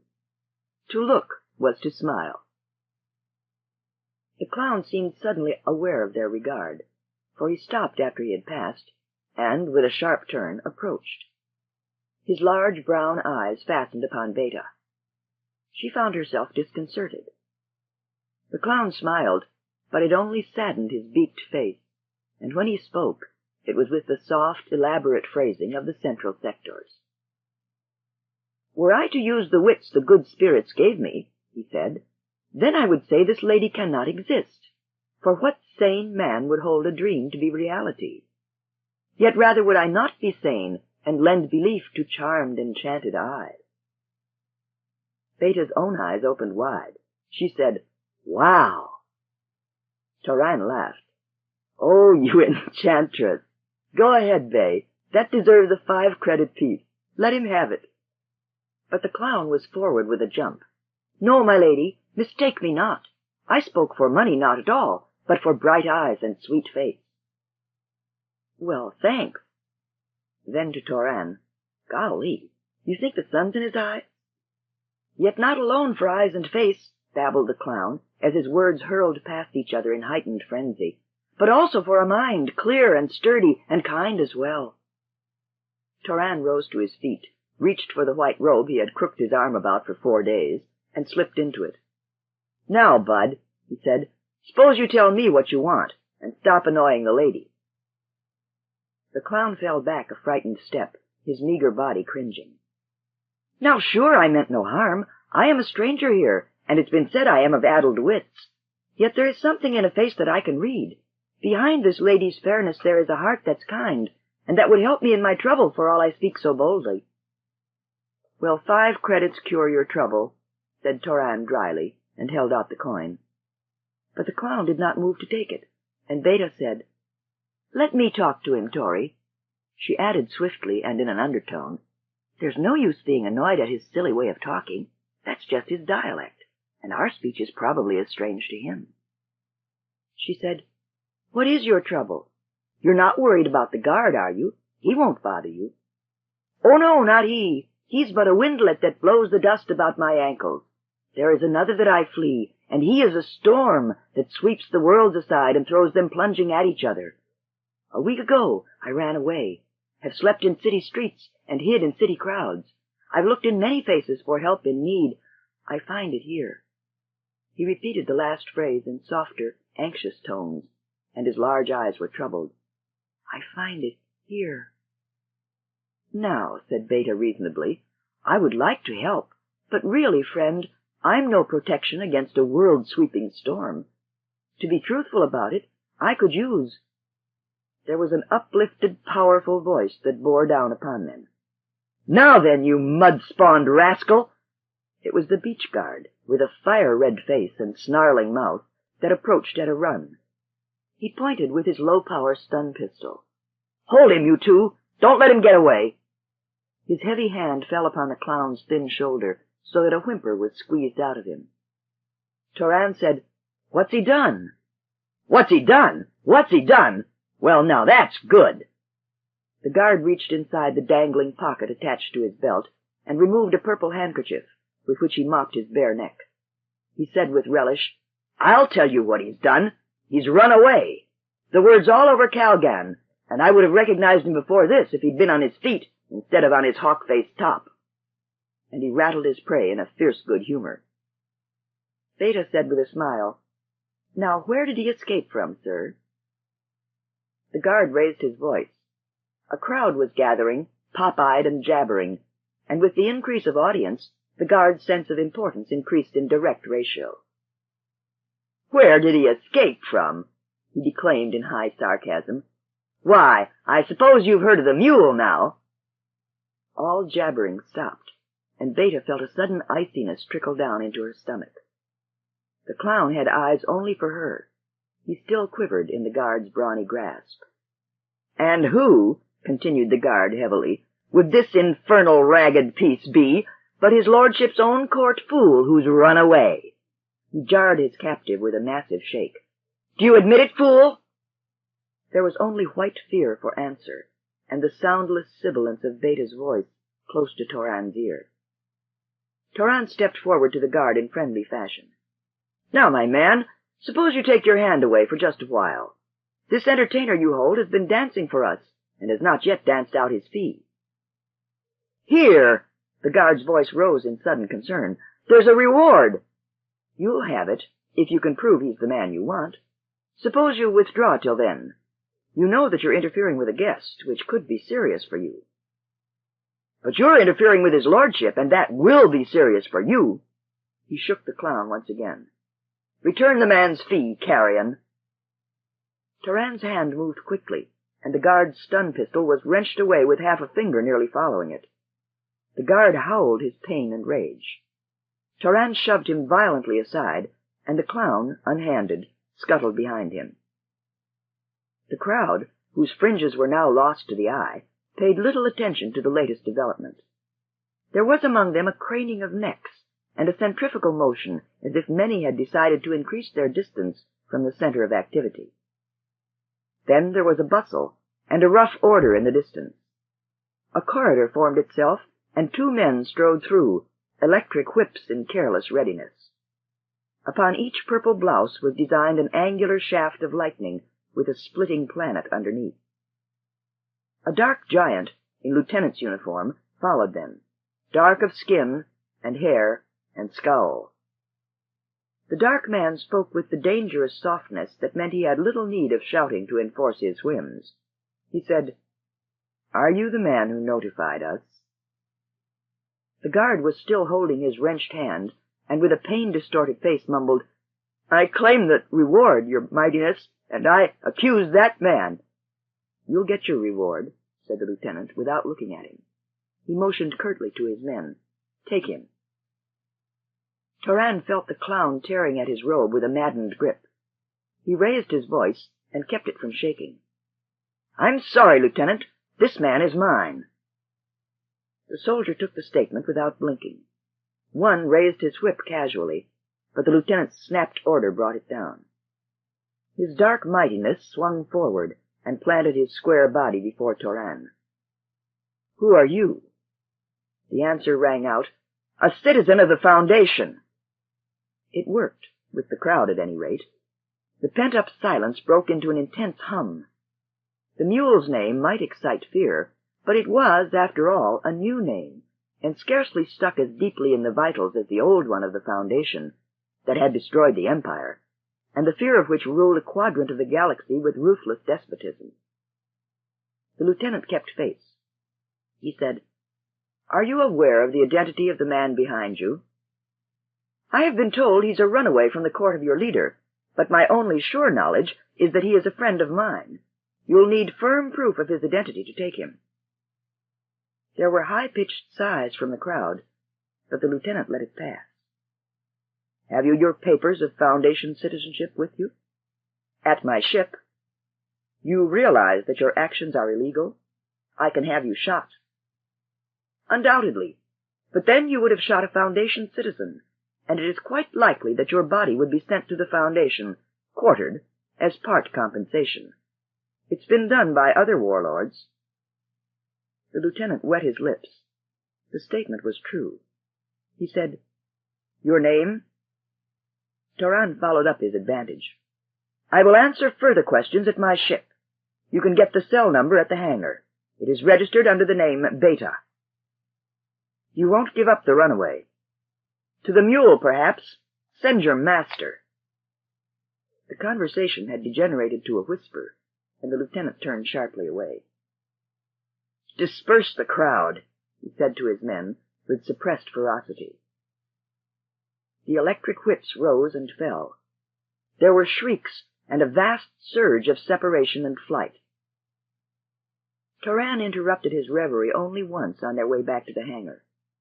He said, almost to himself, "Galaxy Bay, what a time I had. I was so scared." "Yes," she said, with a voice that still shook, and eyes that still showed something akin to worship. "It was quite out of character." "Well, I still don't know what happened. I just got up there with a stun pistol that I wasn't even sure I knew how to use, and talked back to him. I don't know why I did it." He looked across the aisle of the short-run air vessel that was carrying them out of the beach area to the seat on which the mule's clown scrunched up in sleep, and added distastefully, "It was the hardest thing I've ever done." The lieutenant stood respectfully before the colonel of the garrison, and the colonel looked at him and said, "Well done. Your part's over now." But the lieutenant did not retire immediately. He said darkly, "The mule has lost face before a mob, sir. It will be necessary to undertake disciplinary action to restore a proper atmosphere of respect. Those measures have already been taken." The lieutenant half turned, then, almost with resentment, "I'm willing to agree, sir, that orders are orders, but standing before that man with his stun pistol and swallowing his insolence whole was the hardest thing I've ever done." Chapter 14. The Mutant. The hangar on Calgan is an institution peculiar unto itself, born of the need for the disposition of the vast number of ships brought in by the visitors from abroad, and the simultaneous and consequent vast need for living accommodations for the same. The original bright one, who had thought of the obvious solution, had quickly become a millionaire. His heirs, by birth or finance, were easily among the richest on Calgan. The hangar spreads fatly over square miles of territory, and hangar does not describe it at all sufficiently. It is essentially a hotel for ships. The traveler pays in advance, and his ship is awarded a berth from which it can take off into space at any desired moment. The visitor then lives in his ship, as always.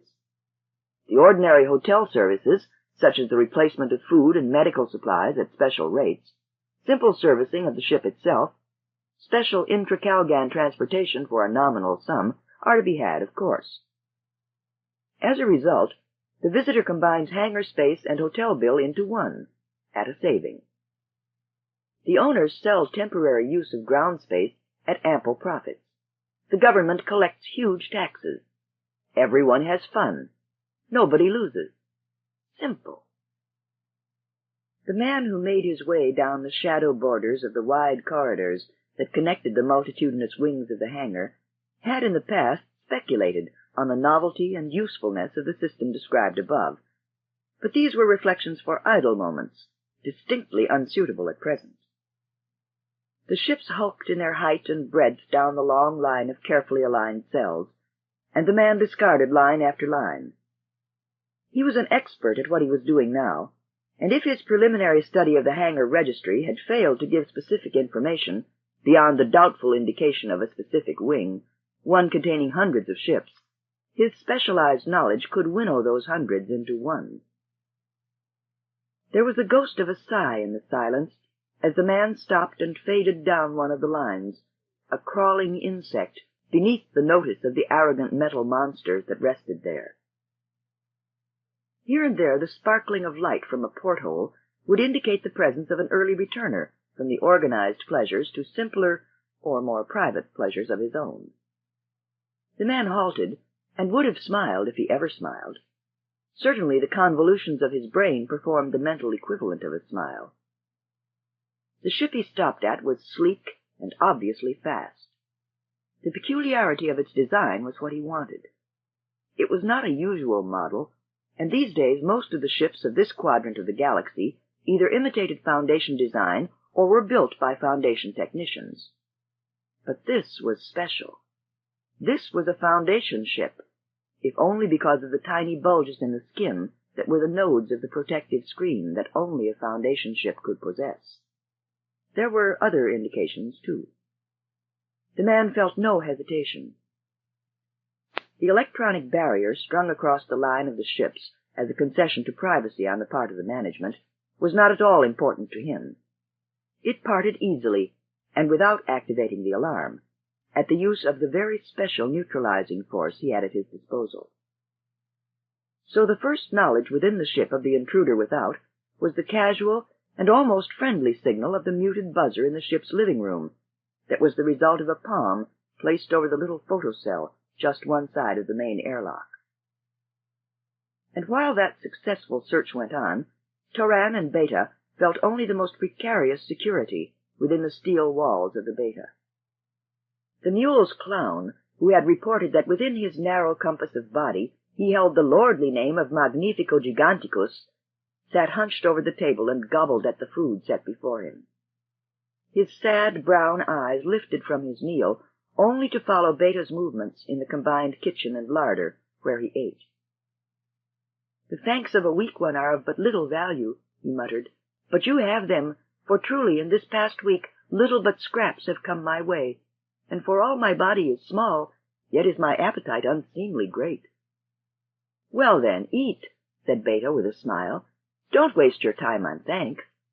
Isn't there a central galaxy proverb about gratitude that I once heard? Truly there is, my lady, for a wise man, I have been told, once said, gratitude is best and most effective when it does not evaporate itself in empty phrases. But alas, my lady, I am but a mass of empty phrases, it would seem. When my empty phrases pleased the mule, it brought me a court dress and a grand name, for, see you, it was originally simply Bobo, one that pleases him not. And then when my empty phrases pleased him not, it would bring upon my poor bones beatings and whippings. Toran entered from the pilot room. Nothing to do now but wait, Bay. I hope the mule is capable of understanding that a Foundation ship is Foundation territory. Magnifico Giganticus, once Bobo, opened his eyes wide and exclaimed, How great is the Foundation, before which even the cruel servants of the mule tremble! Have you heard of the Foundation, too? Asked Beta with a little smile. And who has not? Magnifico's voice was a mysterious whisper. There are those who say it is a world of great magic, of fires that can consume planets, and secrets of mighty strength. They say that not the highest nobility of the galaxy could achieve the honor and deference considered only the natural due of a simple man who could say, I am a citizen of the Foundation, were he only a salvage miner of space, or a nothing like myself. Beta said, Now, Magnifico, you'll never finish if you make speeches. Here, I'll get you a little flavored milk. It's good. She placed a pitcher of it upon the table and motioned Toran out of the room. Tori, what are we going to do now about him? And she motioned towards the kitchen. How do you mean? If the mule comes, are we going to give him up? Well, what else, Bay? He sounded harassed, and the gesture with which he shoved back the moist curl upon his forehead testified to that. He continued impatiently, Before I came here, I had a sort of vague idea that all we had to do was ask for the mule, and then get down to business. Just business, you know, nothing definite. I know what you mean, Tori. I wasn't much hoping to see the mule myself, but I did think we could pick up some first-hand knowledge of the mess, and then pass it over to people who know a little more about this interstellar intrigue. I'm no storybook spy. You're not behind me, Bay. He folded his arms and frowned. What a situation! You'd never know there was a person like the mule, except for this last queer break. Do you suppose he'll come for his clown? Beta looked up at him. I don't know that I want him to. I don't know what to say or do. Do you? The inner buzzer sounded with its intermittent burring noise.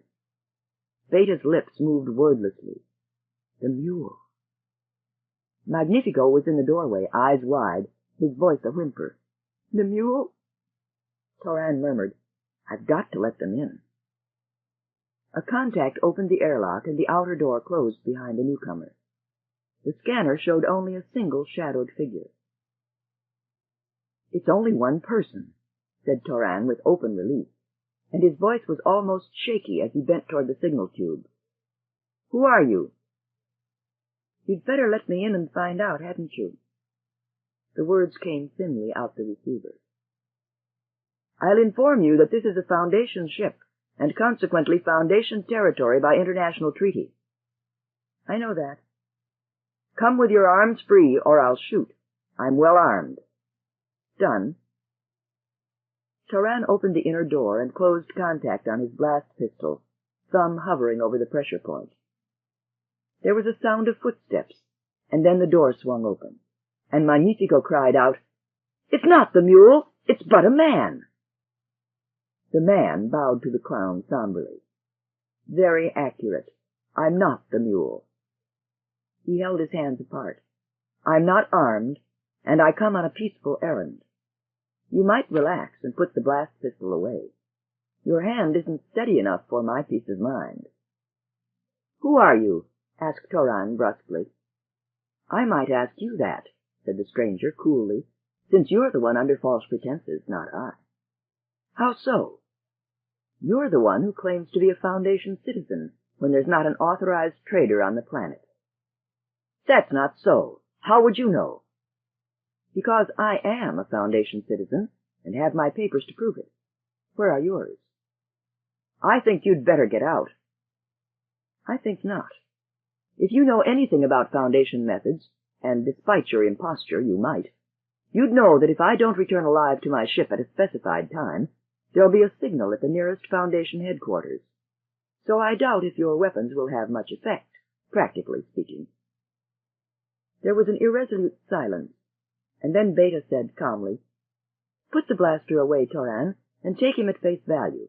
He sounds like the real thing." "Thank you," said the stranger. Toran put his gun on the chair beside him. "Suppose you explain all this now." The stranger remained standing. He was long of bone and large of limb. His face consisted of hard, flat planes, and it was somehow evident that he never smiled. But his eyes lacked hardness. He said, "News travels quickly, especially when it is apparently beyond belief. I don't suppose there's a person on Calgan who doesn't know that the mule's men were kicked in the teeth today by 2 tourists from the Foundation. I knew of the important details before evening, and as I said, there are no Foundation tourists aside from myself on the planet. We know about those things." "Who are the we?" "We are we. Myself, for one. I knew you were at the hangar. You had been overheard to say so. I had my ways of checking the registry, and my ways of finding the ship." He turned to Beta suddenly. "You're from the Foundation, by birth, aren't you?" "Am I?" "You're a member of the Democratic Opposition. They call it the Underground. I don't remember your name, but I do the face. You got out only recently, and wouldn't have if you were more important." Beta shrugged. "You know a lot." "I do. You escaped with a man. That one?" "Does it matter what I say?" "No. I merely want a thorough mutual understanding. I believe that the password during the week you left so hastily was Selden, Hardin, and Freedom. Porphyrat Hart was your section leader." "Where'd you get that?" Beta was suddenly fierce. "Did the police get him?" Toran held her back, but she shook herself loose and advanced. The man from the Foundation said quietly, "Nobody has him. It's just that the underground spreads widely and in queer places. I'm Captain Han Pritcher of Information, and I'm a section leader myself. Never mind under what name." He waited, then said, "No, you don't have to believe me. In our business it is better to overdo suspicion than the opposite. But I'd better get past the preliminaries." "Yes," said Toran. "Suppose you do." "May I sit down?" "Thanks." Captain Pritcher swung a long leg across his knee and let an arm swing loose over the back of the chair. "I'll start out by saying that I don't know what all this is about, from your angle. You two aren't from the Foundation, but it's not a hard guess that you're from one of the independent trading worlds. That doesn't bother me overmuch. But out of curiosity, what do you want with that fellow, that clown you snatched to safety? You're risking your life to hold on to him." "I can't tell you that." Well, I didn't think you would. But if you're waiting for the mule himself to come behind a fanfarade of horns, drums, and electric organs, relax. The mule doesn't work that way." "What?" It came from both Toran and Beta, and in the corner where Magnifico lurked with ears almost visibly expanded, there was a sudden joyful start. "That's right. I've been trying to contact him myself, and doing a rather more thorough job of it than you two amateurs can. It won't work. The man makes no personal appearance, doesn't allow himself to be photographed or simulated, and is seen only by his most intimate associates." "Is that supposed to explain your interest in us, Captain?" questioned Toran. "No. That clown is the key. That clown is one of the very few that have seen him. I want him. He may be the proof I need, and I need something Galaxy knows, to awaken the Foundation." "It needs awakening?" broke in Beta with sudden sharpness. Against what? And in what role do you act as alarm, that of rebel Democrat or of secret police and provocateur? The captain's face set in its hard lines. When the entire Foundation is threatened, Madam Revolutionary, both Democrats and tyrants perish. Let us save the tyrants from a greater, that we may overthrow them in their turn. Who's the greater tyrant you speak of? Flared Beta. The mule. I know a bit about him, enough to have been my death several times over already, if I had moved less nimbly. Send the clown out of the room. This will require privacy. Magnifico, said Beta with a gesture, and the clown left without a sound. The captain's voice was grave and intense, and low enough so that Toran and Beta drew close. He said, "The mule is a shrewd operator, far too shrewd not to realize the advantage of the magnetism and glamour of personal leadership. If he gives that up, it's for a reason.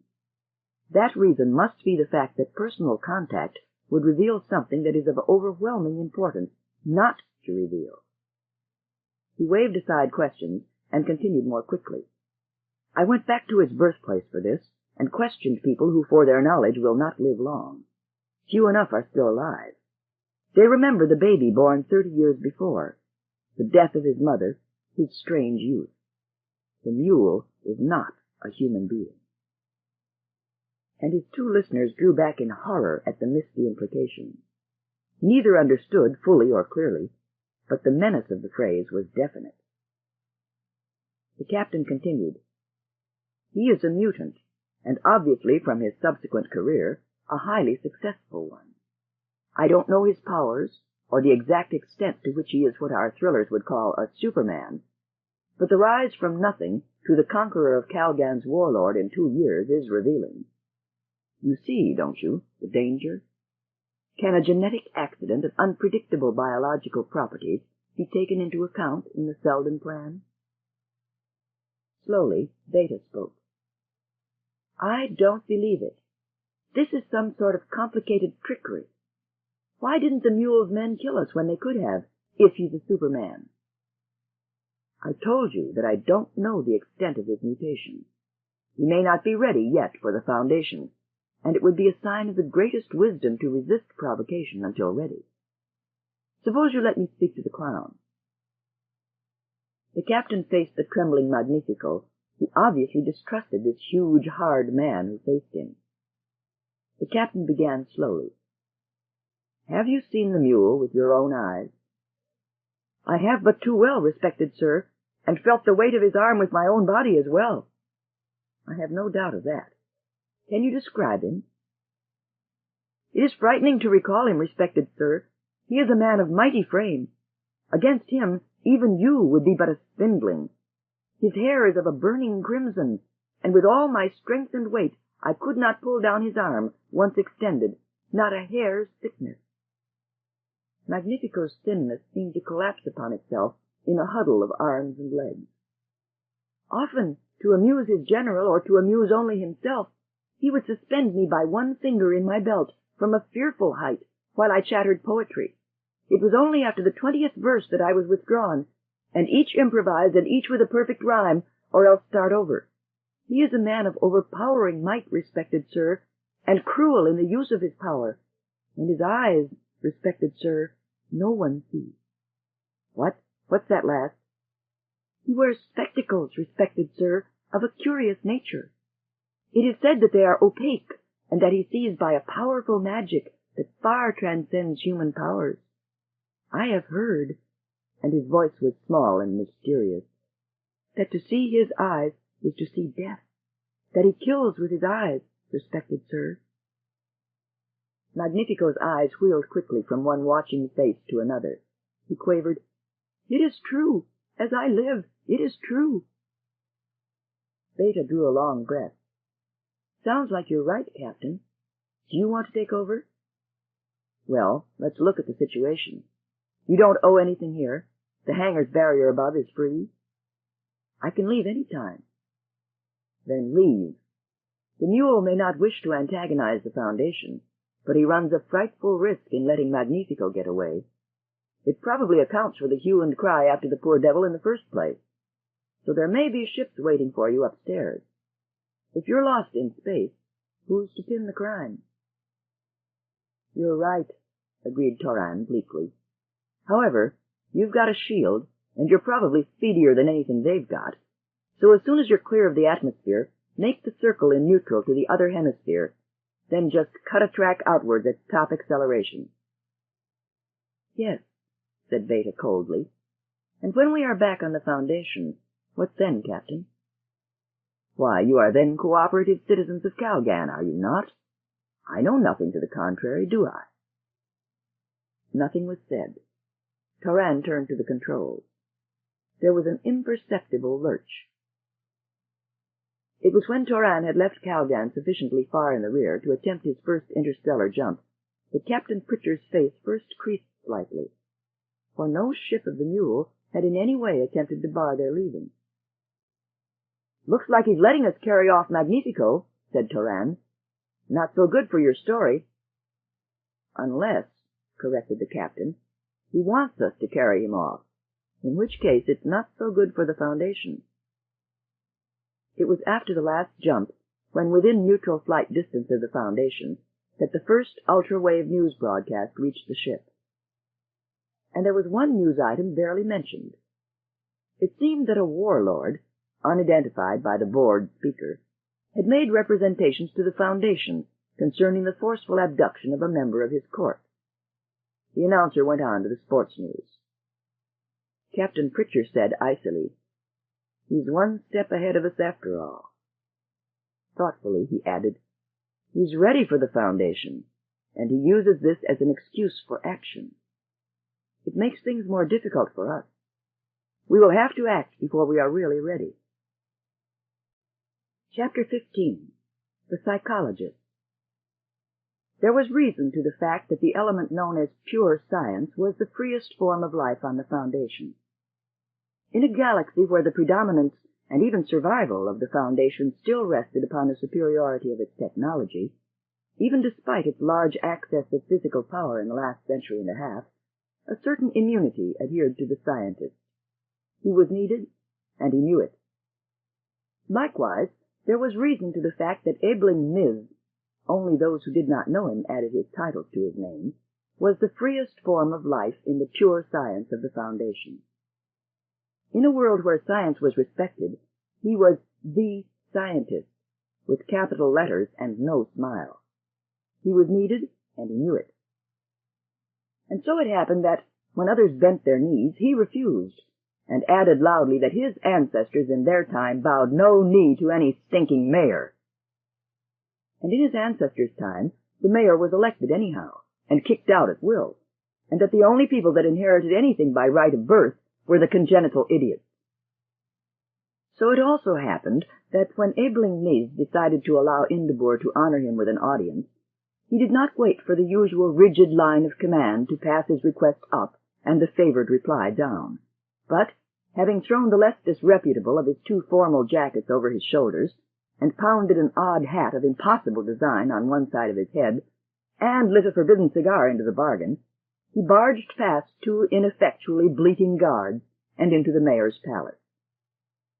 The first notice His Excellence received of the intrusion was when from his garden he heard the gradually nearing uproar of expostulation and the answering bull roar of inarticulate swearing.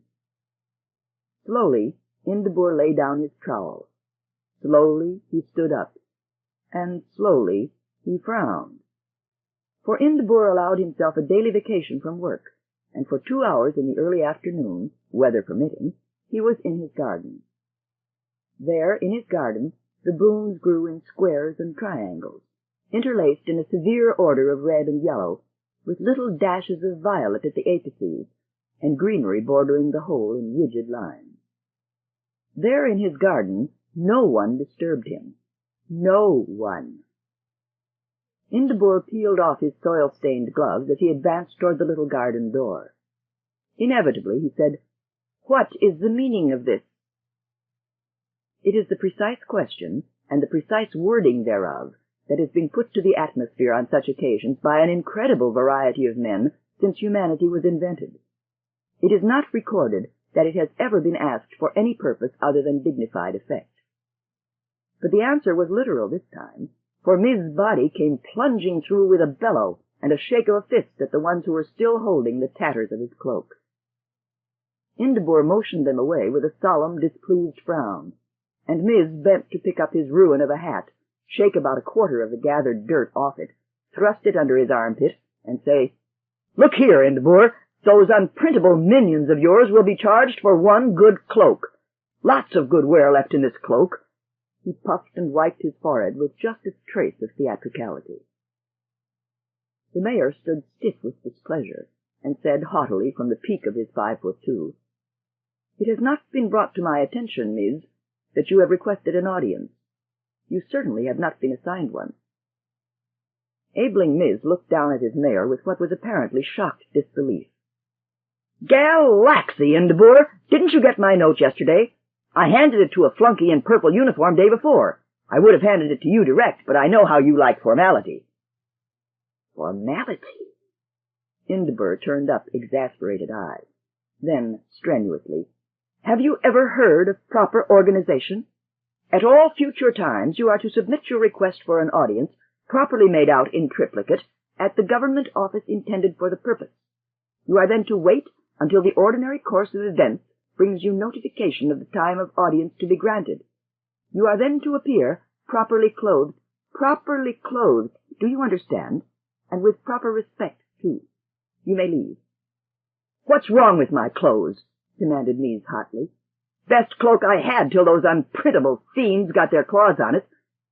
I'll leave just as soon as I deliver what I came to deliver. Galaxy! If it didn't involve a Selden crisis, I would leave right now."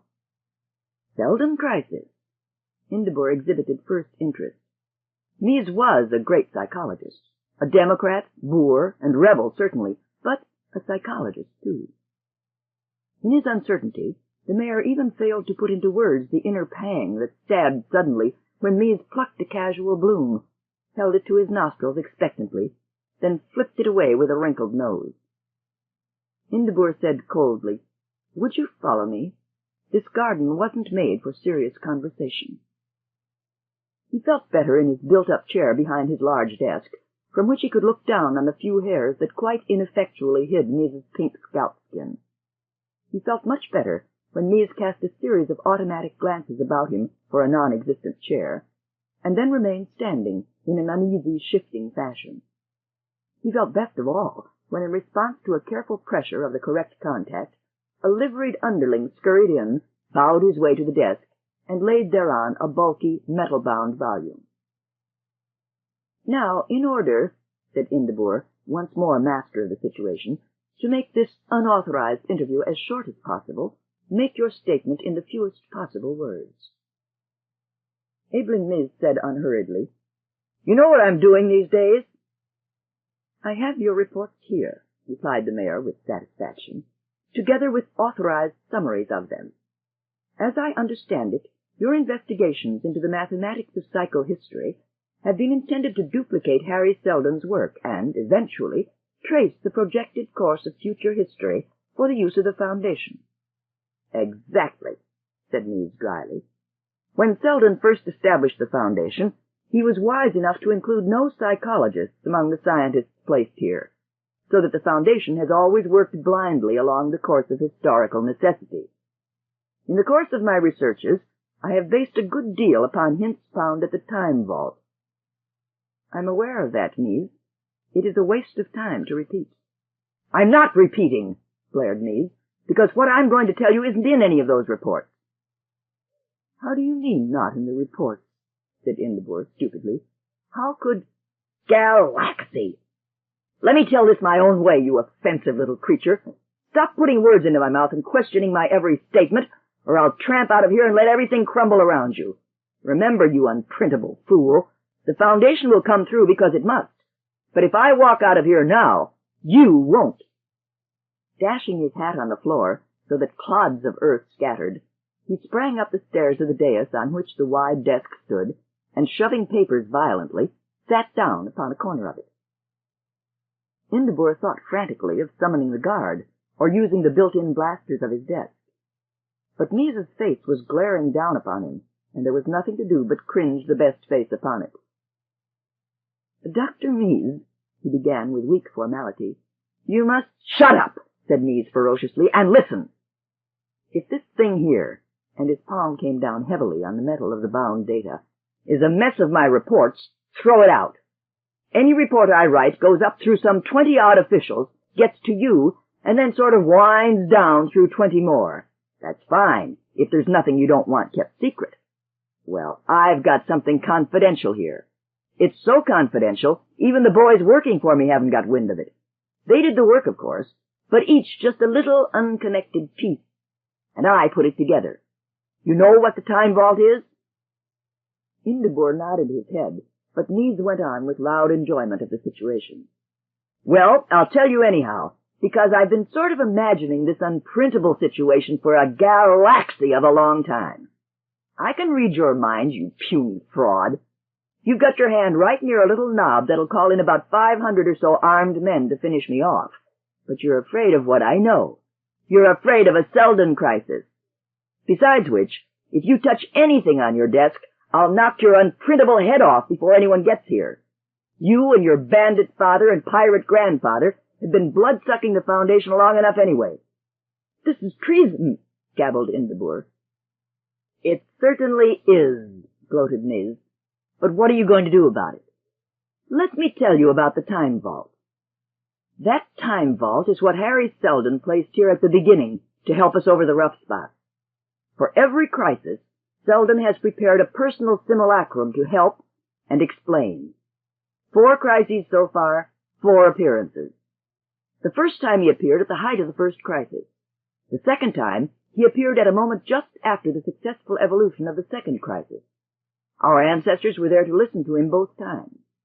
At the third and fourth crises, he was ignored, probably because he was not needed, but recent investigations, not included in those reports you have, indicate that he appeared anyway, and at the proper time. Get it?" He did not wait for any answer. His cigar, a tattered, dead ruin, was finally disposed of. A new cigar groped for and lit. The smoke puffed out violently. He said, "Officially, I've been trying to rebuild the science of psychohistory. Well, no one man is going to do that, and it won't get done in any one century either. But I've made advances in the more simple elements, and I've been able to use it as an excuse to meddle with the time vault. What I have done involves the determination, to a pretty fair kind of certainty, of the exact date of the next appearance of Harry Selden. I can give you the exact day, in other words, that the coming Selden crisis, the 5th, will reach its climax." "How far off?" demanded Indibor tensely, and Mees exploded his bomb with cheerful nonchalance. 4 months, he said. 4 unprintable months, less 2 days. 4 months, said Indibor with uncharacteristic vehemence. Impossible. Impossible, my unprintable eye. 4 months? Do you understand what that means? For a crisis to come to a head in 4 months would mean that it had been preparing for years. And why not? Is there a law of nature that requires the process to mature in the full light of day? But nothing impends. Nothing hangs over us. Indibor almost wrung his hands for anxiety. With a sudden spasmodic recrudescence of ferocity, he screamed, "Will you get off my desk and let me put it in order? How do you expect me to think?" Mees, startled, lifted heavily and moved aside. Indibor replaced objects in their appropriate niches with a feverish motion. He was speaking quickly. "You have no right to come in here like this. If you had presented your theory—" "It is not a theory. I say it is a theory. If you had presented it together with your evidence and arguments in appropriate fashion, it would have gone to the Bureau of Historical Sciences. There it could have been properly treated, the resulting analyses submitted to me, and then, of course, proper action would have been taken. As it is, you vexed me to no purpose. Ah, here it is." He had a sheet of transparent silvery paper in his hand, which he shook at the bulbous psychologist beside him. "This is a short summary I prepare myself, weekly, of foreign matters in progress. Listen. We have completed negotiations for a commercial treaty with Moraes, continued negotiations for one with Lyonesse, sent a delegation to some celebration or other on Bonde, Received some complaint or other from Calgan, and we've promised to look into it. Protested some sharp trade practices in Asperta, and they've promised to look into it, and so on and so on. The mayor's eyes swarmed down the list of coded notations. Then he carefully placed the sheet in its proper place, in the proper folder, in the proper pigeonhole. I tell you, Miss, there's not a thing there that breathes anything but order and peace. The door at the far long end opened, and, in far too dramatically coincident a fashion to suggest anything but real life, a plainly costumed notable stepped in. Inderbor half rose. He had the curiously swirling sensation of unreality that comes upon those days when too much happens. After Mises' intrusion and wild fumings, there now came the equally improper, hence disturbing, intrusion unannounced of his secretary, who at least knew the rules. The secretary kneeled low. Inderbor said sharply, "Well?" The secretary addressed the floor. "Excellence, Captain Ham Pritchard of Information, returning from Calgan, in disobedience to your orders, has, according to prior instructions, your order X20-513, been imprisoned and awaits execution. Those accompanying him are being held for questioning. A full report has been filed." Inderbor, in agony, said, "A full report has been received." "Well!" "Excellence, Captain Pritchard has reported, vaguely, dangerous designs on the part of the new warlord of Calgan. He has been given, according to prior instructions, your order X20-651, no formal hearing, but his remarks have been recorded and a full report filed." Inderbor screamed, "A full report has been received! Well?" "Excellence, reports have within the quarter hour been received from the Selenian frontier. Ships identified as Calganian have been entering Foundation territory unauthorized. The ships are armed. Fighting has occurred." The secretary was bent nearly double. Inderbor remained standing. Abeling Meese shook himself, clumped up to the secretary, and tapped him sharply on the shoulder. "Here, you'd better have them release this Captain Pritchard and have him sent here. Get out." The secretary left, and Meese turned to the mayor. "Hadn't you better get the machinery moving, Inderbor? 4 months, you know." Inderbor remained standing, glaze-eyed. Only one finger seemed alive, and it traced rapid, jerky triangles on the smooth desktop before him. Chapter 16. Conference. When the 27 independent trading worlds, united only by their distrust of the mother planet of the Foundation, concert an assembly among themselves, and each is big with a pride grown of its smallness, hardened by its own insularity, and embittered by eternal danger, there are preliminary negotiations to be overcome of a pettiness sufficiently staggering to heart-sicken the most persevering. It is not enough to fix in advance such details as methods of voting, type of representation, whether by world or by population. These are matters of involved political importance. It is not enough to fix matters of priority at the table, both council and dinner. Those are matters of involved social importance. It was the place of meeting, since that was a matter of overpowering provincialism.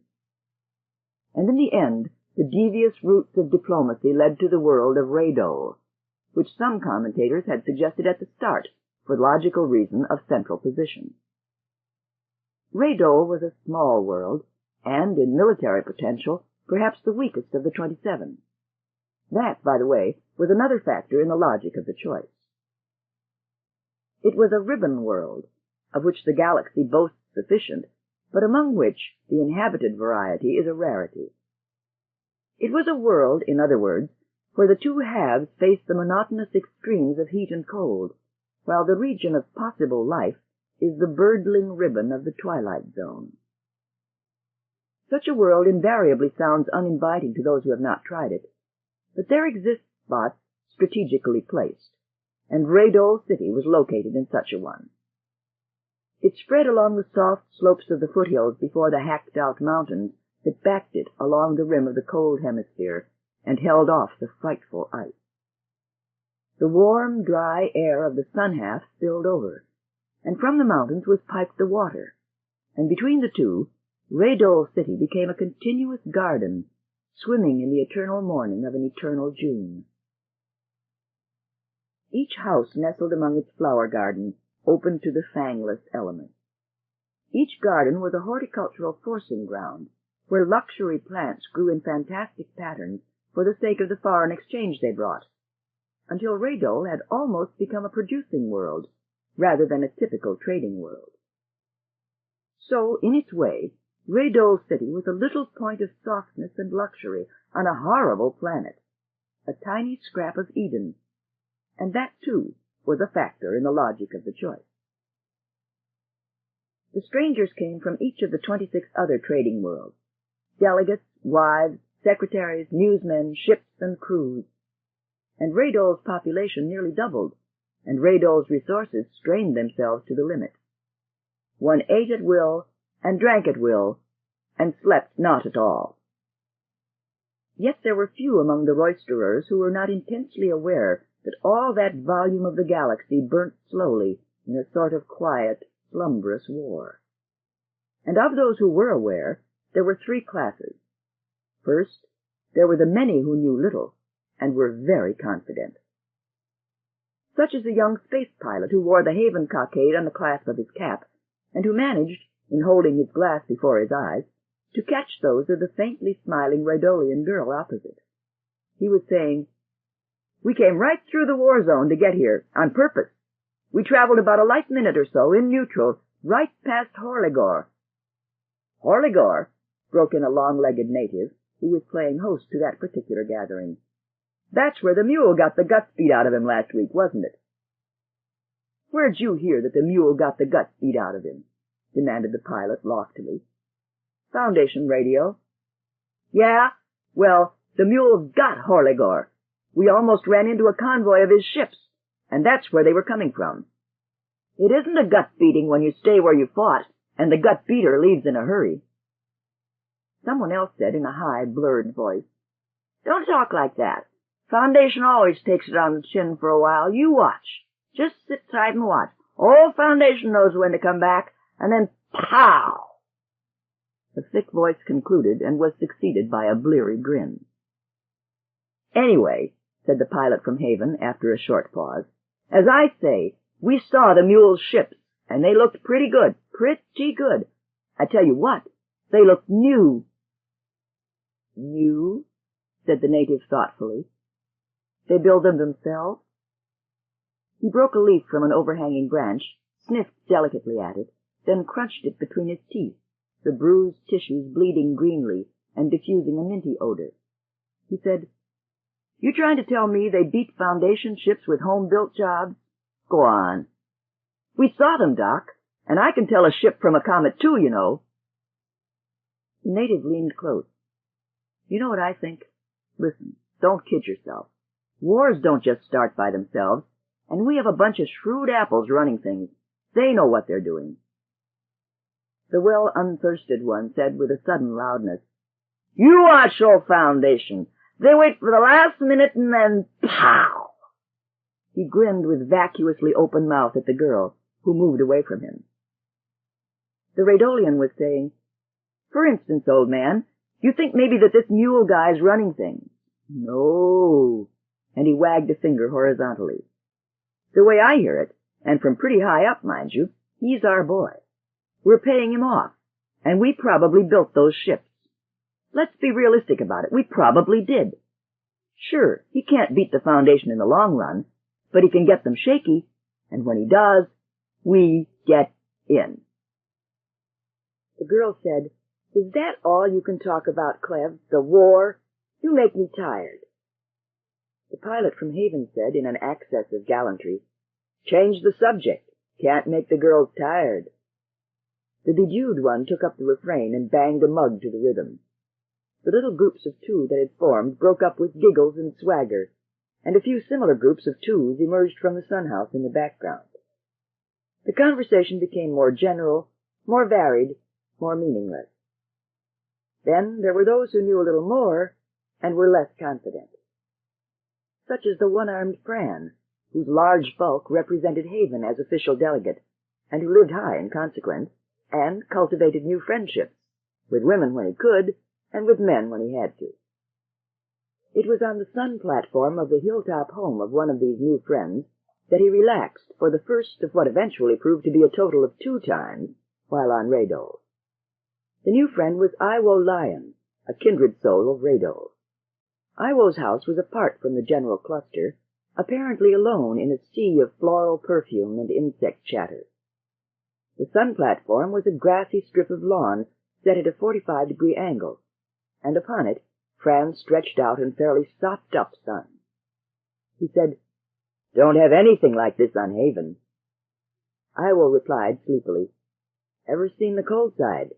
There's a spot 20 miles from here where the oxygen runs like water." "Go on." "Fact." "Well, I'll tell you, Iwo. In the old days before my arm was chewed off, I knocked around, see? And you won't believe this, but—" The story that followed lasted considerably, and Iwo didn't believe it. Iwo said through yawns, "They don't make her like in the old days, that's the truth." "No, I guess they don't." "Well now," Fran fired up, "don't say that. I told you about my son, didn't I? He's one of the old school, if you like. He'll make a great trader, blast it. He's his old man up and down, except that he gets married." "You mean legal contract? With a girl?" "That's right. Don't see the sense in it myself. They went to Calgan for their honeymoon." "Calgan? Calgan? When the galaxy was this?" Fran smiled broadly and said with slow meaning, "Just before the mule declared war on the Foundation." "That's so." Fran nodded and motioned Iwo closer with his head. He said hoarsely, "In fact, I can tell you something if you don't let it go any further. My boy was sent to Calgan for a purpose. Now, I wouldn't like to let it out, you know, just what the purpose was, naturally. But you look at the situation now, and I suppose you can make a pretty good guess. In any case, my boy was the man for the job. We traders needed some sort of ruckus." He smiled craftily. "It's here. I'm not saying how we did it, but my boy went to Calgan, and the mule set out his ship. My son." Iwo was duly impressed. He grew confidential in his turn. "That's good. You know, they say we've got 500 ships ready to pitch in on our own at the right time." Fran said authoritatively, "More than that, maybe. This is real strategy. This is the kind I like." He clawed loudly at the skin of his abdomen. "But don't you forget that the mule is a smart boy, too. What happened at Horligor worries me." "I heard he lost about 10 ships." "Sure, but he had 100 more, and the Foundation had to get out. It's all to the good to have those tyrants beaten, but not as quickly as all that." He shook his head. "The question I ask is, where did the mule get his ships? There's a widespread rumor we're making them for him." "We? The traders? Haven has the biggest ship factories anywhere in the independent worlds, and we haven't made one for anyone but ourselves. Do you suppose any world is building a fleet for the mule on its own, without taking the precaution of united action? That's a fairy tale." "Well, where does he get them?" And Fran shrugged. "Makes them himself, I suppose. That worries me, too." Fran blinked at the sun and curled his toes about the smooth wood of the polished footrest. Slowly, he fell asleep, and the soft burr of his breathing mingled with the insect sibilance. Lastly, there were the very few who knew considerable, and were not confident at all. Such as Randu, who on the 5th day of the All-Trader Convention entered the central hall and found the 2 men he had asked to be there, waiting for him. The 500 seats were empty, and were going to stay so. Randu said quickly, almost before he sat down, "We 3 represent about half the military potential of the independent trading world." "Yes," said Mandin of Is. "My colleague and I have already commented upon the fact." "I am ready," said Randu, "to speak quickly and earnestly. I am not interested in bargaining or subtlety. Our position is radically in the worst."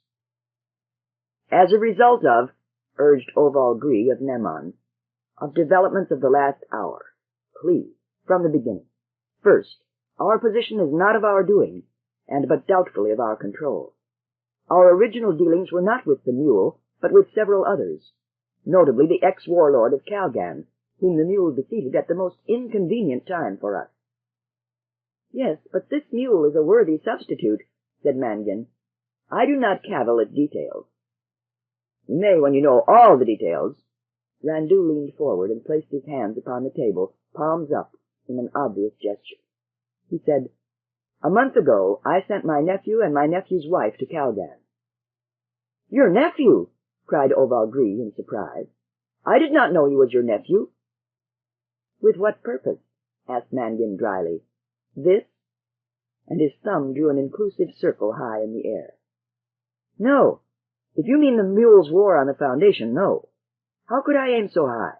The young man knew nothing, neither of our organization nor of our aims. He was told I was a minor member of an intra-haven patriotic society, and his function at Calgan was nothing but that of an amateur observer. My motives were, I must admit, rather obscure. Mainly, I was curious about the mule. He is a strange phenomenon, but that's a chewed cud. I'll not go into it. Secondly, it would make an interesting and educational training project for a man who had experience with the Foundation and the Foundation Underground, and showed promise of future usefulness to us. You see—" Oval's long face fell into vertical lines as he showed his large teeth. "You must have been surprised at the outcome, then, since there is not a world among the traders, I believe, that does not know that this nephew of yours abducted a mule underling in the name of the Foundation, and furnished the mule with a casus belli. Galaxy, Randu, you spin romances. I find it hard to believe you had no hand in that. Come, it was a skillful job." Randu shook his white head. "Not of my doing, nor willfully of my nephew's, who is now held prisoner at the Foundation and may not live to see the completion of this so skillful job. I have just heard from him. The personal capsule has been smuggled out somehow, come through the war zone, gone to Haven, and traveled from there to here. It has been a month on its travels." "And?" Randu leaned a heavy hand upon the heel of his palm and said sadly, "I'm afraid we are cast for the same role that the one-time warlord of Calgan played. The mule is a mutant." There was a momentary qualm, a faint impression of quickened heartbeats. Randu might easily have imagined it. When Mangan spoke, the evenness of his voice was unchanged. "How do you know?" "Only because my nephew says so, but he was on Calgan." "What kind of a mutant? There are all kinds, you know." Randu forced the rising impatience down. "All kinds of mutants, yes, Mangan, all kinds, but only one kind of mule. What kind of a mutant would start as an unknown, assemble an army, establish, they say, a 5-mile asteroid as original base, capture a planet, then a system, then a region, and then attack the Foundation and defeat them at Horligor, and all in 2 or 3 years? Oval Gree shrugged. "So you think he'll beat the Foundation?" "I don't know. Suppose he does." "Sorry, I can't go that far. You don't beat the Foundation. Look, there's not a new fact we have to go on, except for the statements of of an inexperienced boy. Suppose we shelve it for a while. With all the mule's victories, we weren't worried until now, and unless he goes a good deal further than he has, I see no reason to change that. Yes?" Randu frowned and despaired at the cobweb texture of his argument. He said to both, "Have we yet made any contact with the mule?" "No," both answered. "It's true, though, that we've tried, isn't it? It's true that there's not much purpose to our meeting unless we do reach him, isn't it? It's true that so far there's been more drinking than thinking, and more wooing than doing." I quote from an editorial in today's Radol Tribune. "And all because we can't reach the mule. Gentlemen, we have nearly 1,000 ships waiting to be thrown into the fight at the proper moment to seize control of the Foundation. I say we should change that. I say throw those 1,000 onto the board now, against the mule." "You mean for the tyrant Indabur and the bloodsuckers of the Foundation?" demanded Mangan with quiet venom. Randu raised a weary hand. "Spare me the adjective. Against the mule, I say, and for I don't care who. Oval-Gree rose. Randu, I'll have nothing to do with that. You present it to the full council tonight if you particularly hunger for political suicide. He left without another word, and Mangan followed silently, leaving Randu to drag out a lonely hour of endless, insoluble consideration. At the full council that night, he said nothing. But it was Oval-Gree who pushed into his room the next morning, and Oval-Gree only sketchily dressed, and who had neither shaved nor combed his hair. Randu stared at him over a yet uncleared breakfast table, with an astonishment sufficiently open and strenuous to cause him to drop his pipe. Oval said baldly, harshly, "Neman has been bombarded from space by treacherous attack." Randu's eyes narrowed. The Foundation? "The mule!" exploded Oval. "The mule!" His words raced. "It was unprovoked and deliberate. Most of our fleet had joined the international flotilla. The few left as home squadron were insufficient and were blown out of the sky. There have been no landings yet, and there may not be, for half the attackers are reported destroyed, but it is war, and I have come to ask how Haven stands on the matter. Haven, I am sure, will adhere to the spirit of the Charter of Federation. But, you see, he attacks us as well. This mule is a madman. Can he defeat the universe?" He faltered and sat down to seize Randu's wrist. "Our few survivors have reported the enemy's possession of a new weapon, an atomic field depressor." "A what?" Oval said, "Most of our ships were lost because their atomic weapons failed them. It could not have happened by either accident or sabotage. It must have been a weapon of the mule. It didn't work perfectly. The effect was intermittent. There were ways to neutralize. My dispatches are not detailed.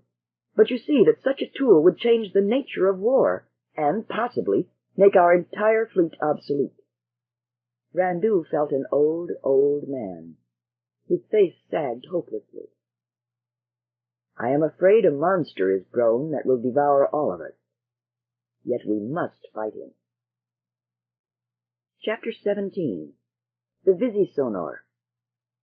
Abeling Misa's house in a not-so-pretentious neighborhood of Terminus City was well known to the intelligentsia, literati, and just plain well-read of the Foundation. Its notable characteristics depended, subjectively, upon the source material that was read. To a thoughtful biographer, it was the symbolization of a retreat from a non-academic reality. A society columnist gushed silkily at its frightfully masculine atmosphere of careless disorder. A university Ph.D. called it brusquely bookish but unorganized. A non-university friend said, "Good for a drink any time, and you can put your feet on the sofa." And a breezy Newsweekly broadcast that went in for color spoke of the rocky, down-to-earth, no-nonsense living quarters of blaspheming, leftish, balding Abeling Mies. To Beta, who thought for no audience but herself at the moment, and who had the advantage of first-hand information, it was merely sloppy. Except for the first few days, her imprisonment had been a light burden. Far lighter, it seemed, than this half-hour wait in the psychologist's home, under secret observation, perhaps. She had been with Toran, then, at least. Perhaps she might have grown wearier of the strain, had not Magnifico's long nose drooped in a gesture that plainly showed his own far greater tension. Magnifico's pipe-stem legs were folded up under a pointed, sagging chin, as if he were trying to huddle himself into disappearance, and Beta's hand went out in a gentle and automatic gesture of reassurance. Magnifico winced, then smiled. "Surely, my lady, it would seem that even yet my body denies the knowledge of my mind, and expects of others' hands a blow." "There's no need for worry, Magnifico. I'm with you, and I won't let anyone hurt you." The clown's eyes sidled towards her, then drew away quickly. "But they kept me away from you earlier, and from your kind husband, and on my word, you may laugh, but I was lonely for missing friendship." "I wouldn't laugh at that. I was, too." The clown brightened, and he hugged his knees closer. He said, "You have not met this man who will see us?" It was a cautious question. "No, but he is a famous man. I have seen him in the newscasts and heard quite a good deal of him. I think he's a good man, Magnifico. He means us no harm." Yes? The clown stirred uneasily. That may be, my lady, but he has questioned me before, and his manner is of an abruptness and loudness that bequivers me. He is full of strange words, so that the answers to his questions could not worm out of my throat. Almost I might believe the romancer who once played on my ignorance with a tale that, at such moments, the heart lodged in the windpipe and prevented speech. But it's different now. We're two to his one, and he won't be able to frighten the both of us, will he? No, my lady. A door slammed somewhere, and the roaring of a voice entered the house. Just outside the room, it coagulated into words, with a fierce, "Get the Galaxy out of here!" And two uniformed guards were momentarily visible through the opening door, in quick retreat. Abeling Mies entered frowning, deposited a carefully wrapped bundle on the floor, and approached to shake Beta's hand with careless pressure. Beta returned it vigorously, man-fashion. Mies did a double take as he turned to the clown, and favored the girl with a longer look. He said, "Married?" "Yes. We went through the legal formalities." Mies paused. Then, "Happy about it?" "So far." Mies shrugged and turned again to Magnifico. He unwrapped the package. "Know what this is, boy?" Magnifico fairly hurled himself out of his seat and caught the multi-keyed instrument. He entered the myriad knobby contacts and threw a sudden back somersault of joy, to the imminent destruction of the nearby furniture. He croaked, "A Visi-Sonor, and of a make to distill joy out of a dead man's heart." His long fingers caressed softly and slowly, pressing lightly on contacts with a rippling motion, resting momentarily on one key, then another, and in the air before them there was a soft, glowing rosiness just inside the range of vision. Abeling Mies said, "All right, boy. You said you could pound on one of those gadgets, and there's your chance. You'd better tune it, though. It's out of a museum." Then, in an aside to Beta, "Near as I can make it, no one on the Foundation can make it talk right." He leaned closer and said quickly, "The clown won't talk without you. Will you help?" She nodded. "Good," he said. "His state of fear is almost fixed, and I doubt that his mental strength would possibly stand a psychic probe. If I'm to get anything out of him otherwise, he's got to feel absolutely at ease. You understand?" She nodded again. "This Visi-Sonor is the first step in the process. He says he can play it, and his reaction now makes it pretty certain that it's one of the great joys of his life. So, whether the playing is good or bad, be interested and appreciative. Then exhibit friendliness and confidence in me. Above all, follow my lead in everything." There was a swift glance at Magnifico, huddled in a corner of the sofa, making rapid adjustments in the interior of the instrument. He was completely absorbed. Mies said in a conversational tone to Beta, "Ever hear of Visi-Sonor?" "Once," said Beta, equally casually, "at a concert of rare instruments. I wasn't impressed." "Well, I doubt that you came across good playing. There are very few really good players. It's not so much that it requires physical coordination. A multi-bank piano requires more, for instance, as a certain type of freewheeling mentality." In a lower voice, "That's why our living skeleton there might be better than we think.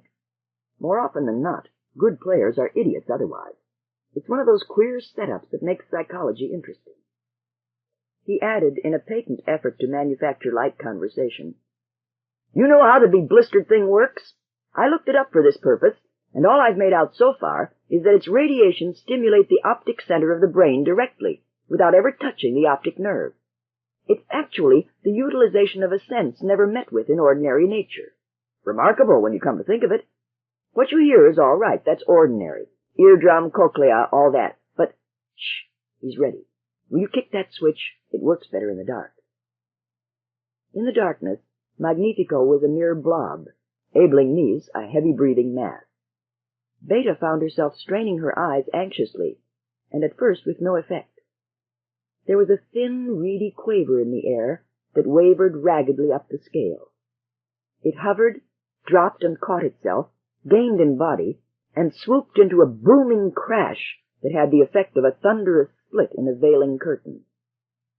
A little globe of pulsing color grew in rhythmic spurts and burst in mid-air into formless gouts that swirled high and came down as curving streamers in interlacing patterns. They coalesced into little spheres, no two alike in color, and Beta began discovering things. She noticed that closing her eyes made the color pattern all the clearer, that each little movement of color had its own little pattern of sound, that she could not identify the colors, and, lastly, that the globes were not globes, but little figures. Little shifting flames that danced and flickered in their myriads, that dropped out of sight and returned from nowhere, that whipped about one another and coalesced then into a new color. Incongruously, Beta thought of the little blobs of color that come at night when you close your eyelids till they hurt, and stare patiently. There was the old familiar effect of the marching polka dots of shifting color, of the contracting concentric circles, of the shapeless masses that quiver momentarily. All that, larger, multivaried, and each little dot of color a tiny figure. They darted at her in pairs, and she lifted her hands with a sudden gasp, but they tumbled, and for an instant she was the center of a brilliant snowstorm, while cold light skipped off her shoulders and down her arms in a luminous ski-slide, shooting off her stiff fingers and meeting slowly in a shining mid-air focus. Beneath it all, the sound of 100 instruments flowed in liquid streams until she could not tell it from the light. She wondered if Abeling Niece were seeing the same thing, and if not, what he did see. The wonder passed, and then she was watching again. The little figures, were they little figures? Little tiny women with burning hair that turned and bent too quickly for the mind to focus, seized one another in star-shaped groups that turned, and the music was faint laughter, girls' laughter that began inside the ear. The stars drew together, sparked toward one another, grew slowly into structure, and from below a palace shot upward in rapid evolution. Each brick a tiny color, each color a tiny spark, each spark a stabbing light that shifted patterns and led the eye skyward to 20 jeweled minarets. A glittering carpet shot out and about, whirling, spinning an insubstantial web that engulfed all space, and from it luminous shoots stabbed upward and branched into trees that sang with a music all their own. Beta sat enclosed in it. The music welled about her in rapid lyrical flights. She reached out to touch a fragile tree, and blossoming spicules floated downwards and faded, each with its clear, tiny tinkle.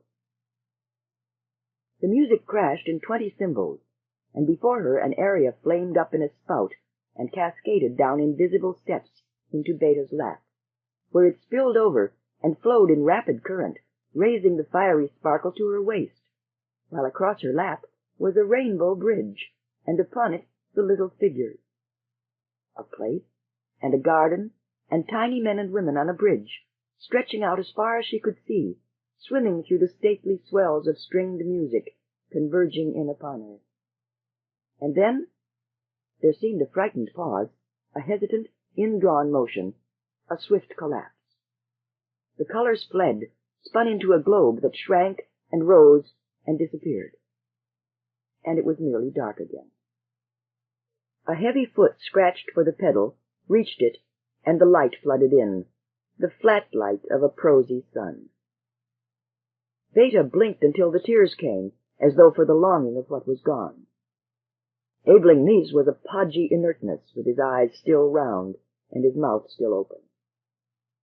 Only Magnifico himself was alive, and he fondled his Visi-Sonor in a crooning ecstasy. "My lady," he gasped, "it is indeed of an effect the most magical. It is of balance and response almost beyond hope in its delicacy and stability.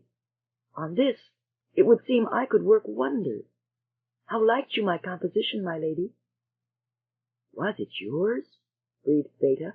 "Your own?" At her awe, his thin face turned a glowing red to the tip of his nighty nose.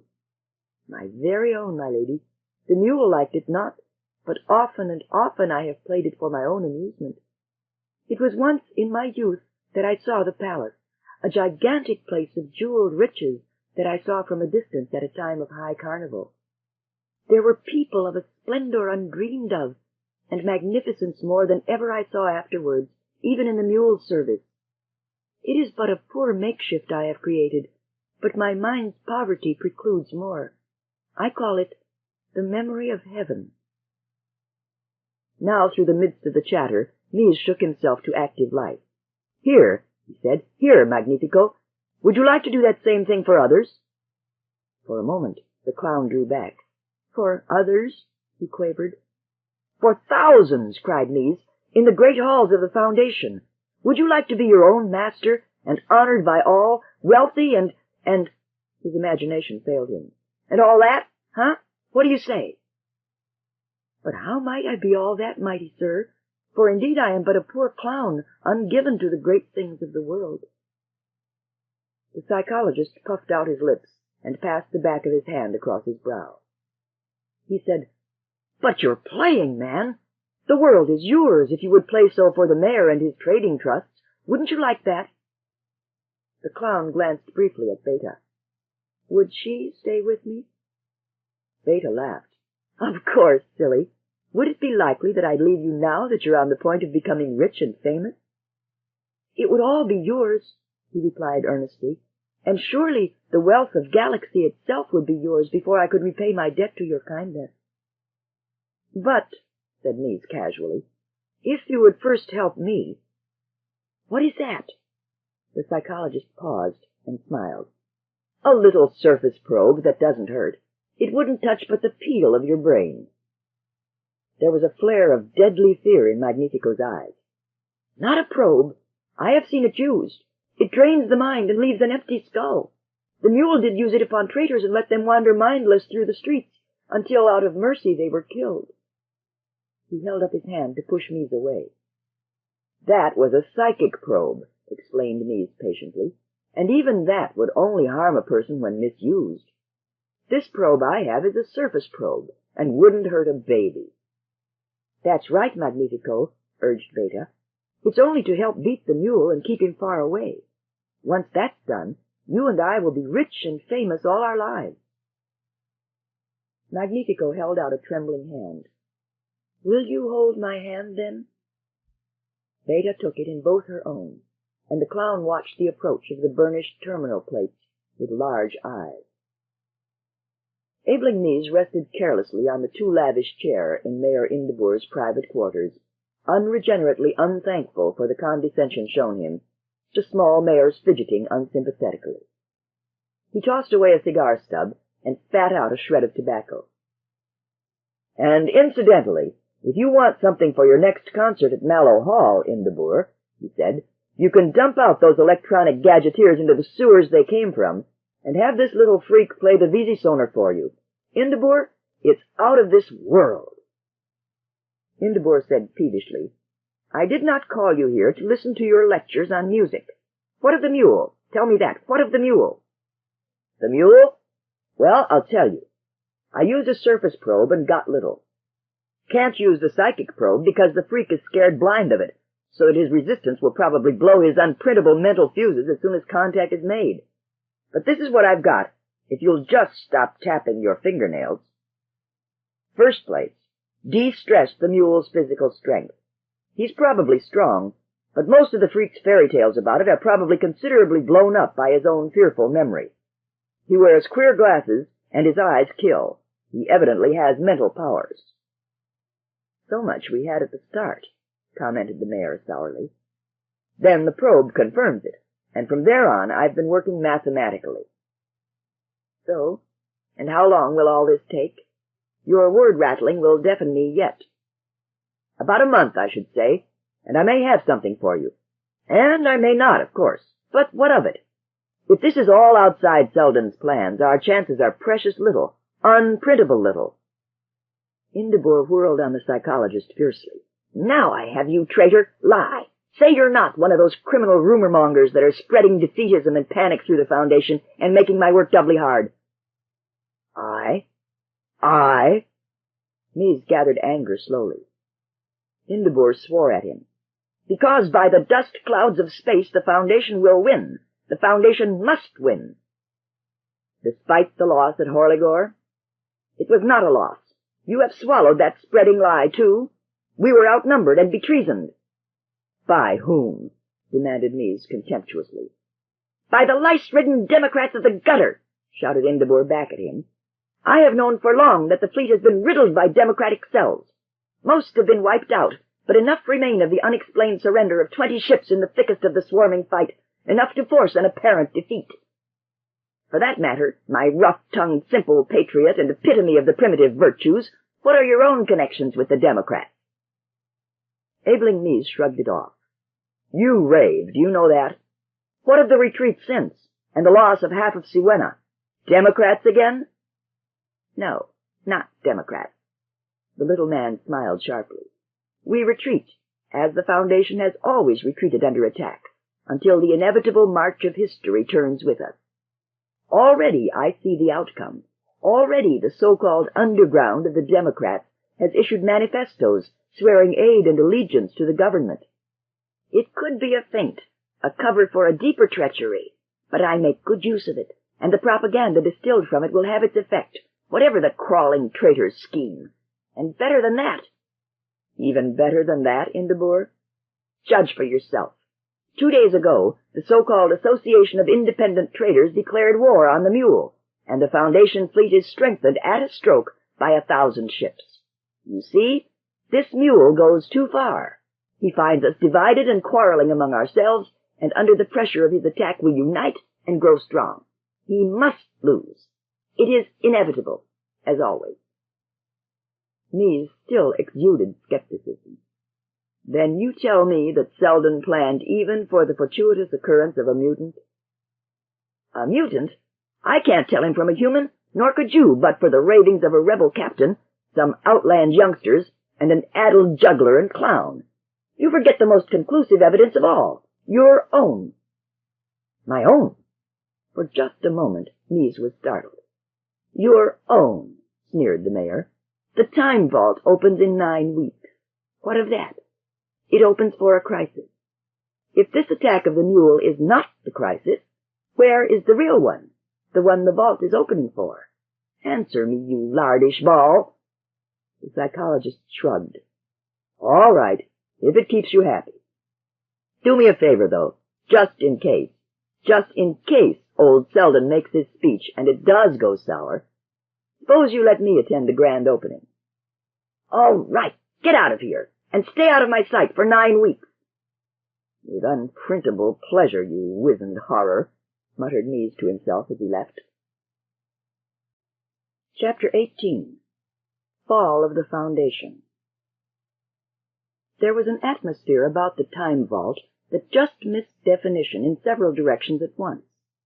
It was not one of decay, for it was well lit and well conditioned, with the color scheme of the walls lively, and the rows of fixed chairs comfortable, and apparently designed for eternal use. It was not even ancient, for 3 centuries had left no obvious mark. There was certainly no effort at the creation of awe or reverence, for the appointments were simple and everyday, next door to bareness, in fact. Yet, after all the negatives were added and the sum disposed of, something was left, and that something centered about the glass cubicle that dominated half the room with its clear emptiness. 4 times in 3 centuries, the living simulacrum of Harry Selden himself had sat there and spoken. Twice he had spoken to no audience. Through 3 centuries and 9 generations, the old man who had seen the great days of universal empire projected himself, and still he understood more of the galaxy of his great, ultra-great-grandchildren than did those grandchildren themselves. Patiently, that empty cubicle waited. The first to arrive was Mayor Indabur III, driving his ceremonial ground car through the hushed and anxious streets. Arriving with him was his own chair, higher than those that belonged there, and wider. It was placed before all the others, and Indabur dominated all but the empty glassiness before him. The solemn official at his left bowed a reverent head. Excellence, arrangements are completed for the widest possible sub-etheric spread for the official announcement by Your Excellence tonight. Good. Meanwhile, special interplanetary programs concerning the Time Vault are to continue, There will, of course, be no predictions or speculations of any sort on the subject. Does popular reaction continue satisfactory? Excellent, very much so. Vicious rumors prevailing of late have decreased further. Confidence is widespread. Good. He gestured the man away and adjusted his elaborate neckpiece to a nicety. It was 20 minutes of noon. A select group of the great props of the mayoralty, the leaders of the two great trading organizations, appeared in ones and twos with the degree of pomp appropriate to their financial status and place in mayoral favor. Each presented himself to the mayor, received a gracious word or two, took an assigned seat. Somewhere, incongruous among the stilted ceremony of all this, Randu of Haven made his appearance and wormed his way unannounced to the mayor's seat. "Excellence," he muttered and bowed. Indabur frowned. "You have not been granted an audience." "Excellence, I have requested one for a week. I regret that matters of state involved in the appearance of Selden have—" "Excellence, I regret them too, but I must ask you to rescind your order that the ships of the independent traders be distributed among the fleets of the Foundation." Indabur had flushed red at the interruption. "This is not the time for discussion." "Excellence, it is the only time," Randu whispered urgently. "As representative of the independent trading worlds, I tell you such a move cannot be obeyed. It must be rescinded before Selden solves our problem for us.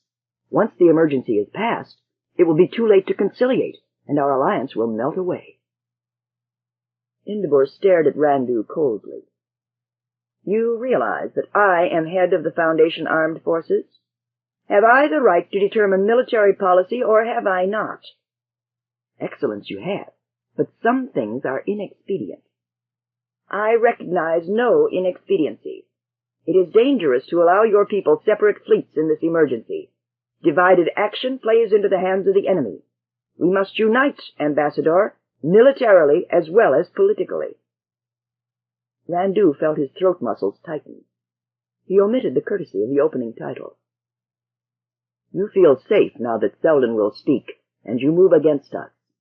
A month ago you were soft and yielding when our ships defeated the mule at Terrell. I might remind you, sir, that it is the Foundation fleet that has been defeated in open battle 5 times, and that the ships of the independent trading worlds have won your victories for you." Indabur frowned dangerously. "You are no longer welcome upon Terminus, Ambassador. Your return will be requested this evening. Furthermore, your connection with subversive democratic forces on Terminus will be, and has been, investigated."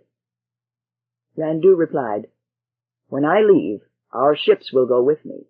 I know nothing of your Democrats. I know only that your Foundation's ships have surrendered to the mule by the treason of their high officers, not their sailors, democratic or otherwise. I tell you that 20 ships of the Foundation surrendered at Horligor at the orders of their Rear Admiral, when they were unharmed and unbeaten. The Rear Admiral was your own close associate. He presided at the trial of my nephew when he first arrived from Calgan. It is not the only case we know of, and our ships and men will not be risked under potential traitors." Indabur said, "You will be placed under guard upon leaving here." Randu walked away under the silent stares of the contemptuous coterie of the rulers of Terminus. It was 10 minutes of 12. Beta and Toran had already arrived. They rose in their back seats and beckoned to Randu as he passed. Randu smiled gently. "You are here after all. How did you work it?" "Magnifico was our politician," grinned Toran. "Indabur insists upon his Visi-Sonor composition based on the Time Vault, with himself, no doubt, as hero. Magnifico refused to attend without us, and there was no arguing him out of it. Abeling Miz is with us, or was. He's wandering about somewhere." Then, with a sudden access of anxious gravity, "Why, what's wrong, Uncle? You don't look well." Randu nodded. "I suppose not. We're in for bad times, Toran. When the mule is disposed of, our turn will come, I'm afraid." A straight, solemn figure in white approached, and greeted them with a stiff bow. Beta's dark eyes smiled as she held out her hand. "Captain Pritchard, are you on space duty, then?" The captain took the hand and bowed lower. Nothing like it. Dr. Mees, I understand, has been instrumental in bringing me here, but it's only temporary. Back to home guard tomorrow. What time is it? It was 3 minutes of 12. Magnifico was the picture of misery and heart-sick depression. His body curled up in his eternal effort at self-effacement. His long nose was pinched at the nostrils, and his large, down-slanted eyes darted uneasily about. He clutched at Beta's hand, and when she bent down, he whispered, "Do you suppose, my lady, that all these great ones were in the audience, perhaps when I played the Visi-Sonor?" "Everyone, I'm sure," Beta assured him, and shook him gently. "And I'm sure they all think you're the most wonderful player in the galaxy, and that your concert was the greatest ever seen. So you just straighten yourself and sit correctly. You must have dignity." He smiled feebly at her mock frown, and unfolded his long-boned limbs slowly. It was noon, and the glass cubicle was no longer empty. It was doubtful that anyone had witnessed the appearance. It was a clean break, one moment not there, and the next moment there. In the cubicle was a figure in a wheelchair, old and shrunken, from whose wrinkled face bright eyes shone, and whose voice, as it turned out, was the livest thing about him. A book lay face downward in his lap, and the voice came softly. "I am Harry Seldon." He spoke through a silence thunderous in its intensity. "I am Harry Seldon. I do not know if anyone is here at all, by mere sense perception, but that is unimportant. I have few fears as yet of a breakdown in the plan. For the first 3 centuries, the percentage probability of non-deviation is 94.2. He paused to smile, and then said genially, "By the way, if any of you are standing, you may sit. If any would like to smoke, please do. I am not here in the flesh. I require no ceremony. Let us take up the problem of the moment, then. For the first time, the Foundation has been faced, or perhaps is in the last stages of facing, civil war. Till now, the attacks from without have been adequately beaten off, and inevitably so, according to the strict laws of psychohistory. The attack at present is that of a too undisciplined outer group of the Foundation against the too authoritarian central government. The procedure was necessary, the result obvious." The dignity of the high-born audience was beginning to break. Indabur was half out of his chair. Beta leaned forward with troubled eyes. What was the great Seldon talking about? She had missed a few of the words. That the compromise worked out is necessary in 2 respects. The revolt of the independent traders introduces an element of new uncertainty in a government perhaps grown overconfident. The element of striving is restored. Although beaten, a healthy increase of democracy— there were raised voices now. Whispers had ascended the scale of loudness, and the edge of panic was in them. Beta said in Toran's ear, "Why doesn't he talk about the mule? The traders never revolted." Toran shrugged his shoulders. The seated figure spoke cheerfully across and through the increasing disorganization. A new and firmer coalition government was the necessary and beneficial outcome of the logical civil war forced upon the Foundation. And now only the remnants of the old empire stand in the way of further expansion, and in them, for the next few years at any rate, is no problem. Of course, I cannot reveal the nature of the next In the complete uproar, Seldon's lips moved soundlessly. Abeling Mees was next to Randu, face ruddy. He was shouting, "Seldon is off his rocker! He's got the wrong crisis! Were your traders ever planning civil war?" Randu said thinly, "We planned one, yes. We called it off in the face of the mule." "Then the mule is an added feature, unprepared for in Seldon's psychohistory. Now what's happened?" In the sudden, frozen silence, Beta found the cubicle once again empty. The atomic glow of the walls was dead, the soft current of conditioned air absent. Somewhere, the sound of a shrill siren was rising and falling in the scale, and Randu formed the words with his lips. space raid. And Aisling Mies held his wristwatch to his ears and shouted suddenly, "Stopped by the Galaxy! Is there a watch in the room that is going?" His voice was a roar. 20 wrists went to 20 ears, and in far less than 20 seconds, it was quite certain that none were. "Then," said Mies with a grim and horrible finality, "something has stopped all atomic power in the time vault, and the mule is attacking." Indebur's wail rose high above the noise. "Take your seats! The mule is 50 parsecs distant." "He was," shouted back Mies, "a week ago. Right now, Terminus is being bombarded." Beta felt a deep depression settle softly upon her. She felt its folds tighten close and thick, until her breath forced its way only with pain past her tightened throat. The outer noise of a gathering crowd was evident. The doors were thrown open, and a harried figure entered and spoke rapidly to Indebur, who had rushed to him. "Excellence," he whispered, "not a vehicle is running in the city. Not a communication line to the outside is open. The 10th Fleet is reported defeated, and the mule's ships are outside the atmosphere. The General Staff—" Indebur crumbled, and was a collapsed figure of impotence upon the floor. In all that hall, not a voice was raised now.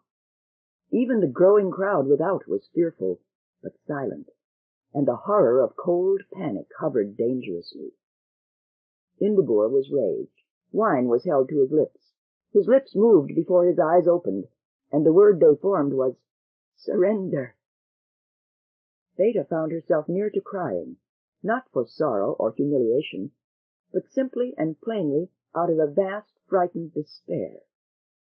Aisling Mies plucked at her sleeve. "Come, young lady." She was pulled out of her chair bodily. "We're leaving," he said, "and take your musician with you." The plump scientist's lips were trembling and colorless. "Magnifico," said Beta faintly. The clown shrank in horror. His eyes were blasted. "The mule!" he shrieked. "The mule is coming for me!" He thrashed wildly at her touch. Taran leaned over and brought his fist up sharply. Magnifico slumped into unconsciousness, and Taran carried him out potato-sack fashion. The next day, the ugly, battle-black ships of the mule poured down upon the landing fields of the planet Terminus.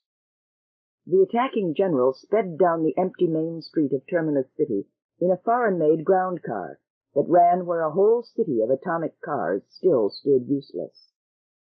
The proclamation of occupation was made 24 hours to the minute after Selden had appeared before the former mighty of the Foundation. Of all the Foundation planets, only the independent traders still stood, and against them the power of the mule, conqueror of the Foundation, now turned itself. Chapter 19. Start of the Search. The lonely planet Haven, only planet of an only sun of a galactic sector that trailed raggedly off into intergalactic vacuum, was under siege.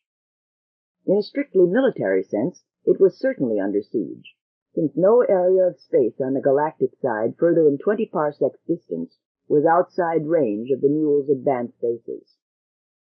In the 4 months since the shattering fall of the Foundation, Haven's communications had fallen apart like a spider web under the razor's edge. The ships of Haven converged inwards upon the home world, and only Haven itself was now a fighting base.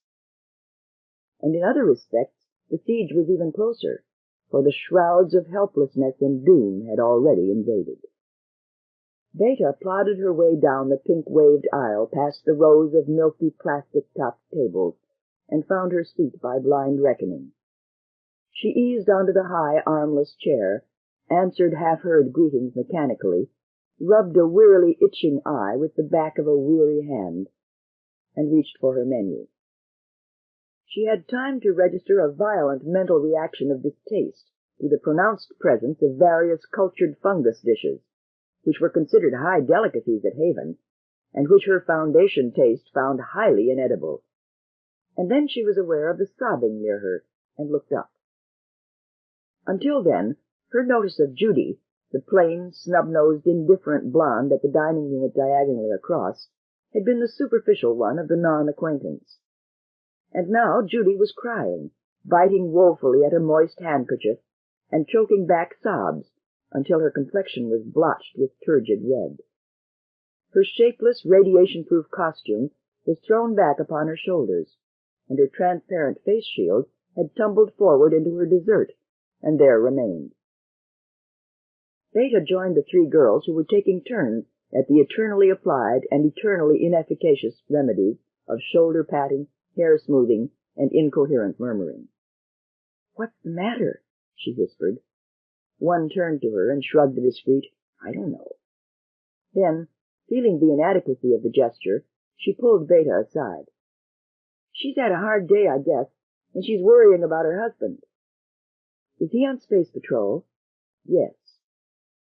Beta reached a friendly hand out to Judy. "Why don't you go home, Judy?"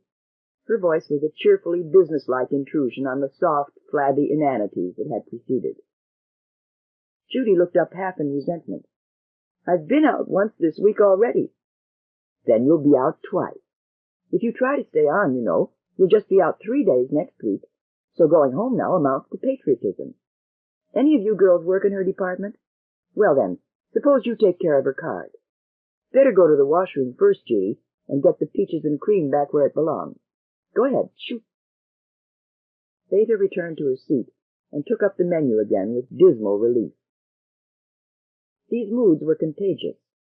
One weeping girl would have her entire department in a frenzy these nerve-torn days. She made a distasteful decision, pressed the correct buttons at her elbow, and put the menu back into its niche. The tall, dark girl opposite her was saying, "Isn't much any of us can do except cry, is there?" Her amazingly full lips scarcely moved, and Beta noticed that their ends were carefully touched to exhibit that artificial, just-so half-smile that was the current last word in sophistication. Beta investigated the insinuating thrust contained in the words with lashed eyes, and welcomed the diversion of the arrival of her lunch, as the tile-top of her unit moved inward and the food lifted. She tore the wrappings carefully off her cutlery and handled them gingerly till they cooled. She said, "Can't you think of anything else to do, Hella?" "Oh, yes," said Hella, "I can." She flicked her cigarette with a casual and expert finger motion into the little recess provided, and the tiny atom flash caught it before it hit shallow bottom. "For instance," and Hella clasped slender, well-kept hands under her chin, "I think we could make a very nice arrangement with the mule and stop all this nonsense. But then I don't have the facilities to manage to get out of places quickly when the mule takes over." Beta's clear forehead remained clear. Her voice was light and indifferent. "You don't happen to have a brother or husband in the fighting ships, do you?" "No. All the more credit that I see no reason for the sacrifice of the brothers and husbands of others." "The sacrifice will come the more surely for surrender." "The Foundation surrendered and is at peace. Our men are away and the galaxy is against us." Beta shrugged and said sweetly, "I'm afraid it is the first of the pair that bothers you." She returned to her vegetable platter and ate it with the clammy realization of the silence about her. No one in earshot had cared to answer Hella's cynicism. She left quickly, after stabbing at the button which cleared her dining unit for the next shift's occupant. A new girl, 3 seats away, stage-whispered to Hella, "Who was she?" Hella's mobile lips curled in indifference. "She's our coordinator's niece. Didn't you know that?" "Yes?" Her eyes sought out the last glimpse of disappearing back. "What's she doing here?" "Just an assembly girl. Don't you know it's fashionable to be patriotic? It's all so democratic it makes me retch." "Now, Hella," said the plump girl to her right, "she's never pulled her uncle on us yet. Why don't you lay off?" Hella ignored her neighbor with a glazed sweep of eyes and lit another cigarette. The new girl was listening to the chatter of the bright-eyed accountant opposite. The words were coming quickly. "And she's supposed to have been in the vault, actually in the vault, you know, when Selden spoke. And they say the mayor was in frothing furies, and there were riots, and all that sort of thing, you know. She got away before the mule landed, and they say she had the most thrilling escape. Had to go through the blockade and all. And I do wonder she doesn't write a book about it. These war books being so popular these days, you know. And she was supposed to be on this world of the mules, too. Calgan, you know, and... The time bell shrilled, and the dining room emptied slowly. The accountant's voice buzzed on, and the new girl interrupted only with the conventional and wide-eyed, "Really?" at appropriate points. The huge cave lights were being shielded groupwise in the gradual descent toward the darkness that meant sleep for the righteous and hard-working, when Beta returned home. Toran met her at the door, with a slice of buttered bread in his hand. "Where have you been?" he asked, food-muffled. Then, more clearly, "I've got a dinner of sorts rassled up. If it isn't much, don't blame me." But she was circling him wide-eyed. "Tori, where's your uniform? What are you doing in civvies?" "Orders, Bay. Randu is holed up with Ebbling Niece right now, and what it's all about I don't know. So there you have everything." "Am I going?" She moved towards him impulsively. He kissed her before he answered. "I believe so. It will probably be dangerous." "What isn't dangerous?" "Exactly. Oh, yes, and I've already sent for Magnifico, so he's probably coming too." "You mean his concert at the engine factory will have to be cancelled?" "Obviously." Beta passed into the next room and sat down to a meal that definitely bore signs of having been rassled up. She cut the sandwiches in two with quick efficiency and said, "That's too bad about the concert. The girls at the factory were looking forward to it. Magnifico, too, for that matter. Darn it, he's such a queer thing. Stirs your mother complex, Bay, that's what he does. Someday we'll have a baby, and then you'll forget Magnifico." Beta answered from the depths of her sandwich. "Strikes me you're all the stirring my mother complex can stand." And then she laid the sandwich down, and was gravely serious in a moment. "Tori." "Tori, I was at City Hall today, at the Bureau of Production. That's why I was so late today." "What were you doing there?" "Well," she hesitated uncertainly. "It's been building up. I was getting so I couldn't stand it at the factory. Morale just doesn't exist. The girls go on crying jags for no particular reason. Those who don't get sick become sullen. Even the little mousy types pout. In my particular section, production isn't a quarter what it was when I came, and there isn't a day that we have a full roster of workers." "All right," said Toran. "Tie in the B of P. What did you do there?" "Asked a few questions. And it's so, Tori. It's so all over Haven. Dropping production, increasing sedition and disaffection. The bureau chief just shrugged his shoulders. After I had sat in the anteroom an hour to see him, and only got in because I was the coordinator's niece, and said it was beyond him. Frankly, I don't think he cared." "Now, don't go off base, Bay." "I don't think he did." She was strenuously fiery. "I tell you there's something wrong. It's that same horrible frustration that hit me in the time vault when Selden deserted us. You felt it yourself." "Yes, I did." "Well, it's back," she continued savagely, "and we'll never be able to resist the mule. Even if we had the material, we lack the heart, the spirit, the will. Tori, there's no use fighting." Beta had never cried in Toran's memory, and she did not cry now. Not really. But Toran laid a light hand on her shoulder and whispered, "Suppose you forget it, baby. I know what you mean, but there's nothing. Yes, there's nothing we can do. Everyone says that, and we just sit and wait for the knife to come down." She returned to what was left of her sandwich and tea. Quietly, Toran was arranging the bed. It was quite dark outside. Randu, as newly appointed coordinator, in itself a wartime post, of the Confederation of Cities on Haven, had been assigned at his own request to an upper room, out of the window of which he could brood over the rooftops and greenery of the city. Now, in the fading of the cave lights, the city receded into the level lack of distinction of the shades. Randu did not care to meditate upon the symbolism. He said to Abeling Niece, whose clear little eyes seemed to have no further interest than the red-filled goblet in his hand, "There's a saying on Haven that when the cave lights go out, it is time for the righteous and hard-working to sleep. Do you sleep much lately?" "No. Sorry to call you so late, Niece. I like the night better somehow these days. Isn't that strange? The people on Haven condition themselves pretty strictly on the lack of light meaning sleep. Myself, too. But it's different now." "You're hiding," said Niece flatly. "You're surrounded by people in the waking period, and you feel their eyes and their hopes on you. You can't stand up under it. In the sleep period, you're free." "Do you feel it too, then? This miserable sense of defeat?" Abeling Niece nodded slowly. "I do. It's a mass psychosis, an unprintable mob panic. Galaxy, Randu, what do you expect?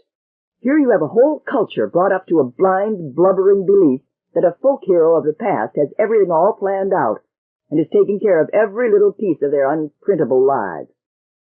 The thought pattern evoked has characteristics ad religio, and you know what that means." "Not a bit." Niece was not enthusiastic about the necessity of explanation. He never was. So he growled, stared at the long cigar he rolled thoughtfully between his fingers, and said, "Characterized by strong faith reactions. Beliefs can't be shaken short of a major shock, in which case a fairly complete mental disruption results. Mild cases, hysteria, morbid sense of insecurity. Advanced cases, madness and suicide." Randu bit at a thumbnail. "When Selden fails us, in other words, our prop disappears, and we've been leaning upon it so long our muscles are atrophied to where we cannot stand without it." "That's it. Sort of a clumsy metaphor, but that's it." "And you, Abeling, what of your own muscles?" The psychologist filtered a long draught of air through his cigar and let the smoke laze out. "Rusty, but not atrophied. My profession has resulted in just a bit of independent thinking." "And you see a way out?" "No, but there must be one. Maybe Selden made no provisions for the mule. Maybe he didn't guarantee our victory. But then, neither did he guarantee defeat. He's just out of the game, and we're on our own. The mule can be licked." "How?" "By the only way anyone can be licked, by attacking in strength at weakness. See here, Randu, the mule isn't a Superman. If he is finally defeated, everyone will see that for himself. It's just that he's an unknown, and the legends cluster quickly. He's supposed to be a mutant. Well, what of that? A mutant means a Superman to the ignoramuses of humanity. Nothing of the sort. It's been estimated that several million mutants are born in the galaxy every day. Of the several million, all but 1 or 2% can be detected only by means of microscopes and chemistry. Of the 1 or 2% macromutants, that is, those with mutations detectable to the naked eye or naked mind, all but 1 or 2% are freaks, fit for the amusement centers, the laboratories, and death. Of the few macromutants whose differences are to the good, almost all are harmless curiosities, unusual in some single respect, normal and often subnormal in most others. You see that, Randu?" "I do. But what of the mule?" "Supposing the mule to be a mutant, then, we can assume that he has some attribute, undoubtedly mental, which can be used to conquer worlds. In other respects, he undoubtedly has his shortcomings, which we must locate. He would not be so secretive, so shy of others' eyes, if these shortcomings were not apparent and fatal. If he's a mutant. Is there an alternative?" "There might be. Evidence for mutation rests on Captain Han Pritchard of what used to be Foundation's intelligence. He drew his conclusions from the feeble memories of those who claimed to know the mule, or somebody who might have been the mule, in infancy and early childhood. Pritchard worked on slim pickings there, and what evidence he found might easily have been planted by the mule for his own purposes. For it's certain that the mule has been vastly aided by his reputation as a mutant Superman." "This is interesting. How long have you thought that?" "I never thought that, in the sense of believing it. It is merely an alternative to be considered. For instance, Randu, suppose the mule has discovered a form of radiation capable of depressing mental energy, just as he is in possession of one which depresses atomic reactions. What then, huh? Could that explain what's hitting us now, and what did hit the Foundation? Randu seemed immersed in a near-wordless gloom. He said, "What of your own researches on the mule's clown?" And now Abeling Meese hesitated. "Useless as yet. I spoke bravely to the mayor previous to the Foundation's collapse, mainly to keep his courage up, partly to keep my own up as well. But Randu, if my mathematical tools were up to it, then from the clown alone I could analyze the mule completely. Then we would have him. Then we could solve the queer anomalies that have impressed me already." "Such as?" "Think, man. The mule defeated the navies of the Foundation at will, but he has not once managed to force the much weaker fleets of the independent traders to retreat in open combat. The Foundation fell at a blow. The independent traders hold out against all his strength. He first used his extinguishing field upon the atomic weapons of the independent traders of Nemon. The element of surprise lost them that battle, but they countered the field.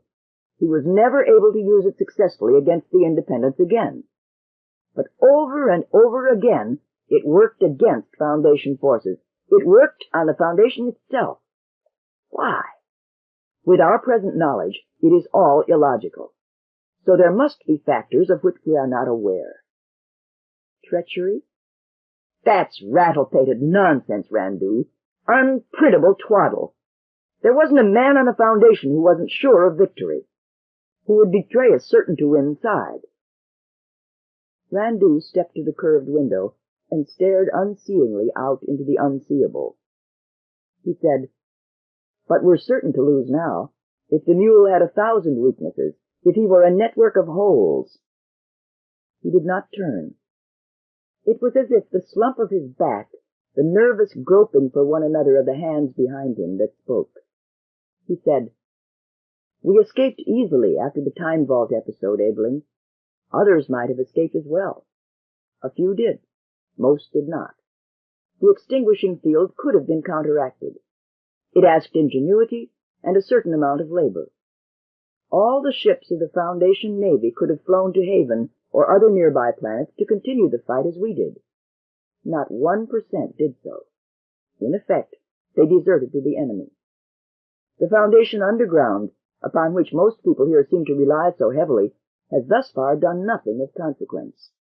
The mule has been politic enough to promise to safeguard the property and profits of the great traders, and they have gone over to him." Abeling Meese said stubbornly, "The plutocrats have always been against us." "They always held the power, too. Listen, Abeling, we have reason to believe that the mule or his tools have already been in contact with powerful men among the independent traders. At least 10 of the 27 trading worlds are known to have gone over to the mule. Perhaps 10 more waver. There are personalities on Haven itself who would not be unhappy over the mule's domination. It's apparently an insurmountable temptation to give up endangered political power, if that will maintain your hold over economic affairs." "You don't think Haven can fight the mule?" "I don't think Haven will." And now Randu turned his troubled face full upon the psychologist. "I think Haven is waiting to surrender. It's what I called you here to tell you. I want you to leave Haven." Abeling Meese puffed up his plump cheeks in amazement. "Already?" Randu felt horribly tired. "Abeling, you are the Foundation's greatest psychologist. The real master psychologists went out with Selden, but you're the best we have. You're our only chance of defeating the mule. You can't do that here.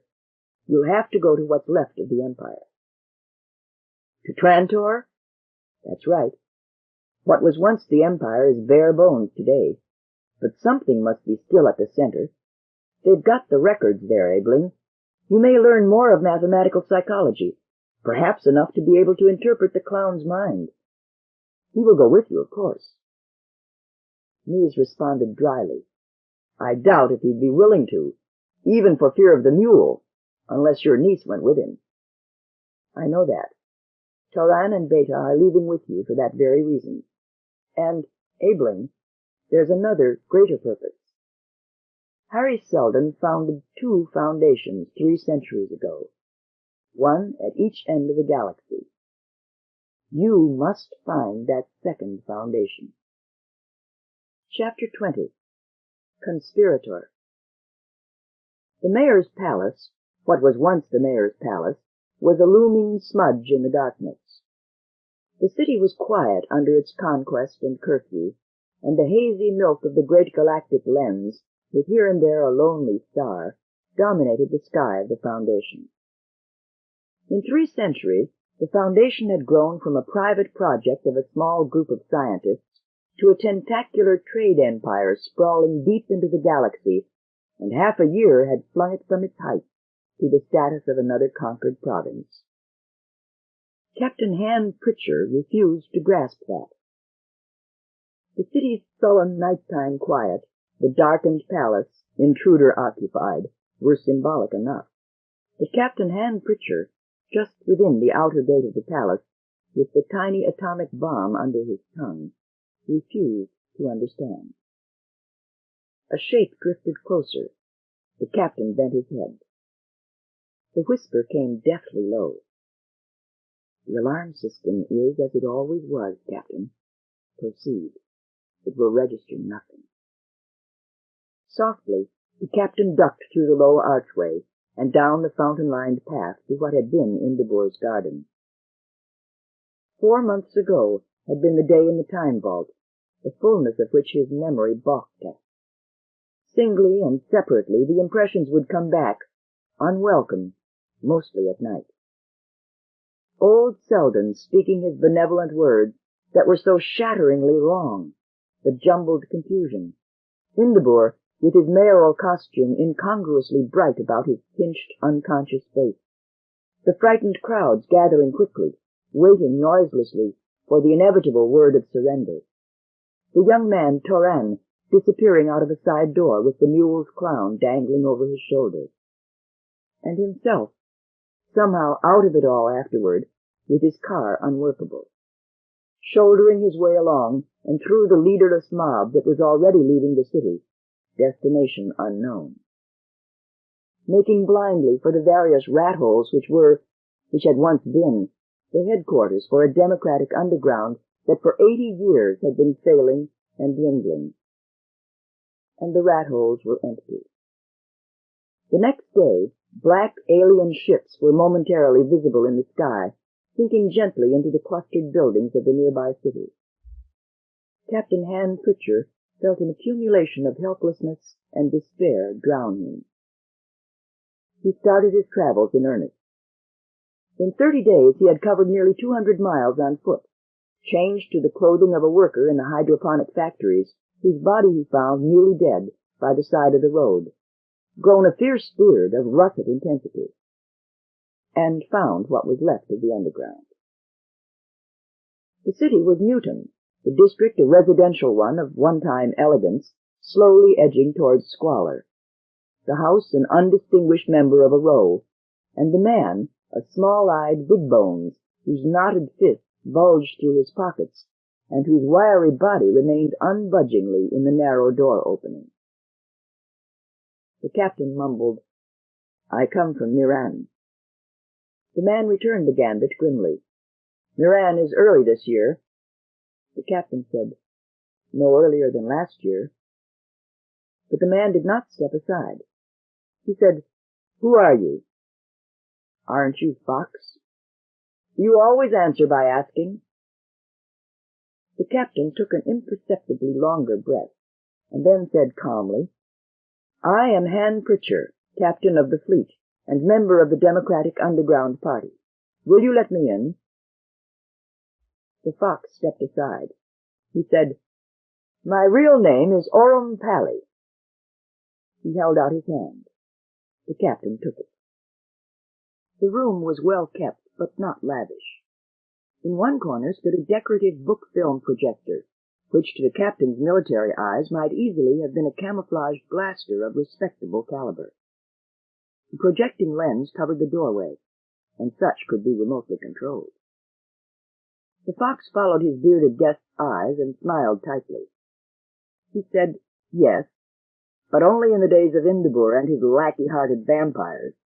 It wouldn't do much against the mule, huh? Nothing would help against the mule. Are you hungry? The captain's jaw muscles tightened beneath his beard, and he nodded. It'll take a minute if you don't mind waiting. The fox removed cans from a cupboard and placed 2 before Captain Pritchard. Keep your finger on it and break them when they're hot enough. My heat control unit's out of whack. Things like that remind you there's a war on. Or was on, huh? His quick words had a jovial content, but were said in anything but a jovial tone, and his eyes were coldly thoughtful. He sat down opposite the captain and said, There'll be nothing but a burn spot left where you're sitting if there's anything about you I don't like. Know that? The captain did not answer. The cans before him opened at a pressure. The fox said shortly, Stew. Sorry, but the food situation is short. I know, said the captain. He ate quickly, not looking up. The fox said, I once saw you. I'm trying to remember, and the beard is definitely out of the picture. I haven't shaved in 30 days. Then, fiercely, What do you want? I had the correct passwords. I have identification. The other waved a hand. Oh, I'll grant you a Pritchard all right, but there are plenty who have the passwords, and the identifications, and the identities who are with the mule. Ever hear of Levar, huh? Yes. He's with the mule. What? Yes. He was the man they called No Surrender. The fox's lips made laughing motions, with neither sound nor humor. Then there's Willig, with the mule. Gary and Noff, with the mule. Why not Pritchard as well, huh? How would I know? The captain merely shook his head. But it doesn't matter, said the fox softly. They must have my name, if Noff has gone over. So if you're legitimate, you're in more new danger than I am over our acquaintanceship. The captain had finished eating. He leaned back. If you have no organization here, where can I find one? The Foundation may have surrendered, but I haven't. So, you can't wander forever, Captain. Men of the Foundation must have travel permits to move from town to town these days. You know that? Also identity cards. You have one? Also, all officers of the old Navy have been requested to report to the nearest occupation headquarters. That's you, huh? Yes. The captain's voice was hard. Do you think I run through fear? I was on Calgan not long after its fall to the mule. Within a month, not one of the old warlord's officers was at large, because they were the natural military leaders of any revolt. It's always been the underground's knowledge that no revolution can be successful without the control of at least part of the Navy. The mule evidently knows it too. The fox nodded thoughtfully. Logical enough. The mule is thorough. I discarded the uniform as soon as I could. I grew the beard. Afterwards, there may be a chance that others have taken the same action. Are you married? My wife is dead. I have no children. You're hostage immune, then? Yes. You want my advice? If you have any. I don't know what the mule's policy is, or what he intends, but skilled workers have not been harmed so far. Pay rates have gone up. Production of all sorts of atomic weapons is booming. Yes? Sounds like a continuing offensive. I don't know. The mule's a subtle son of a drab, and he may be merely soothing the workers into submission. If Selden couldn't figure him out with all his psychohistory, I'm not going to try. But you're wearing work clothes. That suggests something, huh? I'm not a skilled worker. You've had a military course in atomics, haven't you? Certainly. That's enough. The Atom Field Bearings Incorporated is located here in town. Tell them you've had experience. The stinkers who used to run the factory for Indabur are still running it, for the mule. They won't ask questions, as long as they need more workers to make their fat hunk. They'll give you an identity card, and you can apply for a room in the corporation's housing district. You might start now." In that manner, Captain Han Pritchard of the National Fleet became Shieldman Lo Morrow of the 45 shop of Atom Field Bearings, Incorporated. And from an intelligence agent, he descended the social scale to Conspirator, a calling which led him months later to what had been Indebur's private garden. In the garden, Captain Pritchard consulted the radometer in the palm of his hand. The inner warning field was still in operation, and he waited. Half an hour remained to the life of the atomic bomb in his mouth. He rolled it gingerly with his tongue.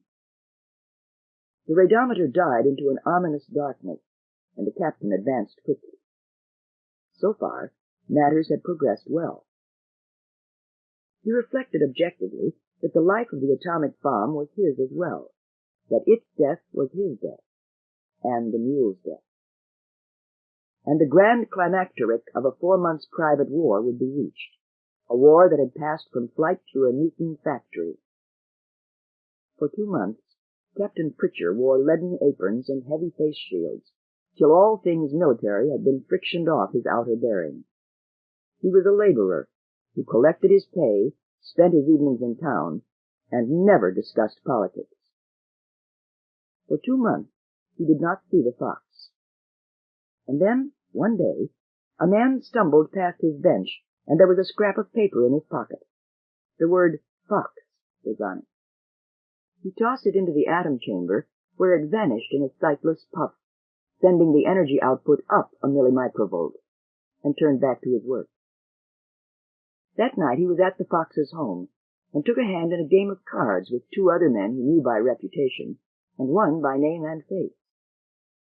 Over the cards and the passing and repassing tokens, they spoke. The captain said, "It's a fundamental error. You live in the exploded past. For 80 years our organization has been waiting for the correct historical moment.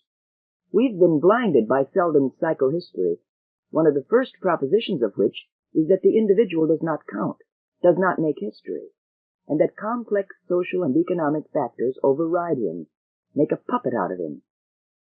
He adjusted his cards carefully, appraised their value, and said as he put out a token, "Why not kill the mule?" "Well now, and what good would that do?" demanded the man at his left, fiercely. "You see," said the captain, discarding 2 cards, "that's the attitude. What is one man out of trillions? The galaxy won't stop rotating because one man dies.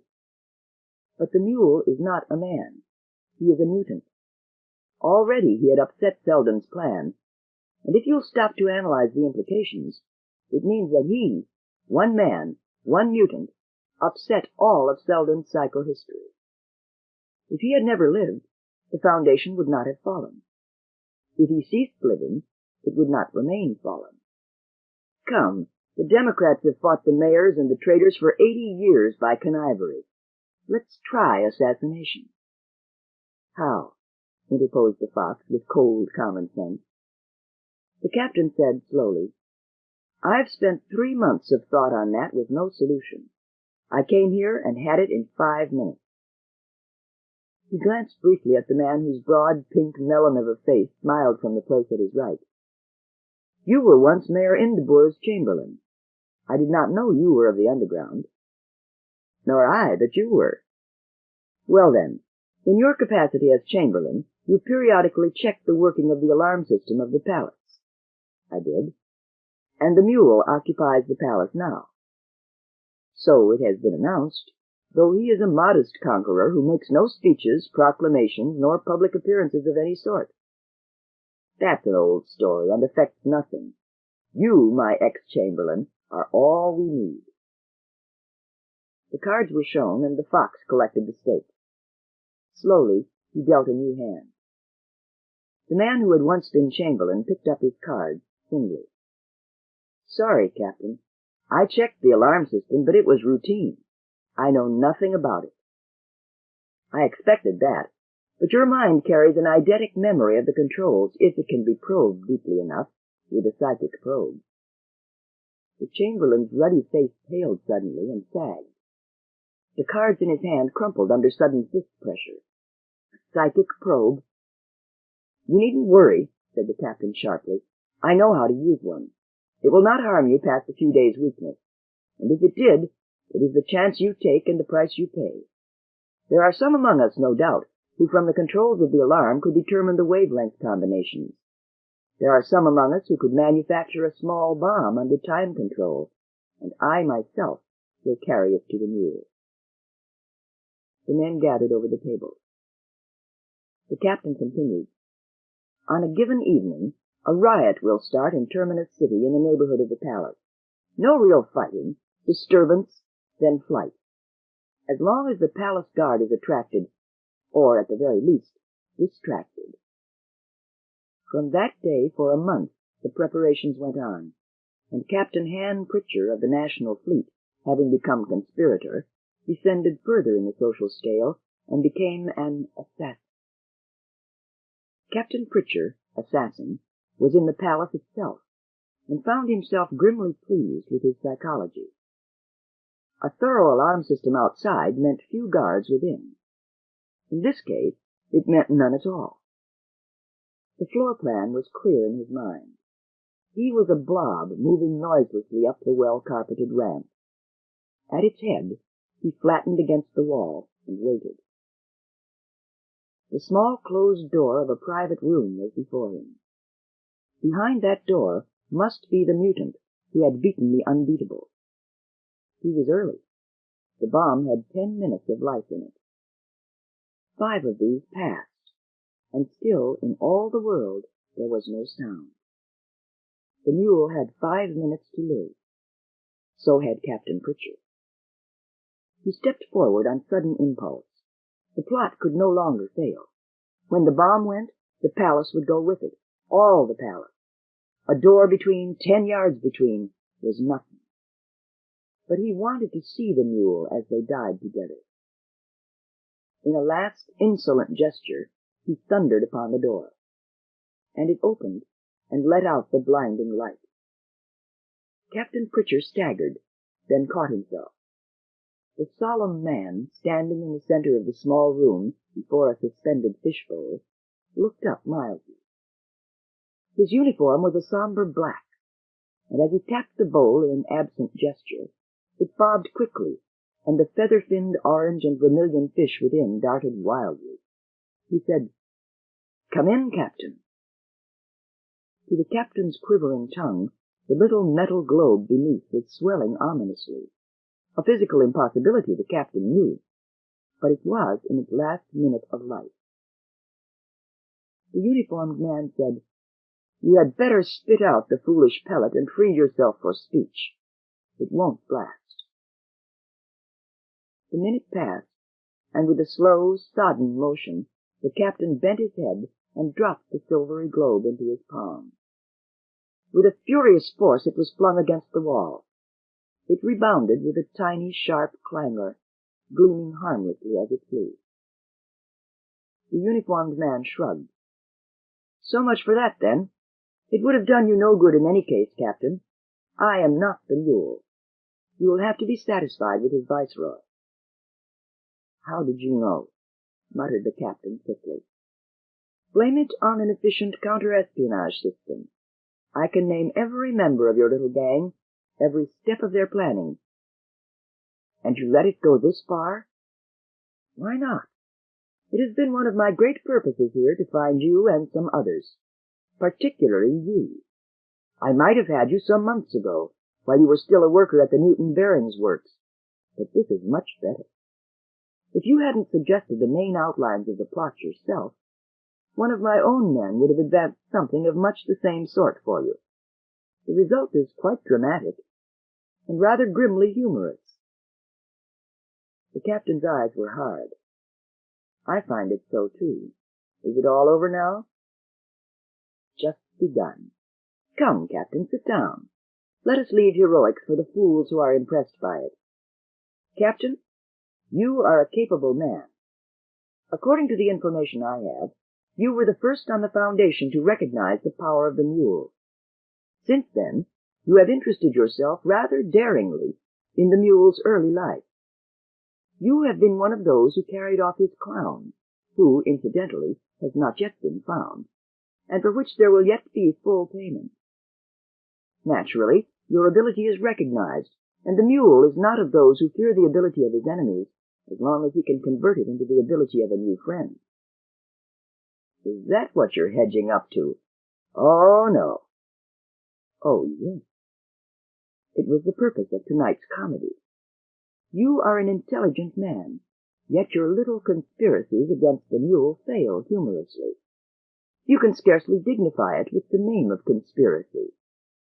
Is it part of your military training to waste ships in hopeless actions? One must first admit them to be hopeless. One will, the Viceroy assured him gently. The mule has conquered the Foundation. It is rapidly being turned into an arsenal for accomplishment of his greater aims. What greater aims? The conquest of the entire galaxy, the reunion of all the torn worlds into a new empire, the fulfillment, you dull-witted patriot, of your own Selden's dream 700 years before you hoped to see it. And in the fulfillment, you can help us. I can, undoubtedly, but I won't, undoubtedly.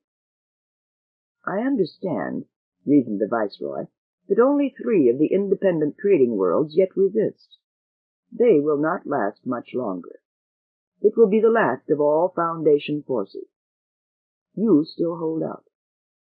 Yes. Yet you won't. A voluntary recruit is the most efficient, but the other kind will do. Unfortunately, the mule is absent. He leads the fight, as always, against the resisting traders. But he is in continual contact with us. You will not have to wait long. For what? For your conversion. The mule, said the captain frigidly, will find that beyond his ability. But he won't. I was not beyond it. You don't recognize me. Come, you were on Calgan, so you have seen me. I wore a monocle, a fur-lined scarlet robe, a high-crowned hat. The captain stiffened in dismay.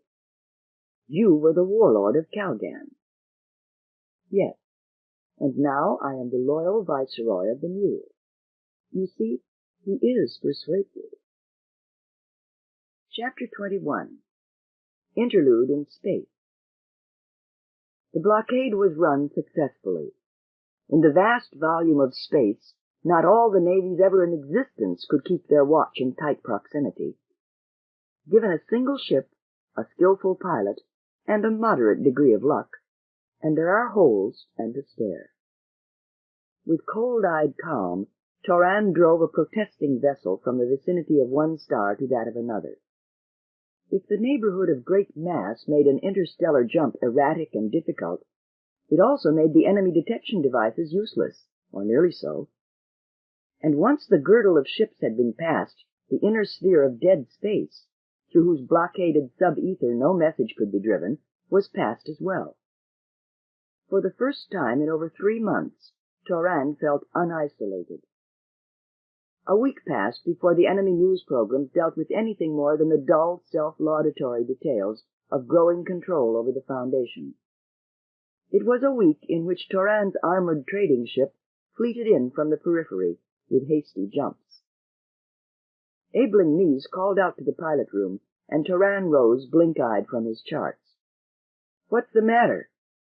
Toran stepped down into the small central chamber, which Beta had inevitably devised into a living room. Mies shook his head. "He's scuppered if I know. The mule's newsmen are announcing a special bulletin. Thought you might want to get in on it." "Might as well. Where's Beta?" "Setting the table in the diner and picking out a menu or some such frippery." Toran sat down upon the cot that served as Magnifico's bed and waited. The propaganda routine of the mule's special bulletins were monotonously similar. First the martial music, then the buttery slickness of the announcer. The minor news items would come, following one another in patient lockstep. Then the pause. Then the trumpet, and the rising excitement, and the climax. Toran endured it. Mies muttered to himself. The newscaster spilled out, in conventional war correspondent phraseology, the unctuous words that translated into sound the molten metal and blasted flesh of a battle in space. Rapid cruiser squadrons under Lieutenant General Salmon hit back hard today at the task force striking out from its...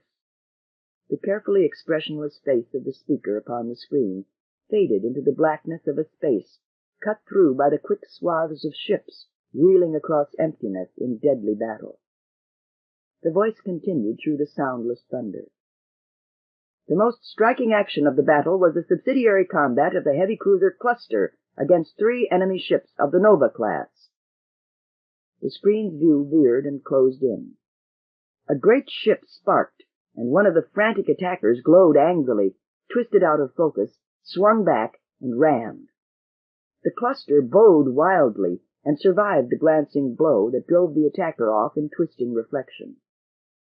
The newsman's smooth, unimpassioned delivery continued to the last blow and the last hulk. Then a pause, and a largely similar voice and picture of the fight off Nemon, to which the novelty was added of a lengthy description of a hit-and-run landing, the picture of a blasted city, huddled and weary prisoners, and off again. Nemon had not long to live. The pause again, this time the raucous sound of the expected brasses. The screen faded into the long, impressively soldier-lined corridor, up which the government spokesman in counselor's uniform strode quickly. The silence was oppressive. The voice that came at last was solemn, slow, and hard. By order of our sovereign, it is announced that the planet, Haven, hitherto in warlike opposition to his will, has submitted to the acceptance of defeat.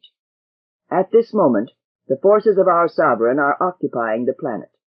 Opposition was scattered, uncoordinated, and speedily crushed. The scene faded out. The original newsman returned to state importantly that other developments would be transmitted as they occurred. Then there was dance music, and Abeling knees through the shield that cut the power. Toran rose and walked unsteadily away without a word. The psychologist made no move to stop him. When Veda stepped out of the kitchen, Knees motioned silence. He said, "They've taken Haven." And Veda said, "Already?" Her eyes were round and sick with disbelief. "Without a fight, without an unprint—" He stopped and swallowed. "You'd better leave Toran alone. It's not pleasant for him. Suppose we eat without him this once."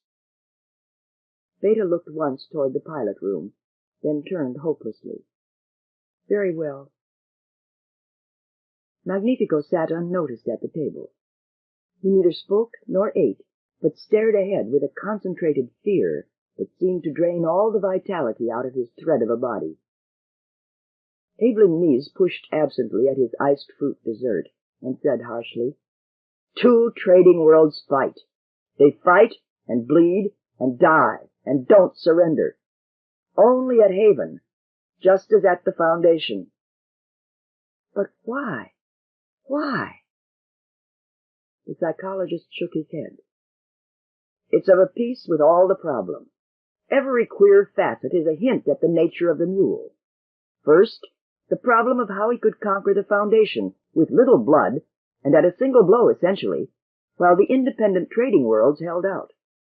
The blanket on atomic reactions was a puny weapon. We've discussed that back and forth till I'm sick of it. And it did not work on any but the Foundation. Randu suggested," and Abeling's grisly eyebrows pulled together, "it might have been a radiant will depressor. It's what might have done the work on Haven. But then why wasn't it used on Nemon and Is, which even now fight with such demonic intensity that it is taking half the Foundation fleet, in addition to the mule's forces, to beat them down? Yes, I recognized Foundation ships in the attack." Beta whispered, "The Foundation, then Haven. Disaster seems to follow us without touching. We always seem to get out by a hair. Will it last forever?" Abeling Knees was not listening. To himself, he was making a point. But there's another problem. Another problem. Beta, you remember the news item that the mule's clown was not found on Terminus? That it was suspected he had fled to Haven, or been carried there by his original kidnappers? There is an importance attached to him, Beta, that doesn't fade, and we have not located it yet. Magnifico must know something that is fatal to the mule. I'm sure of it. Magnifico, white and stuttering, protested. Sire, noble lord, indeed, I swear it is past my poor reckoning to penetrate your wants. I have told you what I know to the utter limit, and with your probe you have drawn out of my meager wit that which I knew, but knew not that I knew. I know. It is something small. A hint so small that neither you nor I recognize it for what it is. Yet I must find it, for Nemon and Is will go soon, and when they do, we are the last remnants, the last droplets of the independent foundation. The stars begin to cluster closely when the core of the galaxy is penetrated. Gravitational fields begin to overlap at intensities sufficient to introduce perturbations in an interstellar jump that cannot be overlooked. Toran became aware of that when a jump landed their ship in the full glare of a red giant which clutched viciously, and whose grip was loosed, then wrenched apart, only after 12 sleepless, soul-battering hours. With charts limited in scope, and an experience not at all fully developed, either operationally or mathematically, Toran resigned himself to days of careful plotting between jumps. It became a community project of a sort. Abeling Lees checked Toran's mathematics, and Beta tested possible routes, by the various generalized methods, for the presence of real solutions.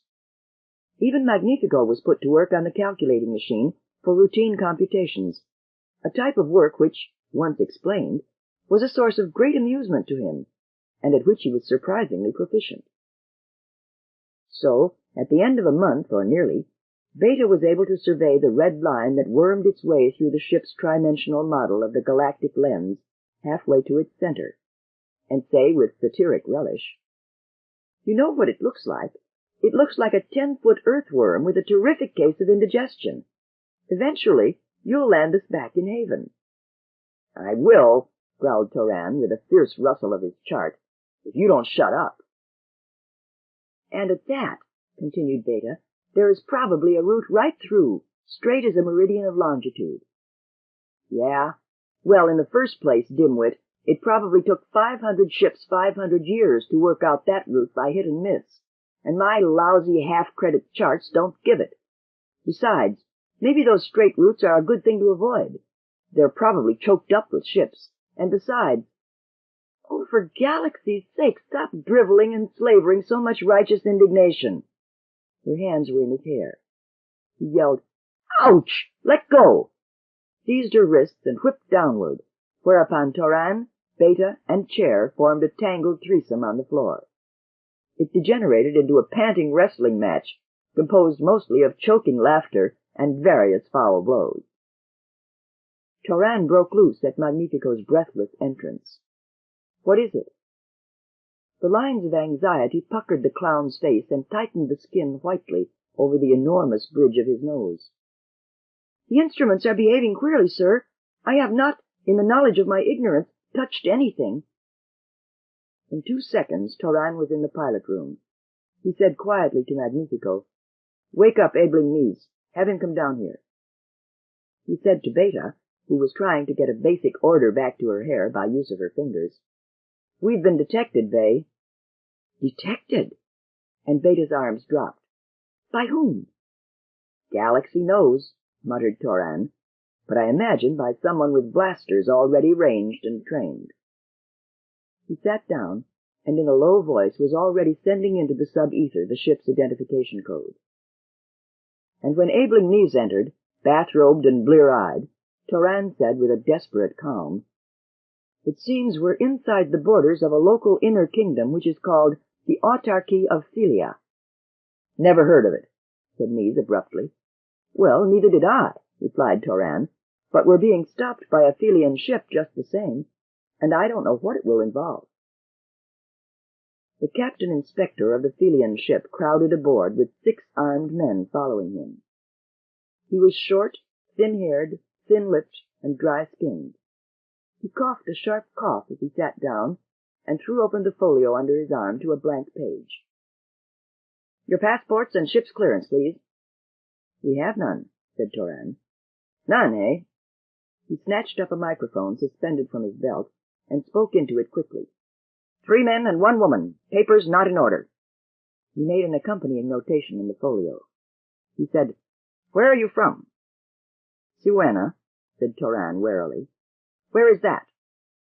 100,000 parsecs, 80 degrees west Trantor, 40 degrees... Never mind. Toran could see that his inquisitor had written down, "Point of origin, periphery." The Felian continued, "Where are you going?" Toran said, "Trantor sector." "Purpose?" "Pleasure trip." "Carrying any cargo?" "No." We'll check on that." He nodded, and 2 men jumped to activity. Toran made no move to interfere. "What brings you into Felian territory?" The Felian's eyes gleamed unamiably. "We didn't know we were. I lack a proper chart." "You will be required to pay 100 credits for that black, and, of course, the usual fees required for tariff duties, etc." He spoke again into the microphone, but listened more than he spoke. Then, to Toran, "Know anything about atomic technology?" "A little," replied Toran guardedly. "Yes." The Felian closed his folio and added, "The men of the periphery have a knowledgeable reputation that way. Put on a suit and come with me." Beta stepped forward. "What are you going to do with him?" Toran put her aside gently and asked coldly, "Where do you want me to come?" "Our power plant needs minor adjustments. He'll come with you." His pointing finger aimed directly at Magnifico, whose brown eyes opened wide in a blubbery dismay. "What's he got to do with it?" demanded Toran fiercely. The official looked up coldly. "I am informed of pirate activities in this vicinity. A description of one of the known thugs tallies roughly. It is a purely routine matter of identification." Toran hesitated, but 6 men and 6 blasters are eloquent arguments. He reached into the cupboard for the suit. An hour later, he rose upright in the bowels of the Felian ship and raged, "There's not a thing wrong with the motors that I can see. The bus bars are true, the L-tubes are feeding properly, and the reaction analysis checks. Who's in charge here?" The head engineer said quietly, "I am." "Well, get me out of here." He was led to the officer's level, and the small anteroom held only an indifferent ensign. "Where's the man who came with me?" "Please wait," said the ensign. It was 15 minutes later that Magnifico was brought in. "What did they do to you?" asked Toran quickly. "Nothing. Nothing at all." Magnifico's head shook a slow negative. "It took 250 credits to fulfill the demands of Felia, 50 credits of it for instant release, and they were in free space again." Beta said with a forced laugh, "Don't we rate an escort? Don't we get the usual figurative boot over the border?" And Toran replied grimly, "That was no Felian ship, and we're not leaving for a while. Come in here." They gathered about him. He said whitely, "That was a Foundation ship, and those were the mules men aboard." Abeling bent to pick up the cigar he had dropped. He said, "Here? We're 30,000 parsecs from the Foundation." "And we're here. What's to prevent them from making the same trip?" "Galaxy, Abeling! Don't you think I can tell ships apart? I saw their engines, and that's enough for me. I tell you, it was a Foundation engine in a Foundation ship." "And how did they get here?" asked Beta logically. "What are the chances of a random meeting of 2 given ships in space?" "What's that got to do with it?" demanded Toran hotly. "It would only show we've been followed." "Followed?" hooted Beta. "Through hyperspace?" Abeling Meese interposed wearily. "That can be done, given a good ship and a great pilot. But the possibility doesn't impress me." I haven't been masking my trail, insisted Toran. I've been building up takeoff speed on the straight. A blind man could have calculated our route. The blazes he could, cried Beta. With the cockeyed jumps you're making, observing our initial direction didn't mean a thing. We came out of the jump wrong end forwards more than once. We're wasting time, blazed Toran with gritted teeth.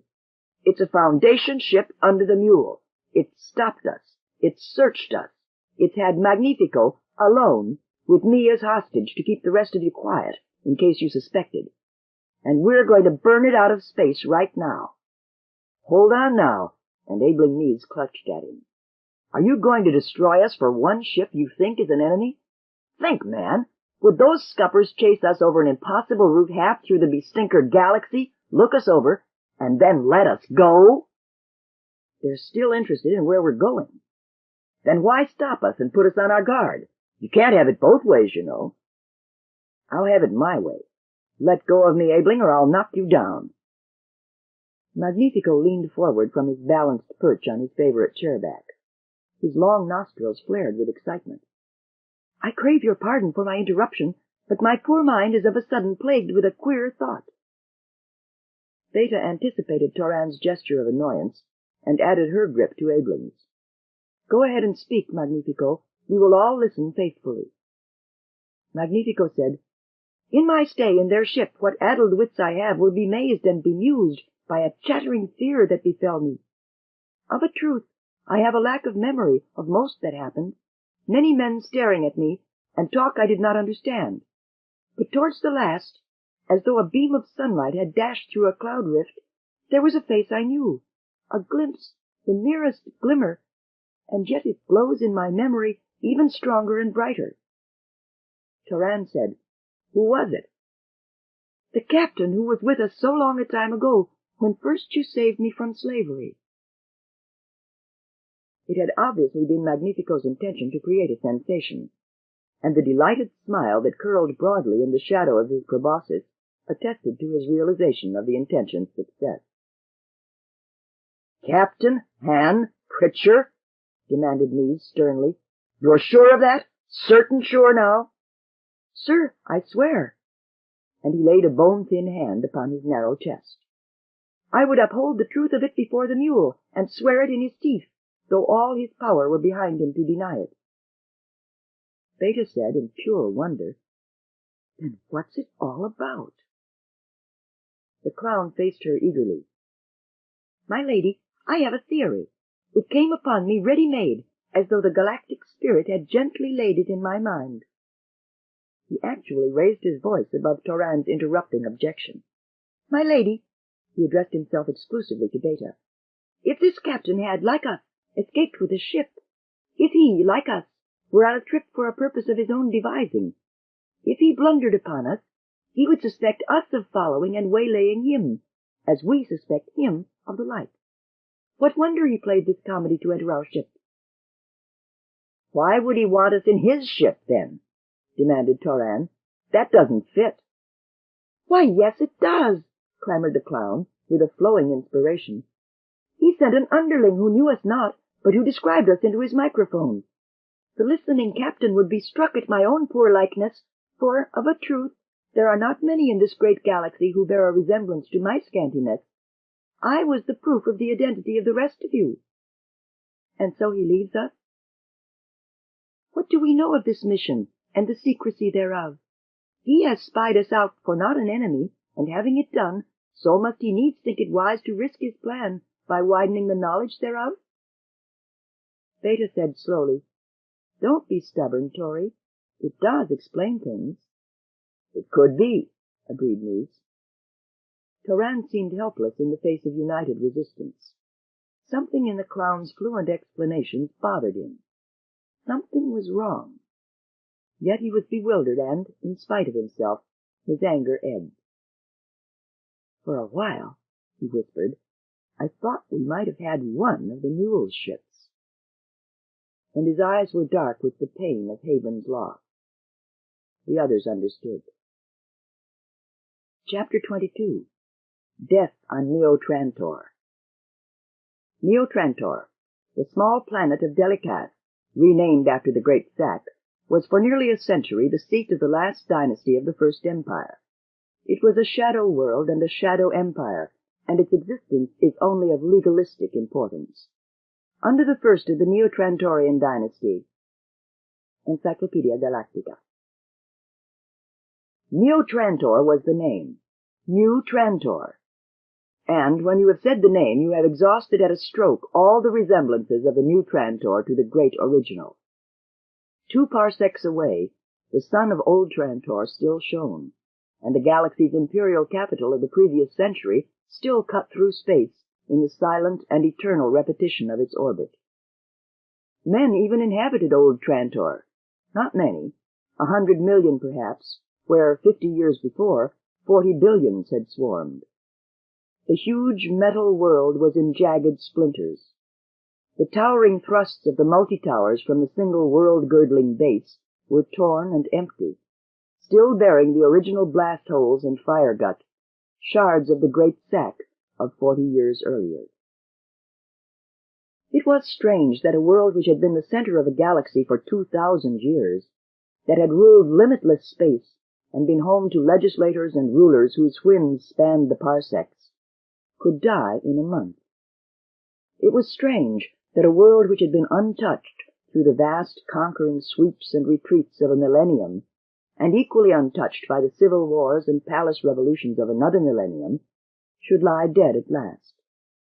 It was strange that the glory of the galaxy should be a rotting corpse.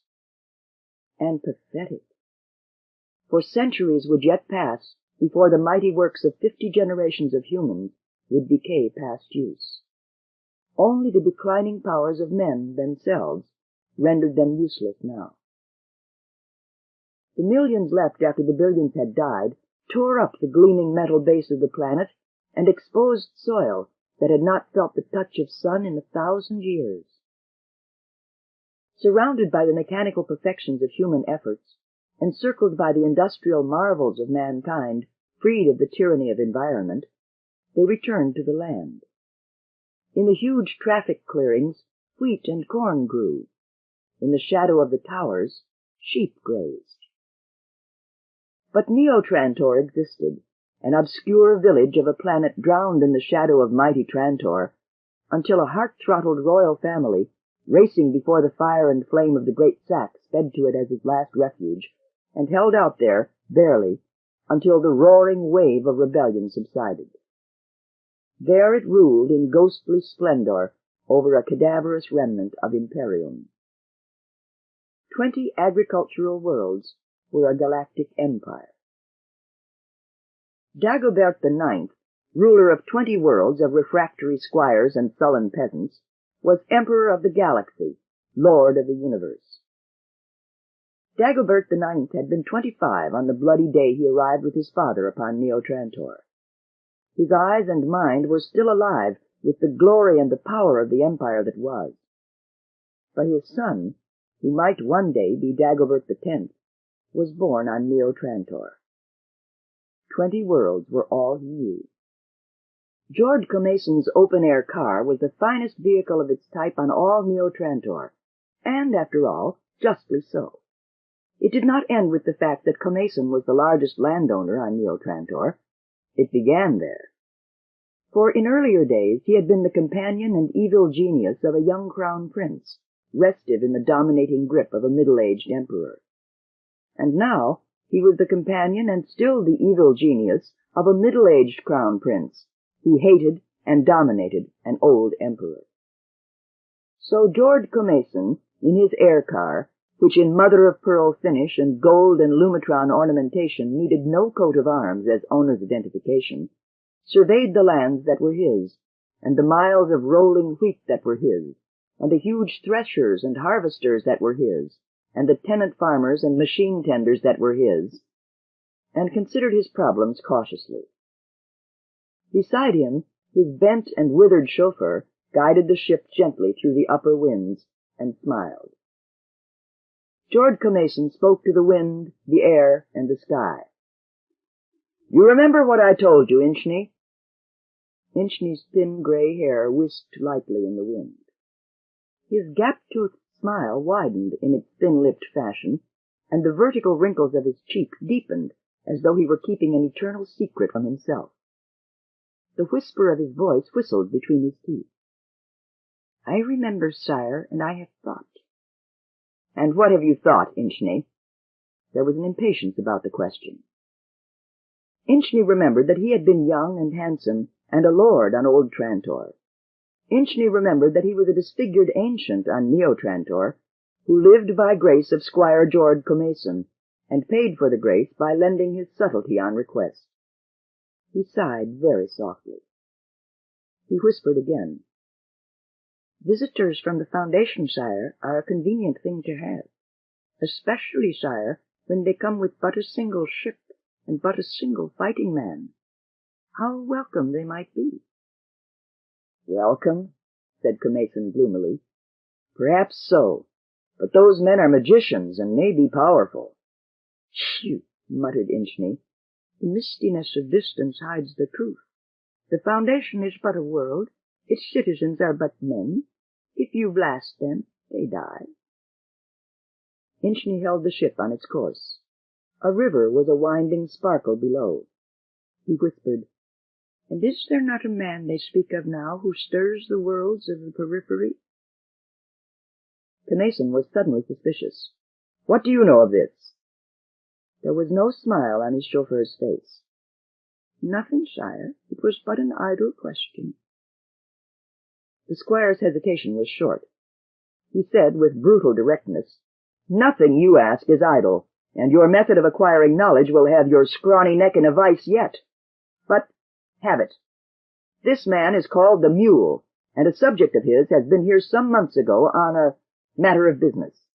I await another, now, for its conclusion." "And these newcomers? They are not the ones you want, perhaps?" "They lack the identification they should have."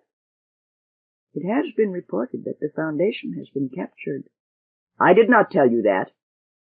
"It has been so reported," continued Inchney coolly, "and if that is correct, then these may be refugees from the destruction, and may be held for the Mule's man out of honest friendship." "Yes?" Commason was uncertain. "And, sire, since it is well known that the friend of a conqueror is but the last victim, it would be but a measure of honest self-defense. For there are such things as psychic probes, and here we have 4 Foundation brains. There is much about the Foundation it would be useful to know, much even about the Mule, and then the Mule's friendship would be a trifle the less overpowering." Commason, in the quiet of the upper air, returned with a shiver to his first thought.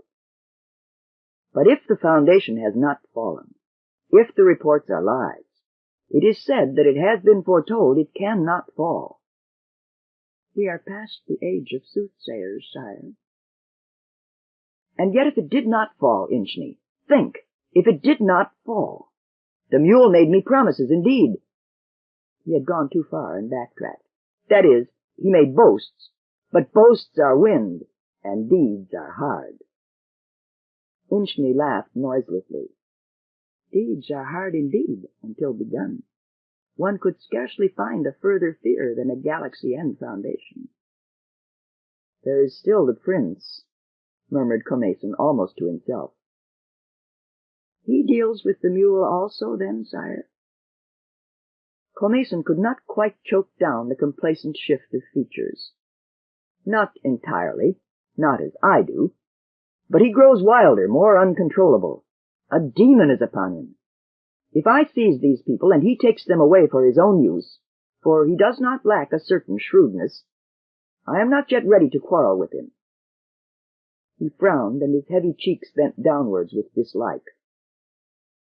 "I saw those strangers for a few moments yesterday," said the gray chauffeur irrelevantly, "and it is a strange woman, that dark one.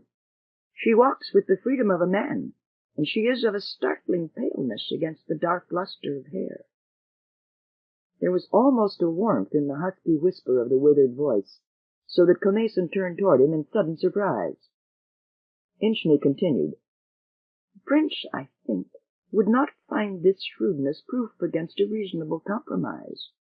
You could have the rest, if you left him the girl. A light broke upon Commason. A thought. Indeed, a thought. Inchney, turn back. And Inchney, if all turns well, we will discuss further this matter of your freedom. It was with an almost superstitious sense of symbolism that Commason found a personal capsule waiting for him in his private study when he returned. It had arrived by a wavelength known to few. Commason smiled a fat smile. The mule's man was coming, and the foundation had indeed fallen. Beta's misty visions, when she had them, of an imperial palace, did not jibe with the reality, and inside her there was a vague sense of disappointment. The room was small, almost plain, almost ordinary. The palace did not even match the mayor's residence back at the foundation, and Dagobert the Ninth. Beta had definite ideas of what an emperor ought to look like. He ought not look like somebody's benevolent grandfather. He ought not be thin and white and faded, or serving cups of tea with his own hand in an expressed anxiety for the comfort of his visitors. But so it was. Dagobert the Ninth chuckled as he poured tea into her stiffly outheld cup. "This is a great pleasure for me, my dear. It is a moment away from ceremony and courtiers.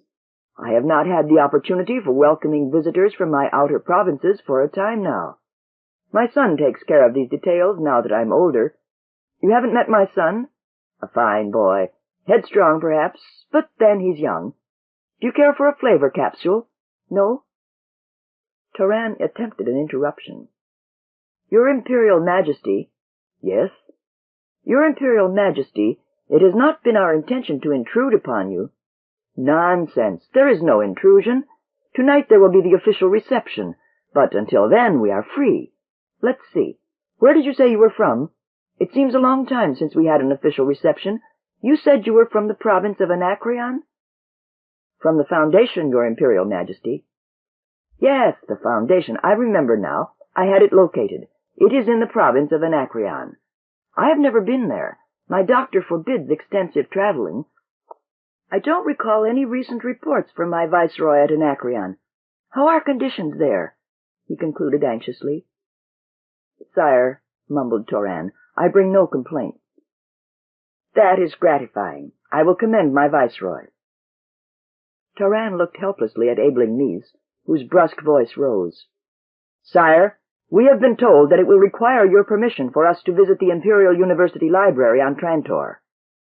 "Trantor?" questioned the Emperor mildly. "Trantor?" Then a look of puzzled pain crossed his thin face.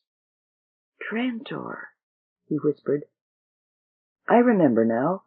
I am making plans now to return there with a flood of ships at my back. You shall come with me. Together we will destroy the rebel Gilmer. Together we shall restore the Empire." His bent back had straightened. His voice had strengthened. For a moment his eyes were hard.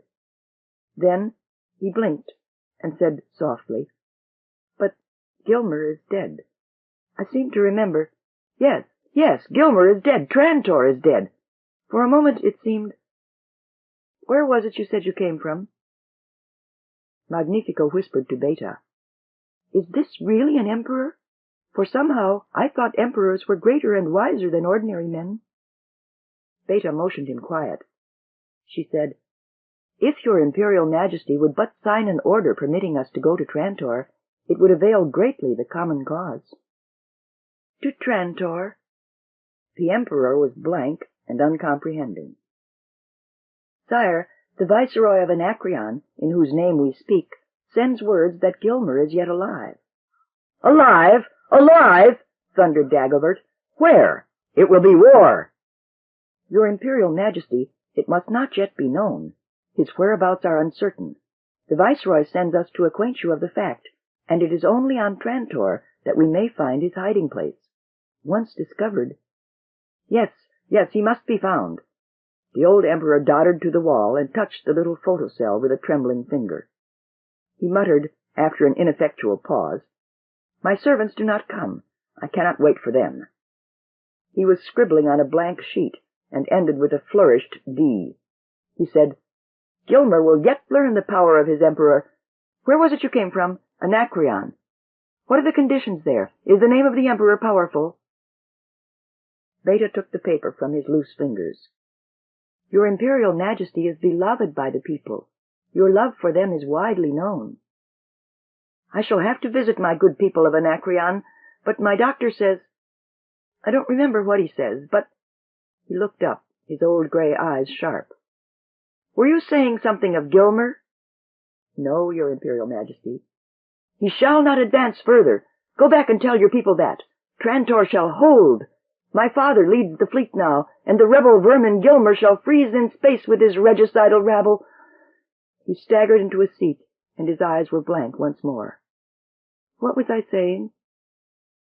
Taran rose and bowed low. Your Imperial Majesty has been kind to us, but the time allotted us for an audience is over. For a moment, Dagobert IX looked like an emperor indeed, as he rose and stood stiff-backed while, one by one, his visitors retreated backward through the door, to where 20 armed men intervened and locked a circle about them. A hand weapon flashed. To Beta, consciousness returned sluggishly, but without the where am I sensation. She remembered clearly the odd old man who called himself emperor, and the other men who waited outside. The arthritic tingle in her finger joints meant a stun pistol. She kept her eyes closed and listened with painful attention to the voices. There were 2 of them. One was slow and cautious, with a slyness beneath the surface obsequity. The other was hoarse and thick, almost sodden, and blurted out in viscous spurts. Beta liked neither. The thick voice was predominant. Beta caught the last words. He will live forever, that old madman. It wearies me. It annoys me. Commason, I will have it. I grow older, too. Your Highness, let us first see of what use these people are. It may be we shall have sources of strength other than your father still provides. The thick voice was lost in a bubbling whisper. Beta caught only the phrase, the girl, but the other fawning voice was a nasty, low, running chuckle, followed by a comradely, near-patronizing, Dagobert, you do not age. They lie who say you are not a youth of 20. They laughed together, and Beta's blood was an icy trickle. Dagobert, your Highness. The old emperor had spoken of a headstrong son, and the implication of the whispers now beat dully upon her. But such things didn't happen to people in real life. Taran's voice broke upon her in a slow, hard current of cursing. She opened her eyes, and Taran's, which were upon her, showed open relief. He said fiercely, This banditry will be answered by the Emperor. Release us! It dawned upon Beta that her wrists and ankles were fastened to wall and floor by a tight attraction field. Thick voice approached Taran. He was paunchy, his lower eyelids puffed darkly, and his hair was thinning out. There was a gay feather in his peaked hat, and the edging of his doublet was embroidered with silvery metal foam. He sneered with a heavy amusement. The Emperor! The poor, mad Emperor! I have his pass. No subject may hinder our freedom. But I am no subject, space garbage. I am the regent and crown prince, and am to be addressed as such. As for my poor, silly father, it amuses him to see visitors occasionally, and we humor him. It tickles his mock imperial fancy. But, of course, it has no other meaning. And then he was before Beta, and she looked up at him contemptuously. He leaned close, and his breath was overpoweringly minted. He said, Her eyes suit well, Commason. She is even prettier with them open. I think she'll do. It will be an exotic dish for a jaded taste, eh? There was a futile surge upwards on Taran's part, which the Crown Prince ignored, and Beta felt the iciness travel outward to the skin. Abeligny's was still out, head lolling weakly upon his chest, but, with a sensation of surprise, Beta noted that Magnifico's eyes were open, sharply open, as though awake for many minutes. Those large brown eyes swiveled towards Beta and stared at her out of a doughy face. He whimpered and nodded with his head towards the Crown Prince. "That one has my Visi-Sonor." The Crown Prince turned sharply toward the new voice. "This is yours, monster?" He swung the instrument from his shoulder where it had hung, suspended by its green strap, unnoticed by Beta. He fingered it clumsily, tried to sound a chord, and got nothing for his pains. "Can you play it, monster?" Magnifico nodded once. Toran said suddenly, "You've rifled a ship of the Foundation. If the Emperor will not avenge, the Foundation will." It was the other, Comason, who answered slowly, "What Foundation? Or is the mule no longer the mule?" There was no answer to that. The prince's grin showed large, uneven teeth. The clown's binding field was broken, and he was nudged ungently to his feet. The Visi-Sonor was thrust into his hand. "Play for us, monster," said the prince. "Play us a serenade of love and beauty for our foreign lady here. Tell her that my father's country prison is no palace, but that I can take her to one where she can swim in rose water and know what a prince's love is. Sing of a prince's love, monster." He placed one thick thigh upon a marble table and swung a leg idly, while his fatuous, smiling stare swept Beta into a silent rage. Toran's sinews strained against the field in painful, perspiring effort. Abeling Mies stirred and moaned. Magnifico gasped, "My fingers are of useless stiffness." "Play, monster!" roared the prince. The lights dimmed at a gesture to Comason, and in the dimness he crossed his arms and waited. Magnifico drew his fingers in rapid rhythmic jumps from end to end of the multi-keyed instrument, and a sharp, gliding rainbow of light jumped across the room. A low, soft tone sounded, throbbing, tearful. It lifted in sad laughter, and underneath it there sounded a dull tolling. The darkness seemed to intensify and grow thick. Music reached Beta through the muffled folds of invisible blankets. Gleaming light reached her from the depths, as though a single candle glowed at the bottom of a pit. Automatically, her eyes strained. The light brightened, but remained blurred. It moved fuzzily, in confused color, and the music was suddenly brassy, evil, flourishing in high crescendo. The light flickered quickly, in swift motion to the wicked rhythm. Something writhed within the light. Something with poisonous metallic scales writhed and yawned, and the music writhed and yawned with it. Beta struggled with a strange emotion, and then caught herself in a mental gasp. Almost, it reminded her of the time in the time vault, of those last days on Haven. It was that horrible, cloying, clinging spiderweb of horror and despair. She shrunk beneath it, oppressed. The music dinned upon her, laughing horribly, and the writhing terror at the wrong end of the telescope in the small circle of light was lost as she turned feverishly away. Her forehead was wet and cold. The music died. It must have lasted 15 minutes, and a vast pleasure at its absence flooded Beta. Light glared, and Magnifico's face was close to hers, sweaty, wild-eyed, lugubrious. "My lady," he gasped, "how fare you?" "Well enough," she whispered, "but why did you play like that?" She became aware of the others in the room. Toran and Mies were limp and helpless against the wall, but her eyes skimmed over them. There was the prince, lying strangely still at the foot of the table. There was Comason, moaning wildly through an open, drooling mouth.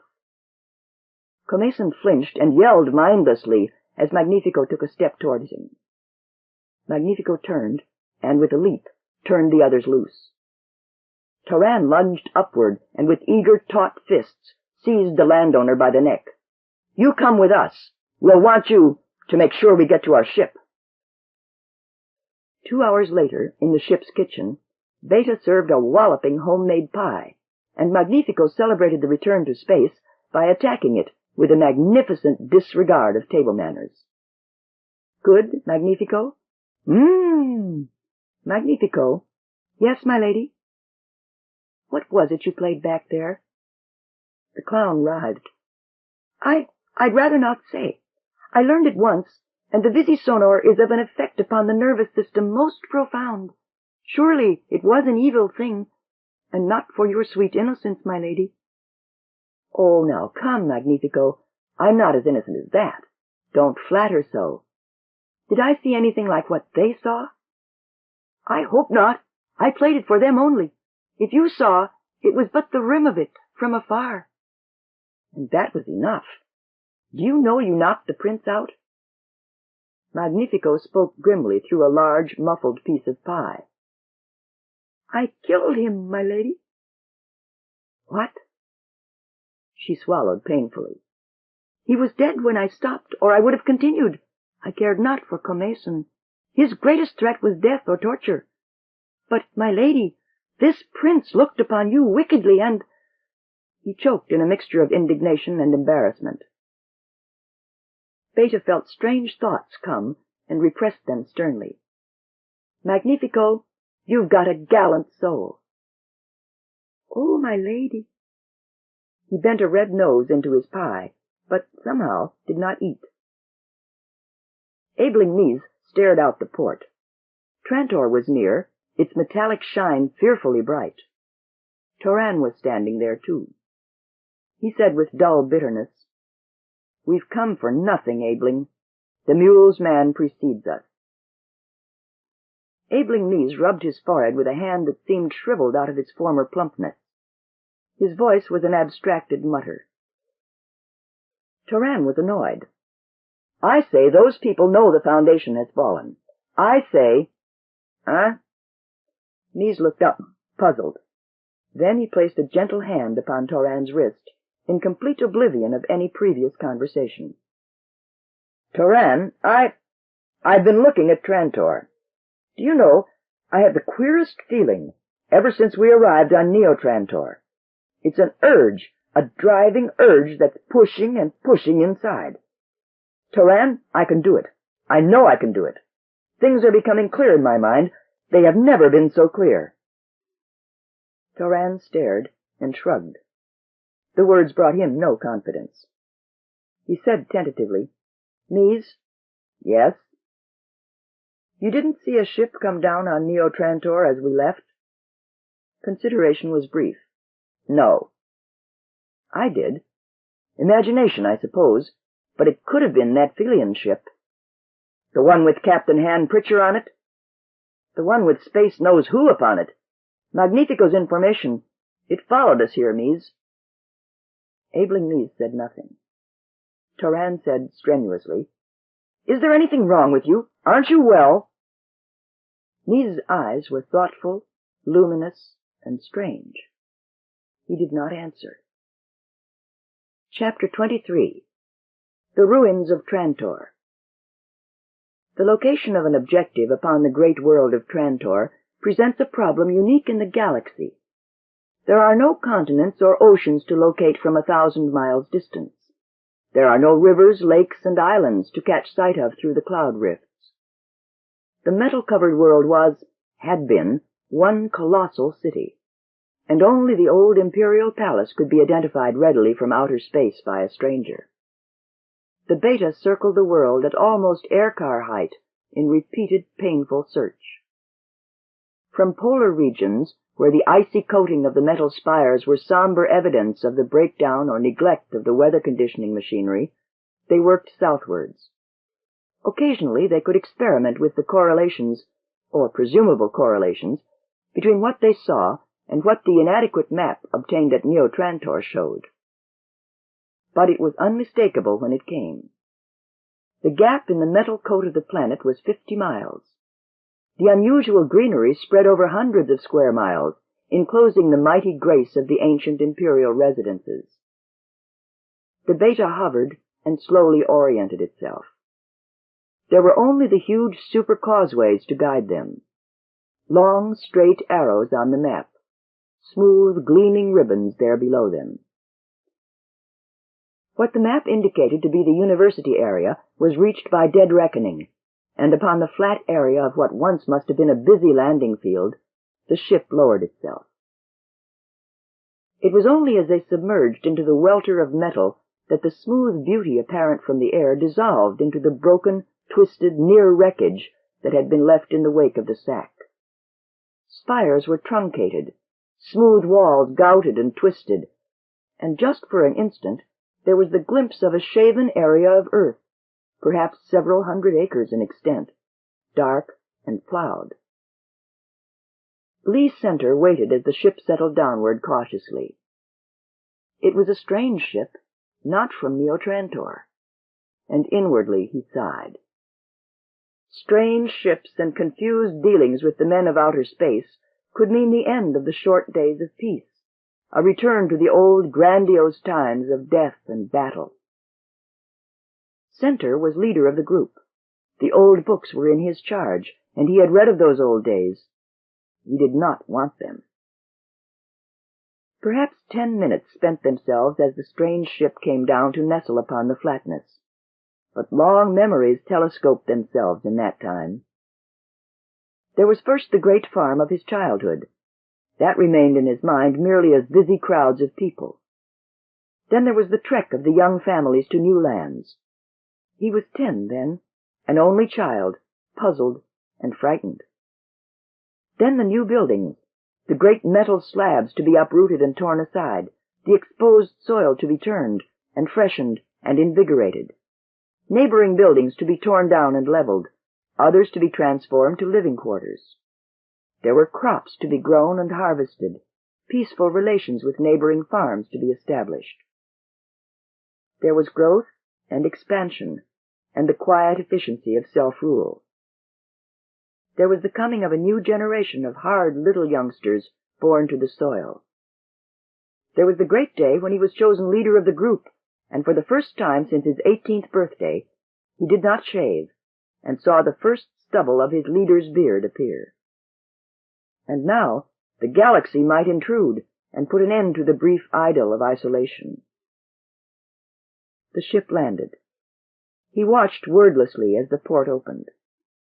4 emerged, cautious and watchful. There were 3 men varied, old, young, thin and beaked, and a woman striding among them like an equal. His hand left the 2 glossy black tufts of his beard as he stepped forward. He gave the universal gesture of peace. Both hands were before him, hard, calloused palms upward.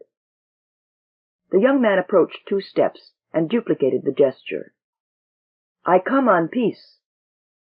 The accent was strange, but the words were understandable and welcome. He replied deeply, "In peace be it. You are welcome to the hospitality of the group. Are you hungry? You shall eat. Are you thirsty? You shall drink." Slowly the reply came. "We thank you for your kindness, and shall bear good report of your group when we return to our world." A queer answer, but good. Behind him, the men of the group were smiling, and from the recesses of the surrounding structures, the women emerged. In his own quarters, he removed the locked, mirror-walled box from its hidden place, and offered each of the guests the long, plump cigars that were reserved for great occasions. Before the woman, he hesitated. She had taken a seat among the men. The strangers evidently allowed, even expected such effrontery. Stiffly, he offered the box. She accepted one with a smile, and drew in its aromatic smoke with all the relish one could expect. Lee Center repressed a scandalized emotion. The stiff conversation, in advance of the meal, touched politely upon the subject of farming on Trantor. It was the old man who asked, "What about hydroponics? Surely, for such a world as Trantor, hydroponics would be the answer." Center shook his head slowly. He felt uncertain. His knowledge was the unfamiliar matter of the books he had read. "Artificial farming in chemicals, I think. No, not on Trantor. This hydroponics require a world of industry, for instance, a great chemical industry. And in war or disaster, when industry breaks down, the people starve. Nor can all foods be grown artificially. Some lose their food value. The soil is still cheaper, still better, always more dependable. And your food supply is sufficient? Sufficient, perhaps monotonous. We have fowl that supply eggs, and milk yielders for our dairy products, but our meat supply rests upon our foreign trade. Trade? The young man seemed roused to sudden interest. You trade then, but what do you export? Metal, was the curt answer. Look for yourself. We have an infinite supply ready processed. They come from Neo Trantor with ships, demolish an indicated area, increasing our growing space, and leave us in exchange meat, canned fruit, food concentrates, farm machinery, and so on. They carry off the metal, and both sides profit. They feasted on bread and cheese, and a vegetable stew that was unreservedly delicious. It was over the dessert of frosted fruit, the only imported item on the menu, that, for the first time, the Outlanders became other than mere guests. The young man produced a map of Trantor. Calmly, Lee Center studied it. He listened and said gravely, "The university grounds are a static area. We farmers do not grow crops on it. We do not, by preference, even enter it. It is one of our few relics of another time we would keep undisturbed."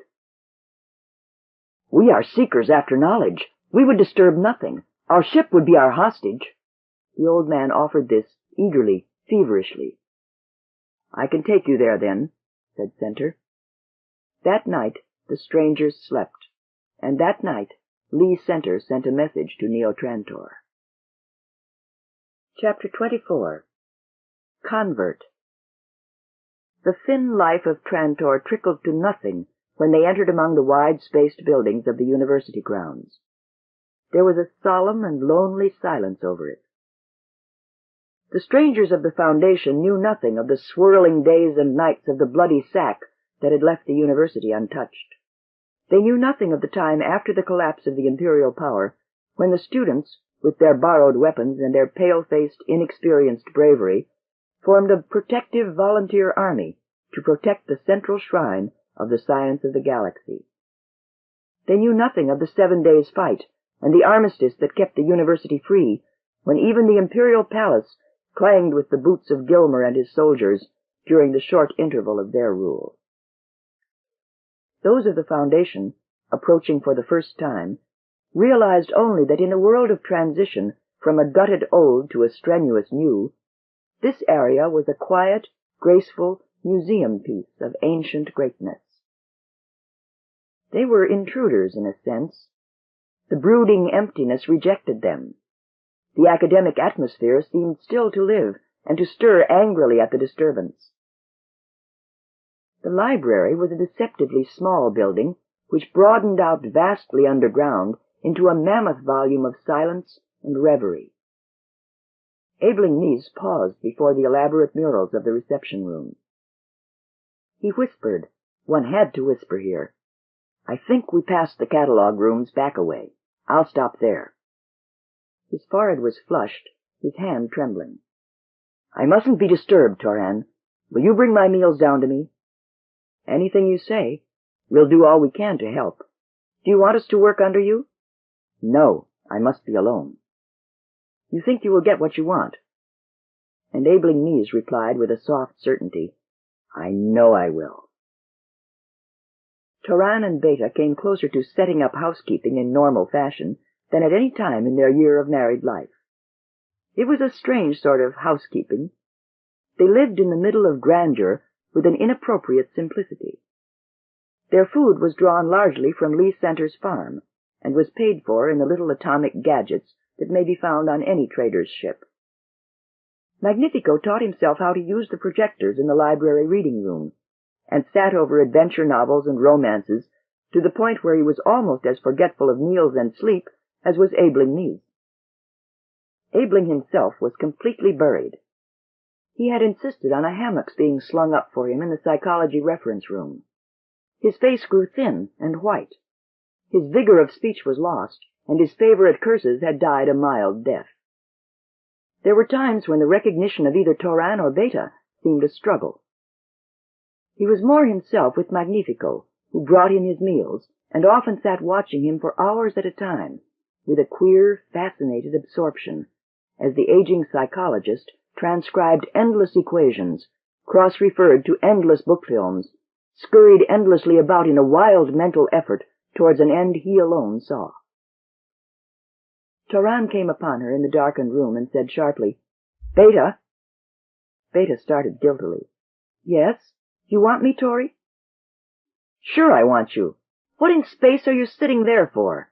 You've been acting all wrong since we got to Trantor. What's the matter with you?" "Oh, Tori, stop," she said wearily. And, "Oh, Tori, stop," he mimicked impatiently. Then, with sudden softness, "Won't you tell me what's wrong, Bay? Something's bothering you." "No, nothing is, Tori. If you keep on just nagging and nagging, you'll have me mad. I'm just thinking." "Thinking about what?" "About nothing. Well, about the mule, and Haven, and the Foundation, and everything. About Abeling Neves, and whether he'll find anything about the second Foundation, and whether it will help us when he does find it, and a million other things. Are you satisfied?" Her voice was agitated. "If you're just brooding, do you mind stopping? It isn't pleasant, and it doesn't help the situation." Beta got to her feet and smiled weakly. "All right. I'm happy. See? I'm smiling and jolly." Magnifico's voice was an agitated cry outside. "My lady!" "What is it? Come." Beta's voice choked off sharply when the opening door framed the large, hard-faced... "Pritcher!" cried Toran. Beta gasped. "Captain! How did you find us?" Han Pritcher stepped inside. His voice was clear and level, and utterly dead of feeling. "My rank is colonel now, under the mule." "Under the mule?" Toran's voice trailed off. They formed a tableau there, the three. Magnifico stared wildly and shrank behind Toran. Nobody stopped to notice him. Beta said, her hands trembling in each other's tight grasp, "You are arresting us? You have really gone over to them?" The colonel replied quickly, "I have not come to arrest you. My instructions make no mention of you. With regard to you, I am free, and I choose to exercise our old friendship, if you will let me." Toran's face was a twisted suppression of fury. "How did you find us? You were in the Philian ship, then. You followed us." The wooden lack of expression on Pritcher's face might have flickered in embarrassment. "I was on the Philian ship. I met you in the first place, well, by chance." "It is a chance that is mathematically impossible." "No, simply rather improbable, so my statement will have to stand. In any case, you admitted to the Philians, there is of course no such nation as Philia actually, that you were heading for the Trantor sector, and since the mule already has his contacts upon Neo Trantor, it was easy to have you detained there. Unfortunately, you got away before I arrived, but not long before. I had time to have the farms on Trantor ordered to report your arrival. It was done, and I am here. May I sit down? I come in friendliness, believe me." He sat. Toran bent his head and thought futilely. With a numbed lack of emotion, Beta prepared tea. Toran looked up harshly. "Well, what are you waiting for, Colonel? What's your friendship? If it's not arrest, what is it then? Protective custody? Call in your men and give your orders." Patiently, Pritcher shook his head. "No, Toran. I come of my own will to speak to you, to persuade you of the uselessness of what you are doing. If I fail, I shall leave. That is all." "That is all? Well, then, peddle your propaganda. Give us your speech and leave. I don't want any tea, Beta." Pritcher accepted a cup with a grave word of thanks. He looked at Toran with a clear strength as he sipped lightly. Then he said, The mule is a mutant. He cannot be beaten in the very nature of the mutation. Why? What is the mutation? Asked Toran with sour humor. I suppose you'll tell us now, huh? Yes, I will. Your knowledge won't hurt him. You see, he is capable of adjusting the emotional balance of human beings. It sounds like a little trick, but it's quite unbeatable. Beta broke in. The emotional balance? She frowned. Won't you explain that? I don't quite understand. I mean that it is an easy matter for him to instill into a capable general, say, the emotion of utter loyalty to the mule and complete belief in the mule's victory. His generals are emotionally controlled. They cannot betray him. They cannot weaken. And the control is permanent. His most capable enemies become his most faithful subordinates. The warlord of Calgan surrenders his planet and becomes his viceroy for the Foundation. And you, added Beta bitterly, betray your cause and become Mule's envoy to Trantor. I see. I haven't finished. The Mule's gift works in reverse even more effectively. Despair is an emotion. At the crucial moment, key men on the Foundation, key men on Haven, despaired. Their worlds fell without too much struggle. Do you mean to say, demanded Beta tensely, that the feeling I had in the time vault was the mule juggling my emotional control? Mine too. Everyone's. How was it on Haven towards the end? Beta turned away. Colonel Pritchard continued earnestly. As it works for worlds, so it works for individuals. Can you fight a force which can make you surrender willingly when it so desires? Can make you a faithful servant when it so desires? Toran said slowly, How do I know this is the truth? Can you explain the fall of the Foundation and of Haven otherwise? Can you explain my conversion otherwise? Think, man. What have you, or I, or the whole galaxy accomplished against the mule in all this time? What one little thing? Toran felt the challenge. By the galaxy I can! With a sudden touch of fierce satisfaction, he shouted, Your wonderful mule had contacts with Neo Trantor, you say, that were to have detained us, huh? Those contacts are dead, or worse. We killed the Crown Prince and left the other a whimpering idiot. The mule did not stop us there, and so much has been undone. Why, no, not at all. Those weren't our men. The Crown Prince was a wine-soaked mediocrity. The other man, Kamason, is phenomenally stupid. He was a power on his world, but that didn't prevent him from being vicious, evil, and completely incompetent.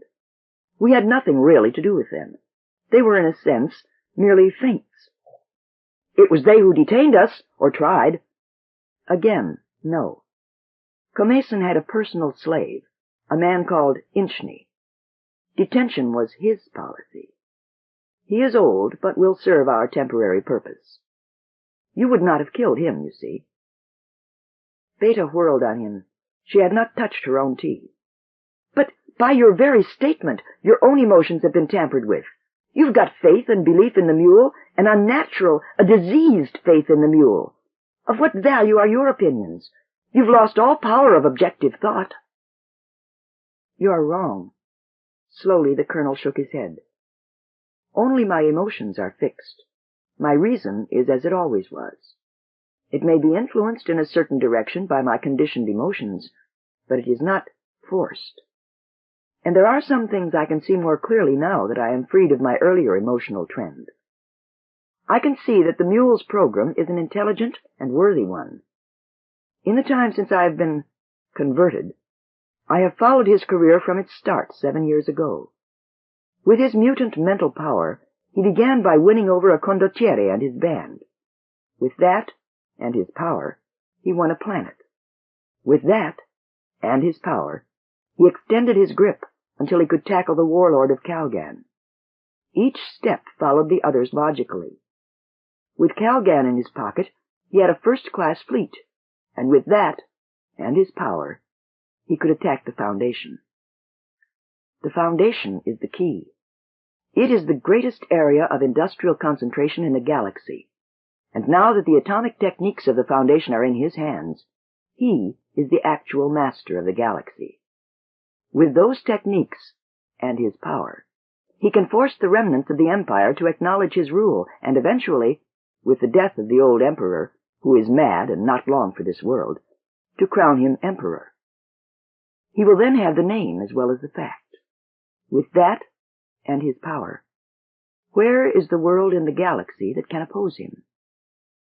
In these last 7 years, he has established a new empire. In 7 years, in other words, he will have accomplished what all Selden's psychohistory could not have done in less than an additional 700. The galaxy will have peace and order at last. And you could not stop it, any more than you could stop a planet's rush with your shoulders. A long silence followed Pritchard's speech. What remained of his tea had grown cold. He emptied his cup, filled it again, and drained it slowly. Toran bit viciously at a thumbnail. Beta's face was cold and distant and white. Then Beta said in a thin voice, "We are not convinced. If the mule wishes us to be, let him come here and condition us himself. You fought him until the last moment of your conversion, I imagine, didn't you?" "I did," said Colonel Pritchard solemnly. "Then allow us the same privilege." Colonel Pritchard arose. With a crisp air of finality, he said, "Then I leave. As I said earlier, my mission at present concerns you in no way. Therefore, I don't think it will be necessary to report your presence here. That is not too great a kindness. If the mule wishes you stopped, he no doubt has other men assigned to the job, and you will be stopped. But for what it is worth, I shall not contribute more than my requirement." "Thank you," said Beta faintly. "As for Magnifico, where is he? Come out, Magnifico. I won't hurt you." "What about him?" demanded Beta with sudden animation. "Nothing. My instructions make no mention of him either. I have heard that he is searched for, but the mule will find him when the time suits him. I shall say nothing.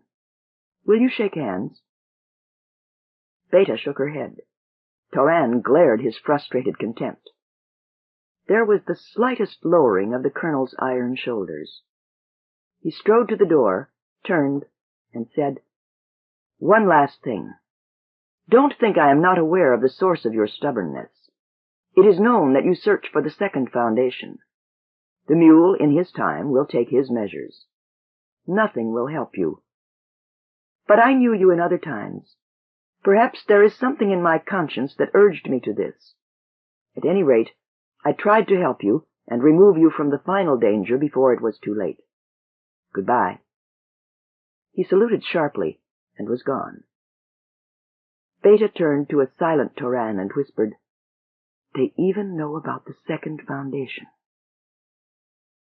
In the recesses of the library, Aebling Mies, unaware of all, crouched under the one spark of light amid the murky spaces, and mumbled triumphantly to himself.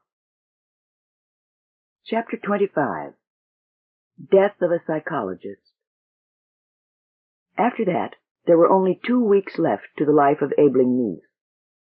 And in those 2 weeks, Beta was with him 3 times. The first time was on the night after the evening upon which they saw Colonel Pritchard. The second was 1 week later. And the third was again a week later, on the last day, the day Mies died. First, there was the night of Colonel Pritchard's evening, the first hour of which was spent by a stricken pair in a brooding, unmerry merry-go-round. Beta said, "Tori, let's tell Aebling." Toran said dully, "Think he can help?" "We're only 2. We've got to take some of the weight off. Maybe he can help." Toran said, "He's changed. He's lost weight. He's a little feathery, a little woolly." His fingers groped in air, metaphorically. "Sometimes I don't think he'll help us much ever. Sometimes I don't think anything will help." "Don't!" Beta's voice caught and escaped a break. "Tori, don't! When you say that, I think the mule's getting us. Let's tell Aebling, Tori, now!" Abeling Nice raised his head from the long desk and bleared at them as they approached. His thinning hair was scuffed up. His lips made sleepy, smacking sounds. He said. Someone want me? Beta bent to her knees. Did we wake you? Shall we leave? Leave? Who is it? Beta? No, stay. Aren't there chairs? I saw them. His finger pointed vaguely. Toran pushed two ahead of him. Beta sat down and took one of the psychologist's flaccid hands in hers. May we talk to you, Doctor? She rarely used the title. Is something wrong? A little sparkle returned to his abstracted eyes. His sagging cheeks regained a touch of color. Is something wrong? Beta said, Captain Pritchard has been here. Let me talk, Tori. You remember Captain Pritchard, Doctor? Yes. His fingers pinched his lips and released them. Tall man. Democrat. Yes, He's discovered the mule's mutation. He was here, Doctor, and told us. But that is nothing new. The mule's mutation is straightened out. In honest astonishment, haven't I told you? Have I forgotten to tell you? Forgotten to tell us what? Put in Toran quickly. About the mule's mutation, of course. He tampers with emotions. Emotional control. I haven't told you. Now, what made me forget? Slowly, he sucked in his underlip and considered. Then, slowly, life crept into his voice, and his eyelids lifted wide, as though his sluggish brain had slid onto a well-greased single track. He spoke in a dream, looking between the two listeners rather than at them. It is really so simple. It requires no specialized knowledge. In the mathematics of psychohistory, of course, it works out promptly, in a third-level equation involving no more— never mind that. It can be put into ordinary words, roughly, and have it make sense, which isn't usual with psychohistorical phenomena. Ask yourselves, what can upset Harry Seldon's careful scheme of history, huh? He peered from one to the other with a mild, questioning anxiety. What were Seldon's original assumptions? First, that there would be no fundamental change in human society over the next 1,000 years. For instance, suppose there were a major change in the galaxy's technology, such as finding a new principle for the utilization of energy or perfecting the study of electronic neurobiology. Social changes would render Seldon's original equations obsolete. But that hasn't happened, has it now? Or suppose that a new weapon were to be invented by forces outside the Foundation, capable of withstanding all the Foundation's armaments. That might cause a ruinous deviation, though less certainly. But even that hasn't happened. The mule's atomic field depressor was a clumsy weapon and could be countered. And that was the only novelty he presented, poor as it was. But there was a second assumption, a more subtle one. Seldon assumed that human reaction to stimuli would remain constant. Granted that the first assumption held true, then the second must have broken down. Some factor must be twisting and distorting the emotional responses of human beings, or Seldon couldn't have failed, and the Foundation couldn't have fallen. And what factor but the mule? Am I right? Is there a flaw in the reasoning? Beta's plump hand patted his gently. No flaw, Abeling. Nies was joyful like a child. This and more comes so easily. I tell you, I wonder sometimes what is going on inside me. I seem to recall the time when so much was a mystery to me, and now things are so clear. Problems are absent. I come across what might be one, and somehow, inside me, I see and understand. And my guesses, my theories seem always to be borne out. There's a drive in me, always onward, so that I can't stop, and I don't want to eat or sleep, but always go on and on and on. His voice was a whisper. His wasted, blue-veined hand rested tremblingly upon his forehead. There was a frenzy in his eyes that faded and went out. He said more quietly, Then I never told you about the mule's mutant powers, did I? But then, did you say you knew about it? It was Captain Pritchard, Abeling, said Beta. Remember? He told you? There was a tinge of outrage in his tone. But how did he find out? He's been conditioned by the mule. He's a colonel now, a mule's man. He came to advise us to surrender to the mule, and he told us what you told us. Then the mule knows we're here? I must hurry. Where's Magnifico? Isn't he with you? Magnifico's sleeping, said Toran impatiently. It's past midnight, you know. It is? Then, was I sleeping when you came in? You were, said Beta decisively, and you're not going back to work either. You're getting into bed. Come on, Tori, help me. And you stop pushing at me, Abeling, because it's just your luck I don't shove you under a shower first. Pull off his shoes, Tori, and tomorrow you come down here and drag him out into the open air before he fades completely away. Look at you, Abeling. You'll be growing cobwebs. Are you hungry? Abeling Mees shook his head and looked up from his cot in a peevish confusion. I want you to send Magnifico down tomorrow, he muttered. Beta tucked the sheet around his neck. You'll have me down tomorrow with washed clothes. You're going to take a good bath and then get out and visit the farms and feel a little sun on you. I won't do it, said Mees weakly. You hear me? I'm too busy. His sparse hair spread out on the pillow like a silver fringe about his head. His voice was a confidential whisper. You want that second foundation, don't you? Toran turned quickly and squatted down on the cot beside him. What about the second foundation, Abeling? The psychologist freed an arm from beneath the sheet, and his tired fingers clutched at Toran's sleeve. The foundations were established at a great psychological convention presided over by Harry Seldon. Toran, I have located the published minutes of that convention. 25 fat films. I have already looked through various summaries.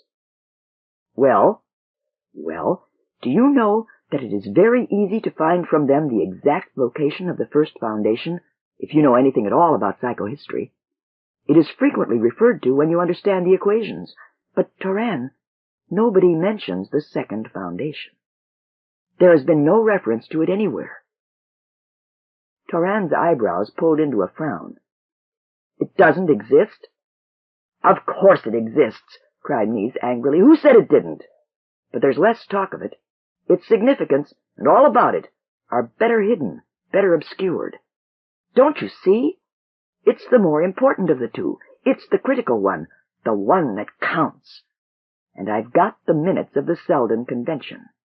The mule hasn't won yet. Quietly, Beta turned the lights down. Go to sleep. Without speaking, Toran and Beta made their way up to their own quarters. The next day, Abeling Mees bathed and dressed himself, saw the sun of Trantor, and felt the wind of Trantor for the last time. At the end of the day, he was once again submerged in the gigantic recesses of the library, and never emerged thereafter. In the week that followed, life settled again into its groove. The sun of Neo Trantor was a calm, bright star in Trantor's night sky. The farm was busy with its spring planting. The university grounds were silent in their desertion. The galaxy seemed empty. The mule might never have existed. Beta was thinking that as she watched Toran light his cigar carefully and look up at the sections of blue sky visible between the swarming metal spires that encircled the horizon. It's a nice day, he said. Yes, it is. Have you everything mentioned on the list, Tori? Sure. Half-pound butter, dozen eggs, string beans, got it all down here, Bay. I'll have it right. Good. And make sure the vegetables are of the last harvest and not museum relics. Did you see Magnifico anywhere, by the way? Not since breakfast. Guess he's down with Abeling watching a book film. All right. Don't waste any time, because I'll need the eggs for dinner. Toran left with a backward smile and a wave of the hand. Beta turned away as Toran slid out of sight among the maze of metal. She hesitated before the kitchen door, about-faced slowly, and entered the colonnade leading to the elevator that burrowed down into the recesses. Abeling Mees was there, head bent down over the eyepieces of the projector, motionless, a frozen, questing body. Near him sat Magnifico, screwed up into a chair, eyes sharp and watching, a bundle of slatty limbs with a nose emphasizing his scrawny face. Beta said softly, "Magnifico." Magnifico scrambled to his feet. His voice was an eager whisper. "My lady!" "Magnifico," said Beta, "Toran has left for the farm and won't be back for a while. Would you be a good boy and go out after him with a message that I'll write for you?" "Gladly, my lady. My small services are but too eagerly yours for the tiny uses you can put them to." She was alone with Abeling Nies, who had not moved. Firmly, she placed her hand upon his shoulder. "Abeling." The psychologist started with a peevish cry. "What is it?" He wrinkled his eyes. "Is it you, Beta? Where's Magnifico?" "I sent him away. I want to be alone with you for a while." She enunciated her words with exaggerated distinctness. "I want to talk to you, Abeling." The psychologist made a move to return to his projector, but her hand on his shoulder was firm. She felt the bone under the sleeve clearly. The flesh seemed to have fairly melted away since their arrival on Trantor. His face was thin, yellowish, and bore a half-weak stubble. His shoulders were visibly stooped, even in a sitting position. Beta said, "Magnifico isn't bothering you, is he, Abeling? He seems to be down here night and day." No, not at all. Why, I don't mind him. He is silent and never disturbs me. Sometimes he carries the films back and forth for me, seems to know just what I want without my speaking. Just let him be." "Very well, but, Abeling, doesn't he make you wonder? Do you hear me, Abeling? Doesn't he make you wonder?" She jerked a chair close to his and stared at him as though to pull the answer out of his eyes. Abeling Nies shook his head. "No. What do you mean?" "I mean that Colonel Pritchard and you both say the mule can condition the emotions of human beings. But are you sure of it? Isn't Magnifico himself a flaw in the theory?" There was silence. Beta repressed a strong desire to shake the psychologist. "What's wrong with you, Abeling? Magnifico was the mule's clown. Why wasn't he conditioned to love and faith? Why should he, of all those in contact with the mule, hate him so?" "But he was conditioned." "Certainly, Bay." He seemed to gather certainty as he spoke.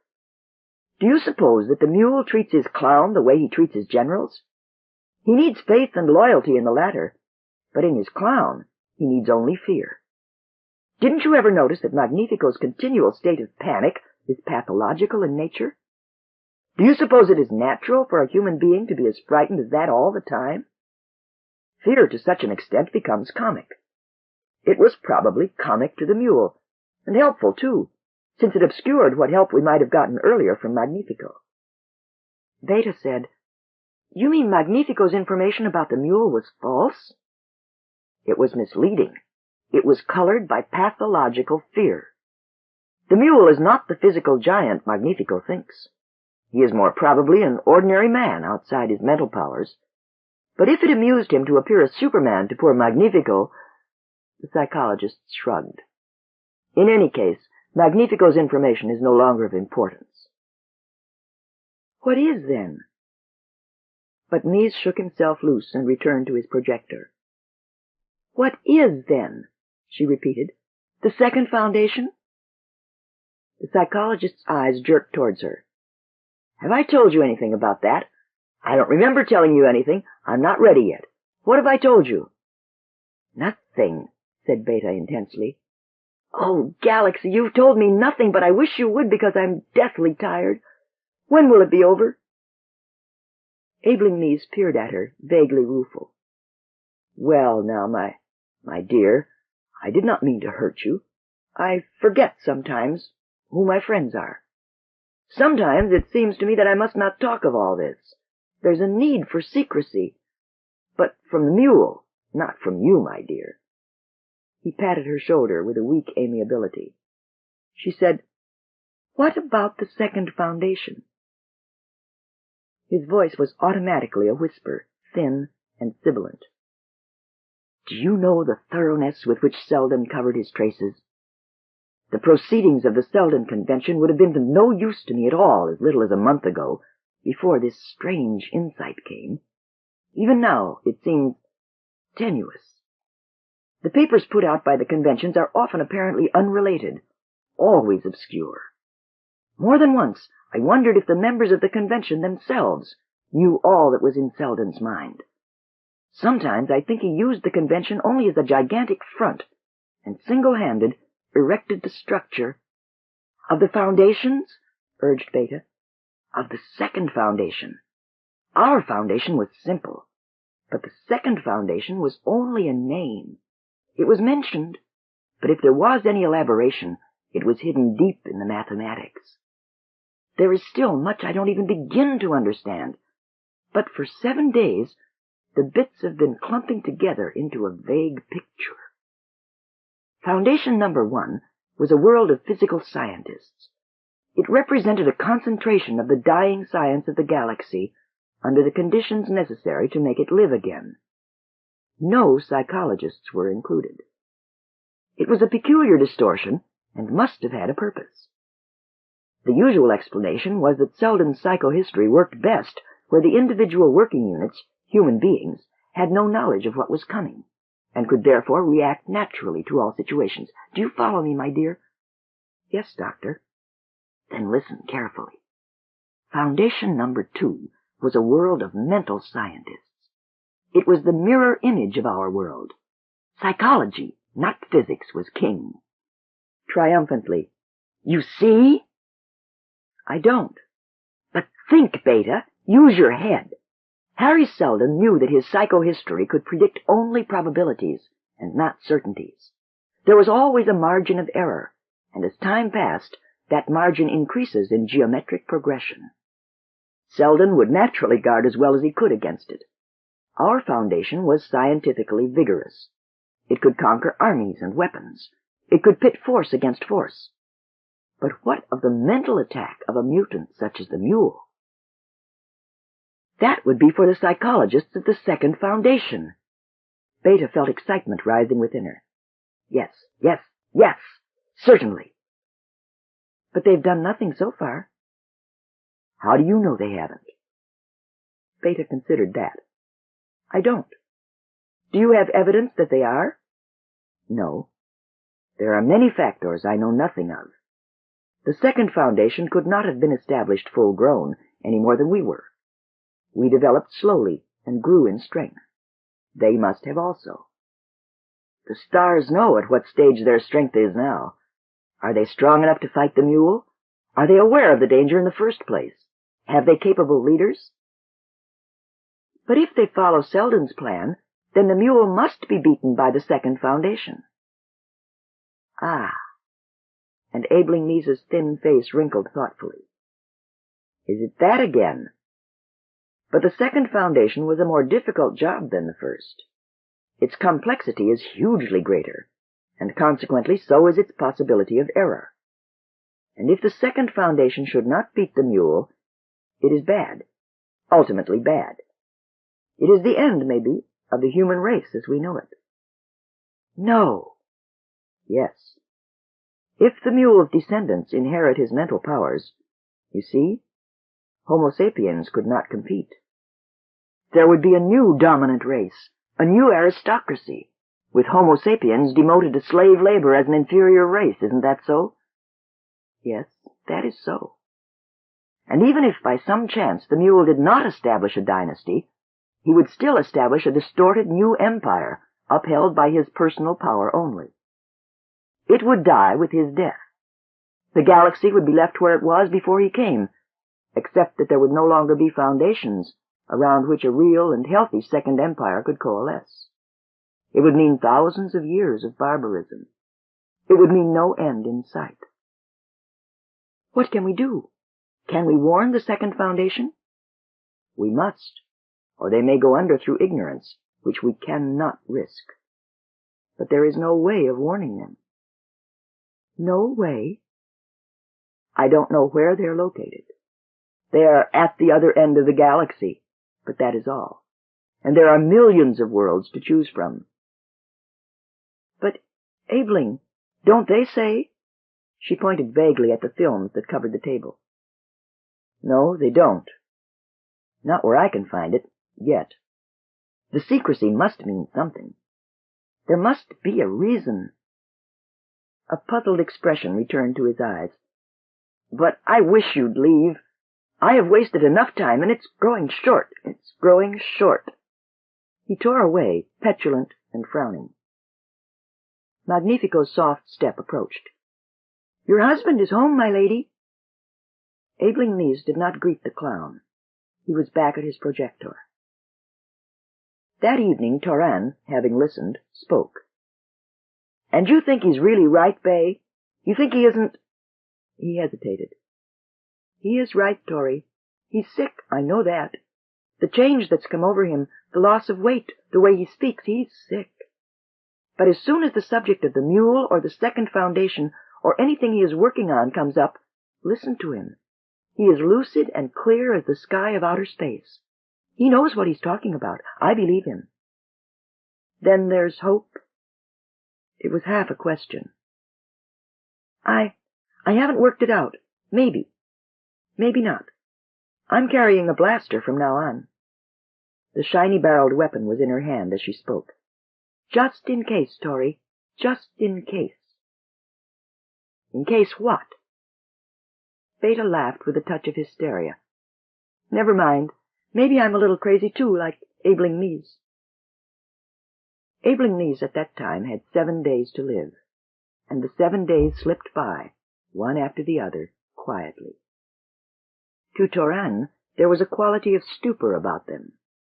The waning days and the dull silence covered him with lethargy. All life seemed to have lost its quality of action, and changed into an infinite sea of hibernation. Mies was a hidden entity whose burrowing work produced nothing, and did not make itself known. He had barricaded himself. Neither Toran nor Beta could see him. Only Magnifico's go-between characteristics were evidence of his existence. Magnifico, grown silent and thoughtful, with his tiptoed trays of food and his still, watchful witness in the gloom. Beta was more and more a creature of herself. The vivacity died, the self-assured competence wavered. She, too, sought her own worried, absorbed company, and once Toran had come upon her fingering her blaster. She had put it away quickly, forced a smile. What are you doing with it, Bay? Holding it. Is that a crime? You'll blow your fool head off. Then I'll blow it off. Small loss. Married life had taught Toran the futility of arguing with a female in a dark brown mood. He shrugged and left her. On the last day, Magnifico scampered breathless into their presence. He clutched at them, frightened. The learned doctor calls for you. He is not well. And he wasn't well. He was in bed, his eyes unnaturally large, unnaturally bright. He was dirty, unrecognizable. Abeling! Cried Beta. Let me speak, croaked the psychologist, lifting his weight to a thin elbow with an effort. Let me speak. I am finished. The work I pass on to you. I have kept no notes. The scrap figures I have destroyed. No other must know. All must remain in your minds. Magnifico, said Beta with rough directness, go upstairs. Reluctantly, the clown rose and took a backward step. His sad eyes were on Mies. Mies gestured weakly. He won't matter. Let him stay. Stay, Magnifico. The clown sat down quickly. Beta gazed at the floor. Slowly, slowly, her lower lip caught in her teeth. Mies said in a hoarse whisper, I am convinced the second foundation can win if it is not caught prematurely by the mule. It has kept itself secret. The secrecy must be upheld. It has a purpose. You must go there. Your information is vital. May make all the difference. Do you hear me? Toran cried in near agony, Yes, yes, tell us how to get there, Abeling. Where is it? I can tell you, said the faint voice. He never did. Beta, face frozen white, lifted her blaster and shot with an echoing clap of noise. From the waist upward, Nee's was not, and a ragged hole was in the wall behind. From numb fingers, Beta's blaster dropped to the floor. Chapter 26. End of the Search. There was not a word to be said. The echoes of the blast rolled away into the outer rooms and rumbled downward into a hoarse, dying whisper. Before its death, it had muffled the sharp clamor of Beta's falling blaster, smothered Magnifico's high-pitched cry, drowned out Toran's inarticulate roar. There was a silence of agony.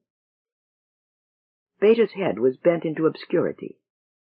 A droplet caught the light as it fell. Beta had never wept before. Toran's muscles almost cracked in their spasm, but he did not relax. He felt as if he would never unclench his teeth again. Magnifico's face was a faded, lifeless mask. Finally, from between teeth still tight, Toran choked out in an unrecognizable voice, "You're a mule's woman, then! He got to you!" Beta looked up, and her mouth twisted with a painful merriment. "I? A mule's woman? That's ironic." She smiled, a brittle effort, and tossed her hair back. Slowly, her voice verged back to the normal, or something near it. "It's over, Toran. I can talk now. How much I will survive I don't know, but I can start talking." Toran's tension had broken of its own weight and faded into a flaccid dullness. "Talk about what, Bay? What's there to talk about?" "About the calamity that's followed us. We remarked about it before, Tori, don't you remember? How defeat has always bitten at our heels and never actually managed to nip us. We were on the Foundation, and it collapsed while the independent traders still fought. But we got out in time to go to Haven. We were on Haven, and it collapsed while the others still fought. And again we go out in time. We went to Neo Trantor, but by now it's undoubtedly joined the mule." Toran listened and shook his head. "I don't understand." "Tori, such things don't happen in real life. You and I are insignificant people. We don't fall from one vortex of politics into another continuously for the space of a year, unless we carry the vortex with us. Unless we carry the source of infection with us. Now do you see?" Toran's lips tightened. His glance fixed horribly upon the bloody remnants of what had once been a human, and his eyes thickened. "Let's get out of here, Bay. Let's get out into the open." It was cloudy outside. The wind scudded about them in drab spurts and disordered Beta's hair. Magnifico had crept after them, and now he hovered at the edge of their conversation. Toran said tightly, "You killed Abeling Nees because you believed him to be the focus of infection?" Something in her eyes struck him. He whispered, "He was the mule?" He could not believe the implications of his own words. Beta laughed sharply. "Poor Abeling the mule! Galaxy, no! I couldn't have killed him if he were the mule. He would have detected the emotion accompanying the move, and changed it for me to love, devotion, adoration, terror, whatever he pleased. No. I killed Abeling because he was not the mule. I killed him because he knew where the second Foundation was, and in 2 seconds would have told the mule the secret." "Would have told the mule the secret," Toran repeated stupidly. "Told the mule." And then he emitted a sharp cry, and turned to stare in horror at the clown, who might have been crouching unconscious there for the apparent understanding he had of what he heard. "Not Magnifico?" Toran whispered the question. "Listen," said Beta. "Do you remember what happened on Neo Trantor? Oh, think for yourself, Tori." But he shook his head and mumbled at her. She went on wearily. A man died on Neo Trantor. A man died with no one touching him. Isn't that true? Magnifico played on his Visi-Sonor, and when he was finished, the Crown Prince was dead. Now, isn't that strange? Isn't it queer that a creature afraid of everything, apparently helpless with terror, has the capacity to kill at will? The music and the light effects, said Toran, have a profound emotional effect. Yes, an emotional effect. A pretty big one. Emotional effects happen to be the mule's specialty. That, I suppose, can be considered a coincidence. And a creature who can kill by suggestion is so full of fright.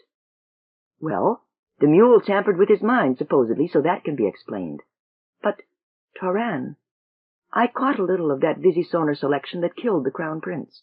Just a little.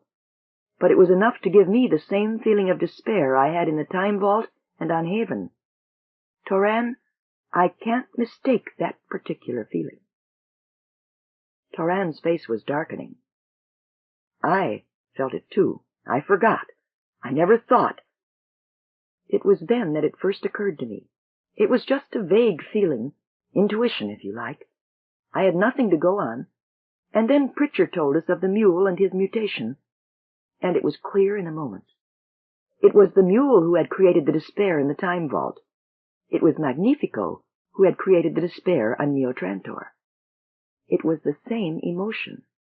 Therefore, the mule and Magnifico were the same person. Doesn't it work out nicely, Tori? Isn't it just like an axiom in geometry? Things equal to the same thing are equal to each other. She was at the edge of hysteria, but dragged herself back to sobriety by main force. She continued, The discovery scared me to death. If Magnifico were the mule, he could know my emotions and cure them for his own purposes. I dared not let him know. I avoided him. Luckily, he avoided me also. He was too interested in enabling Mies. I planned killing Mies before he could talk. I planned it secretly as I could, so secretly I didn't dare tell it to myself. If I could have killed the mule himself, but I couldn't take the chance. He would have noticed, and I would have lost everything.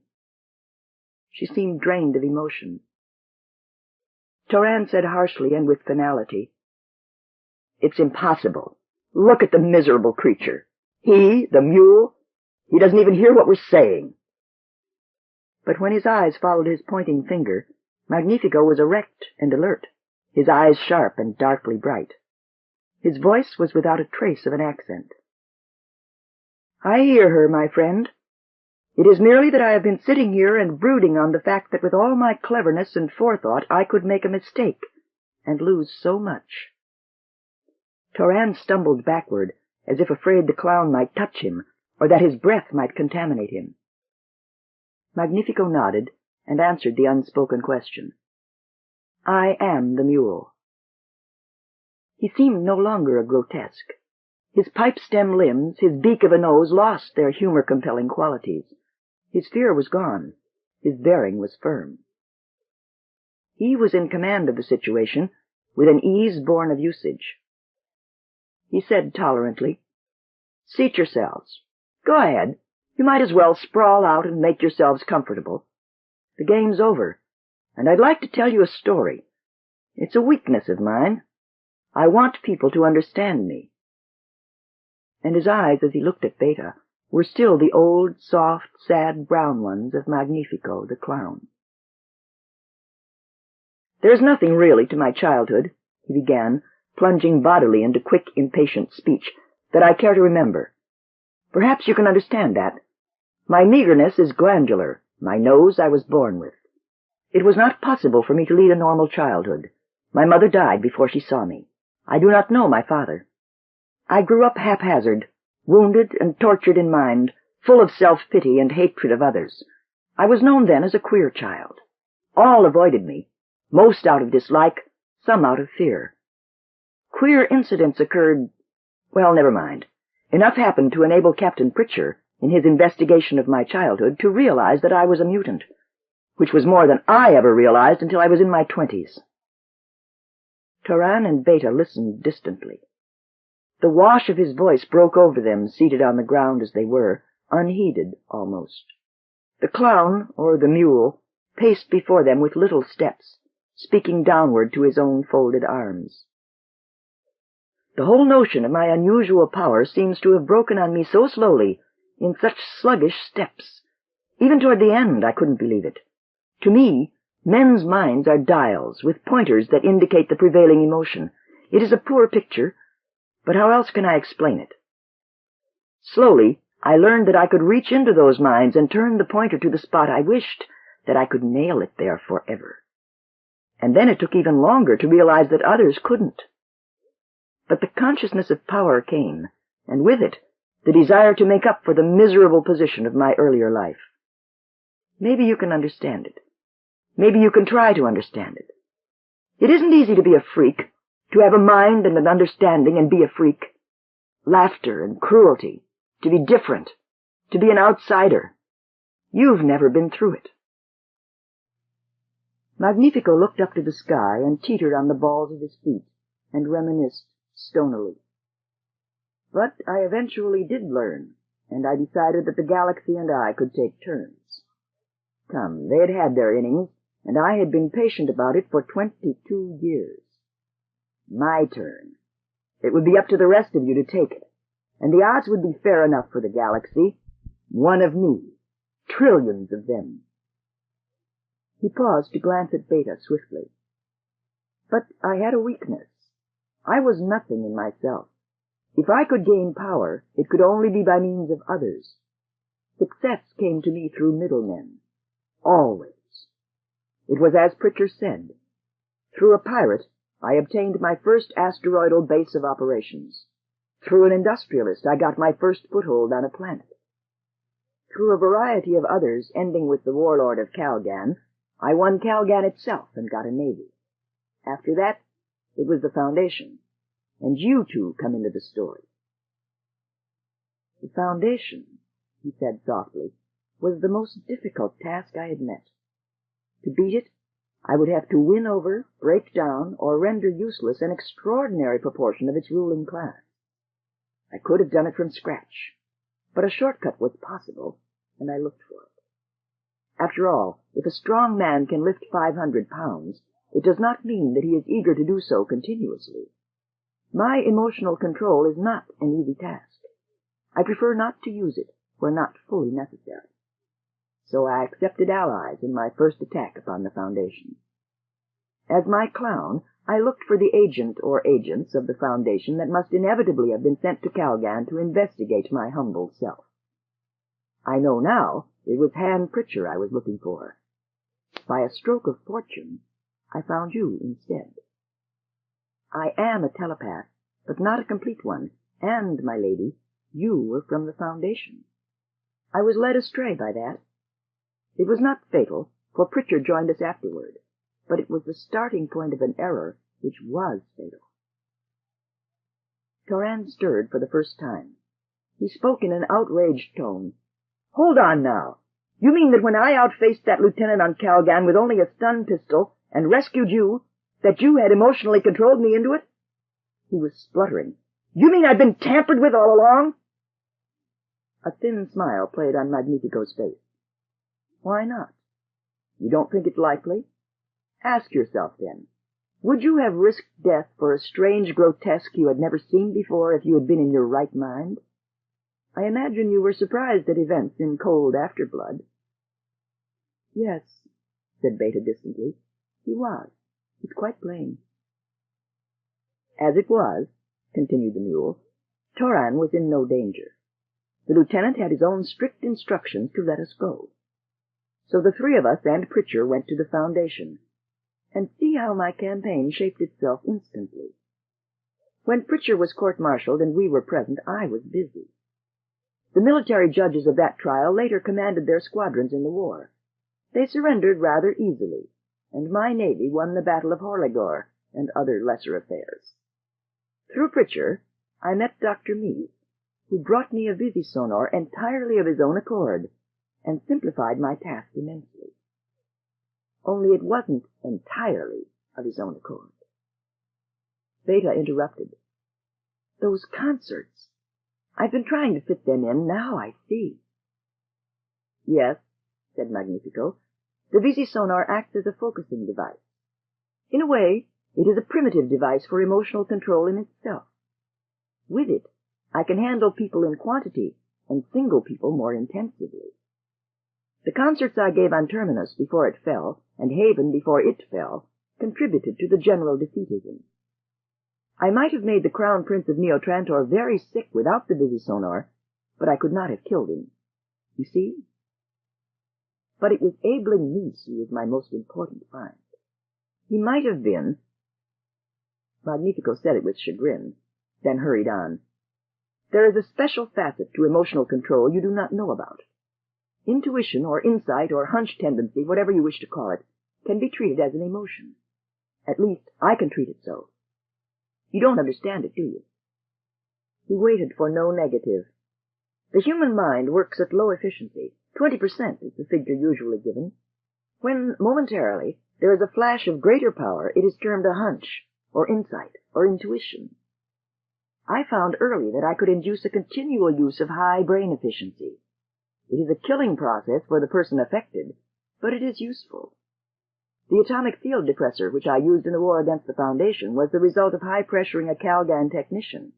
Again, I worked through others. Abeling Nice was the bullseye. His potentialities were high, and I needed him. Even before my war with the Foundation had opened, I had already sent delegates to negotiate with the Empire. It was at that time I began my search for the Second Foundation. Naturally, I didn't find it. Naturally, I knew that I must find it, and Abeling Nice was the answer. With his mind at high efficiency, he might possibly have duplicated the work of Harry Seldon. Partly, he did. I drove him to the utter limit. The process was ruthless, but had to be completed. He was dying at the end, but he lived. Again his chagrin interrupted him. He would have lived long enough. Together, we three could have gone onward to the Second Foundation. It would have been the last battle, but for my mistake. Toran stirred his voice to hardness. Why do you stretch it out so? What was your mistake, and have done with your speech? Why, your wife was the mistake. Your wife was an unusual person. I had never met her like before in my life. Quite suddenly, Magnifico's voice broke. He recovered with difficulty. There was a grimness about him as he continued. She liked me, without my having to juggle her emotions.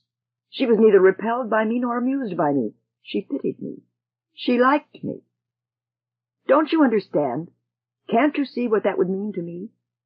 Never before had anyone— Well, I cherished that. My own emotions played me false, though I was master of all others. I stayed out of her mind, you see. I did not tamper with it. I cherished the natural feeling too greatly. It was my mistake, the first. You, Toran, were under control.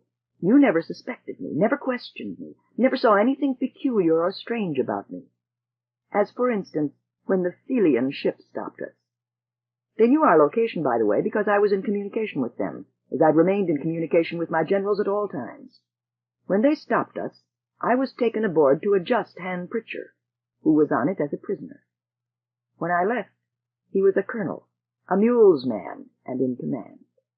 The whole procedure was too open even for you, Toran, yet you accepted my explanation of the matter, which was full of fallacy. See what I mean? Toran grimaced and challenged him. How did you retain communications with your generals? There was no difficulty to it. Ultra-wave senders are easy to handle and eminently portable. Nor could I be detected in a real sense. Anyone who did catch me in the act would leave me with a slice gapped out of his memory. It happened on occasion. On Neo Trantor, my own foolish emotions betrayed me again. Beta was not under my control, but even so might never have suspected me if I had kept my head about the Crown Prince. His intentions towards Beta annoyed me. I killed him. It was a foolish gesture. An unobtrusive flight would have served as well. And still your suspicions would not have been certainties if I had stopped Pritcher in his well-intentioned babbling or paid less attention to me and more to you. He shrugged. That's the end of it? Asked Beta. That's the end. What now, then? I'll continue with my program. That I'll find another as adequately brained and trained as Abeling Meese in these degenerate days, I doubt. I shall have to search for the second foundation otherwise.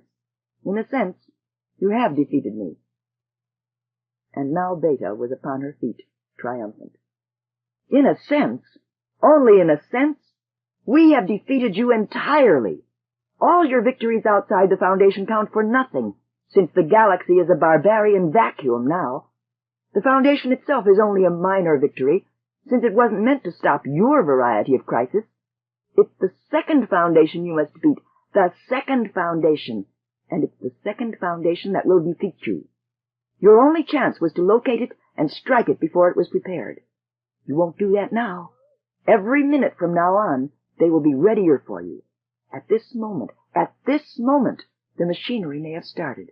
You'll know when it strikes you, and your short term of power will be over, and you'll be just another strutting conqueror, flashing quickly and meanly across the bloody face of history. She was breathing hard, nearly gasping in her vehemence. And we've defeated you, Toran and I. I am satisfied to die.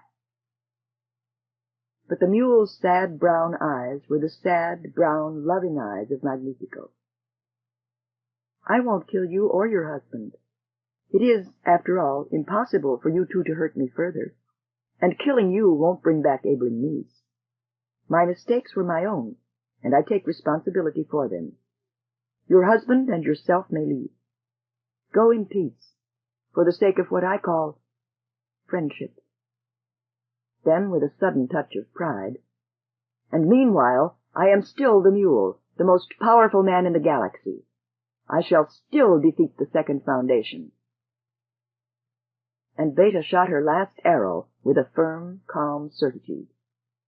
You won't. I have faith in the wisdom of Selden yet.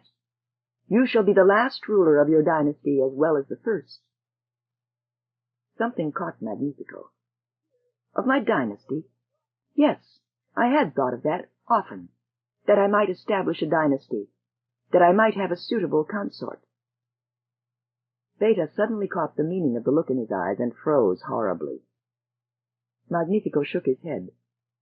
I sense your revulsion, but that's silly. It would be an artificial ecstasy, but there would be no difference between it and the genuine emotion. But things are not otherwise.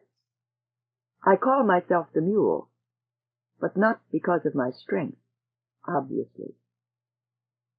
He left them, never looking back. End of Foundation and Empire by Isaac Asimov.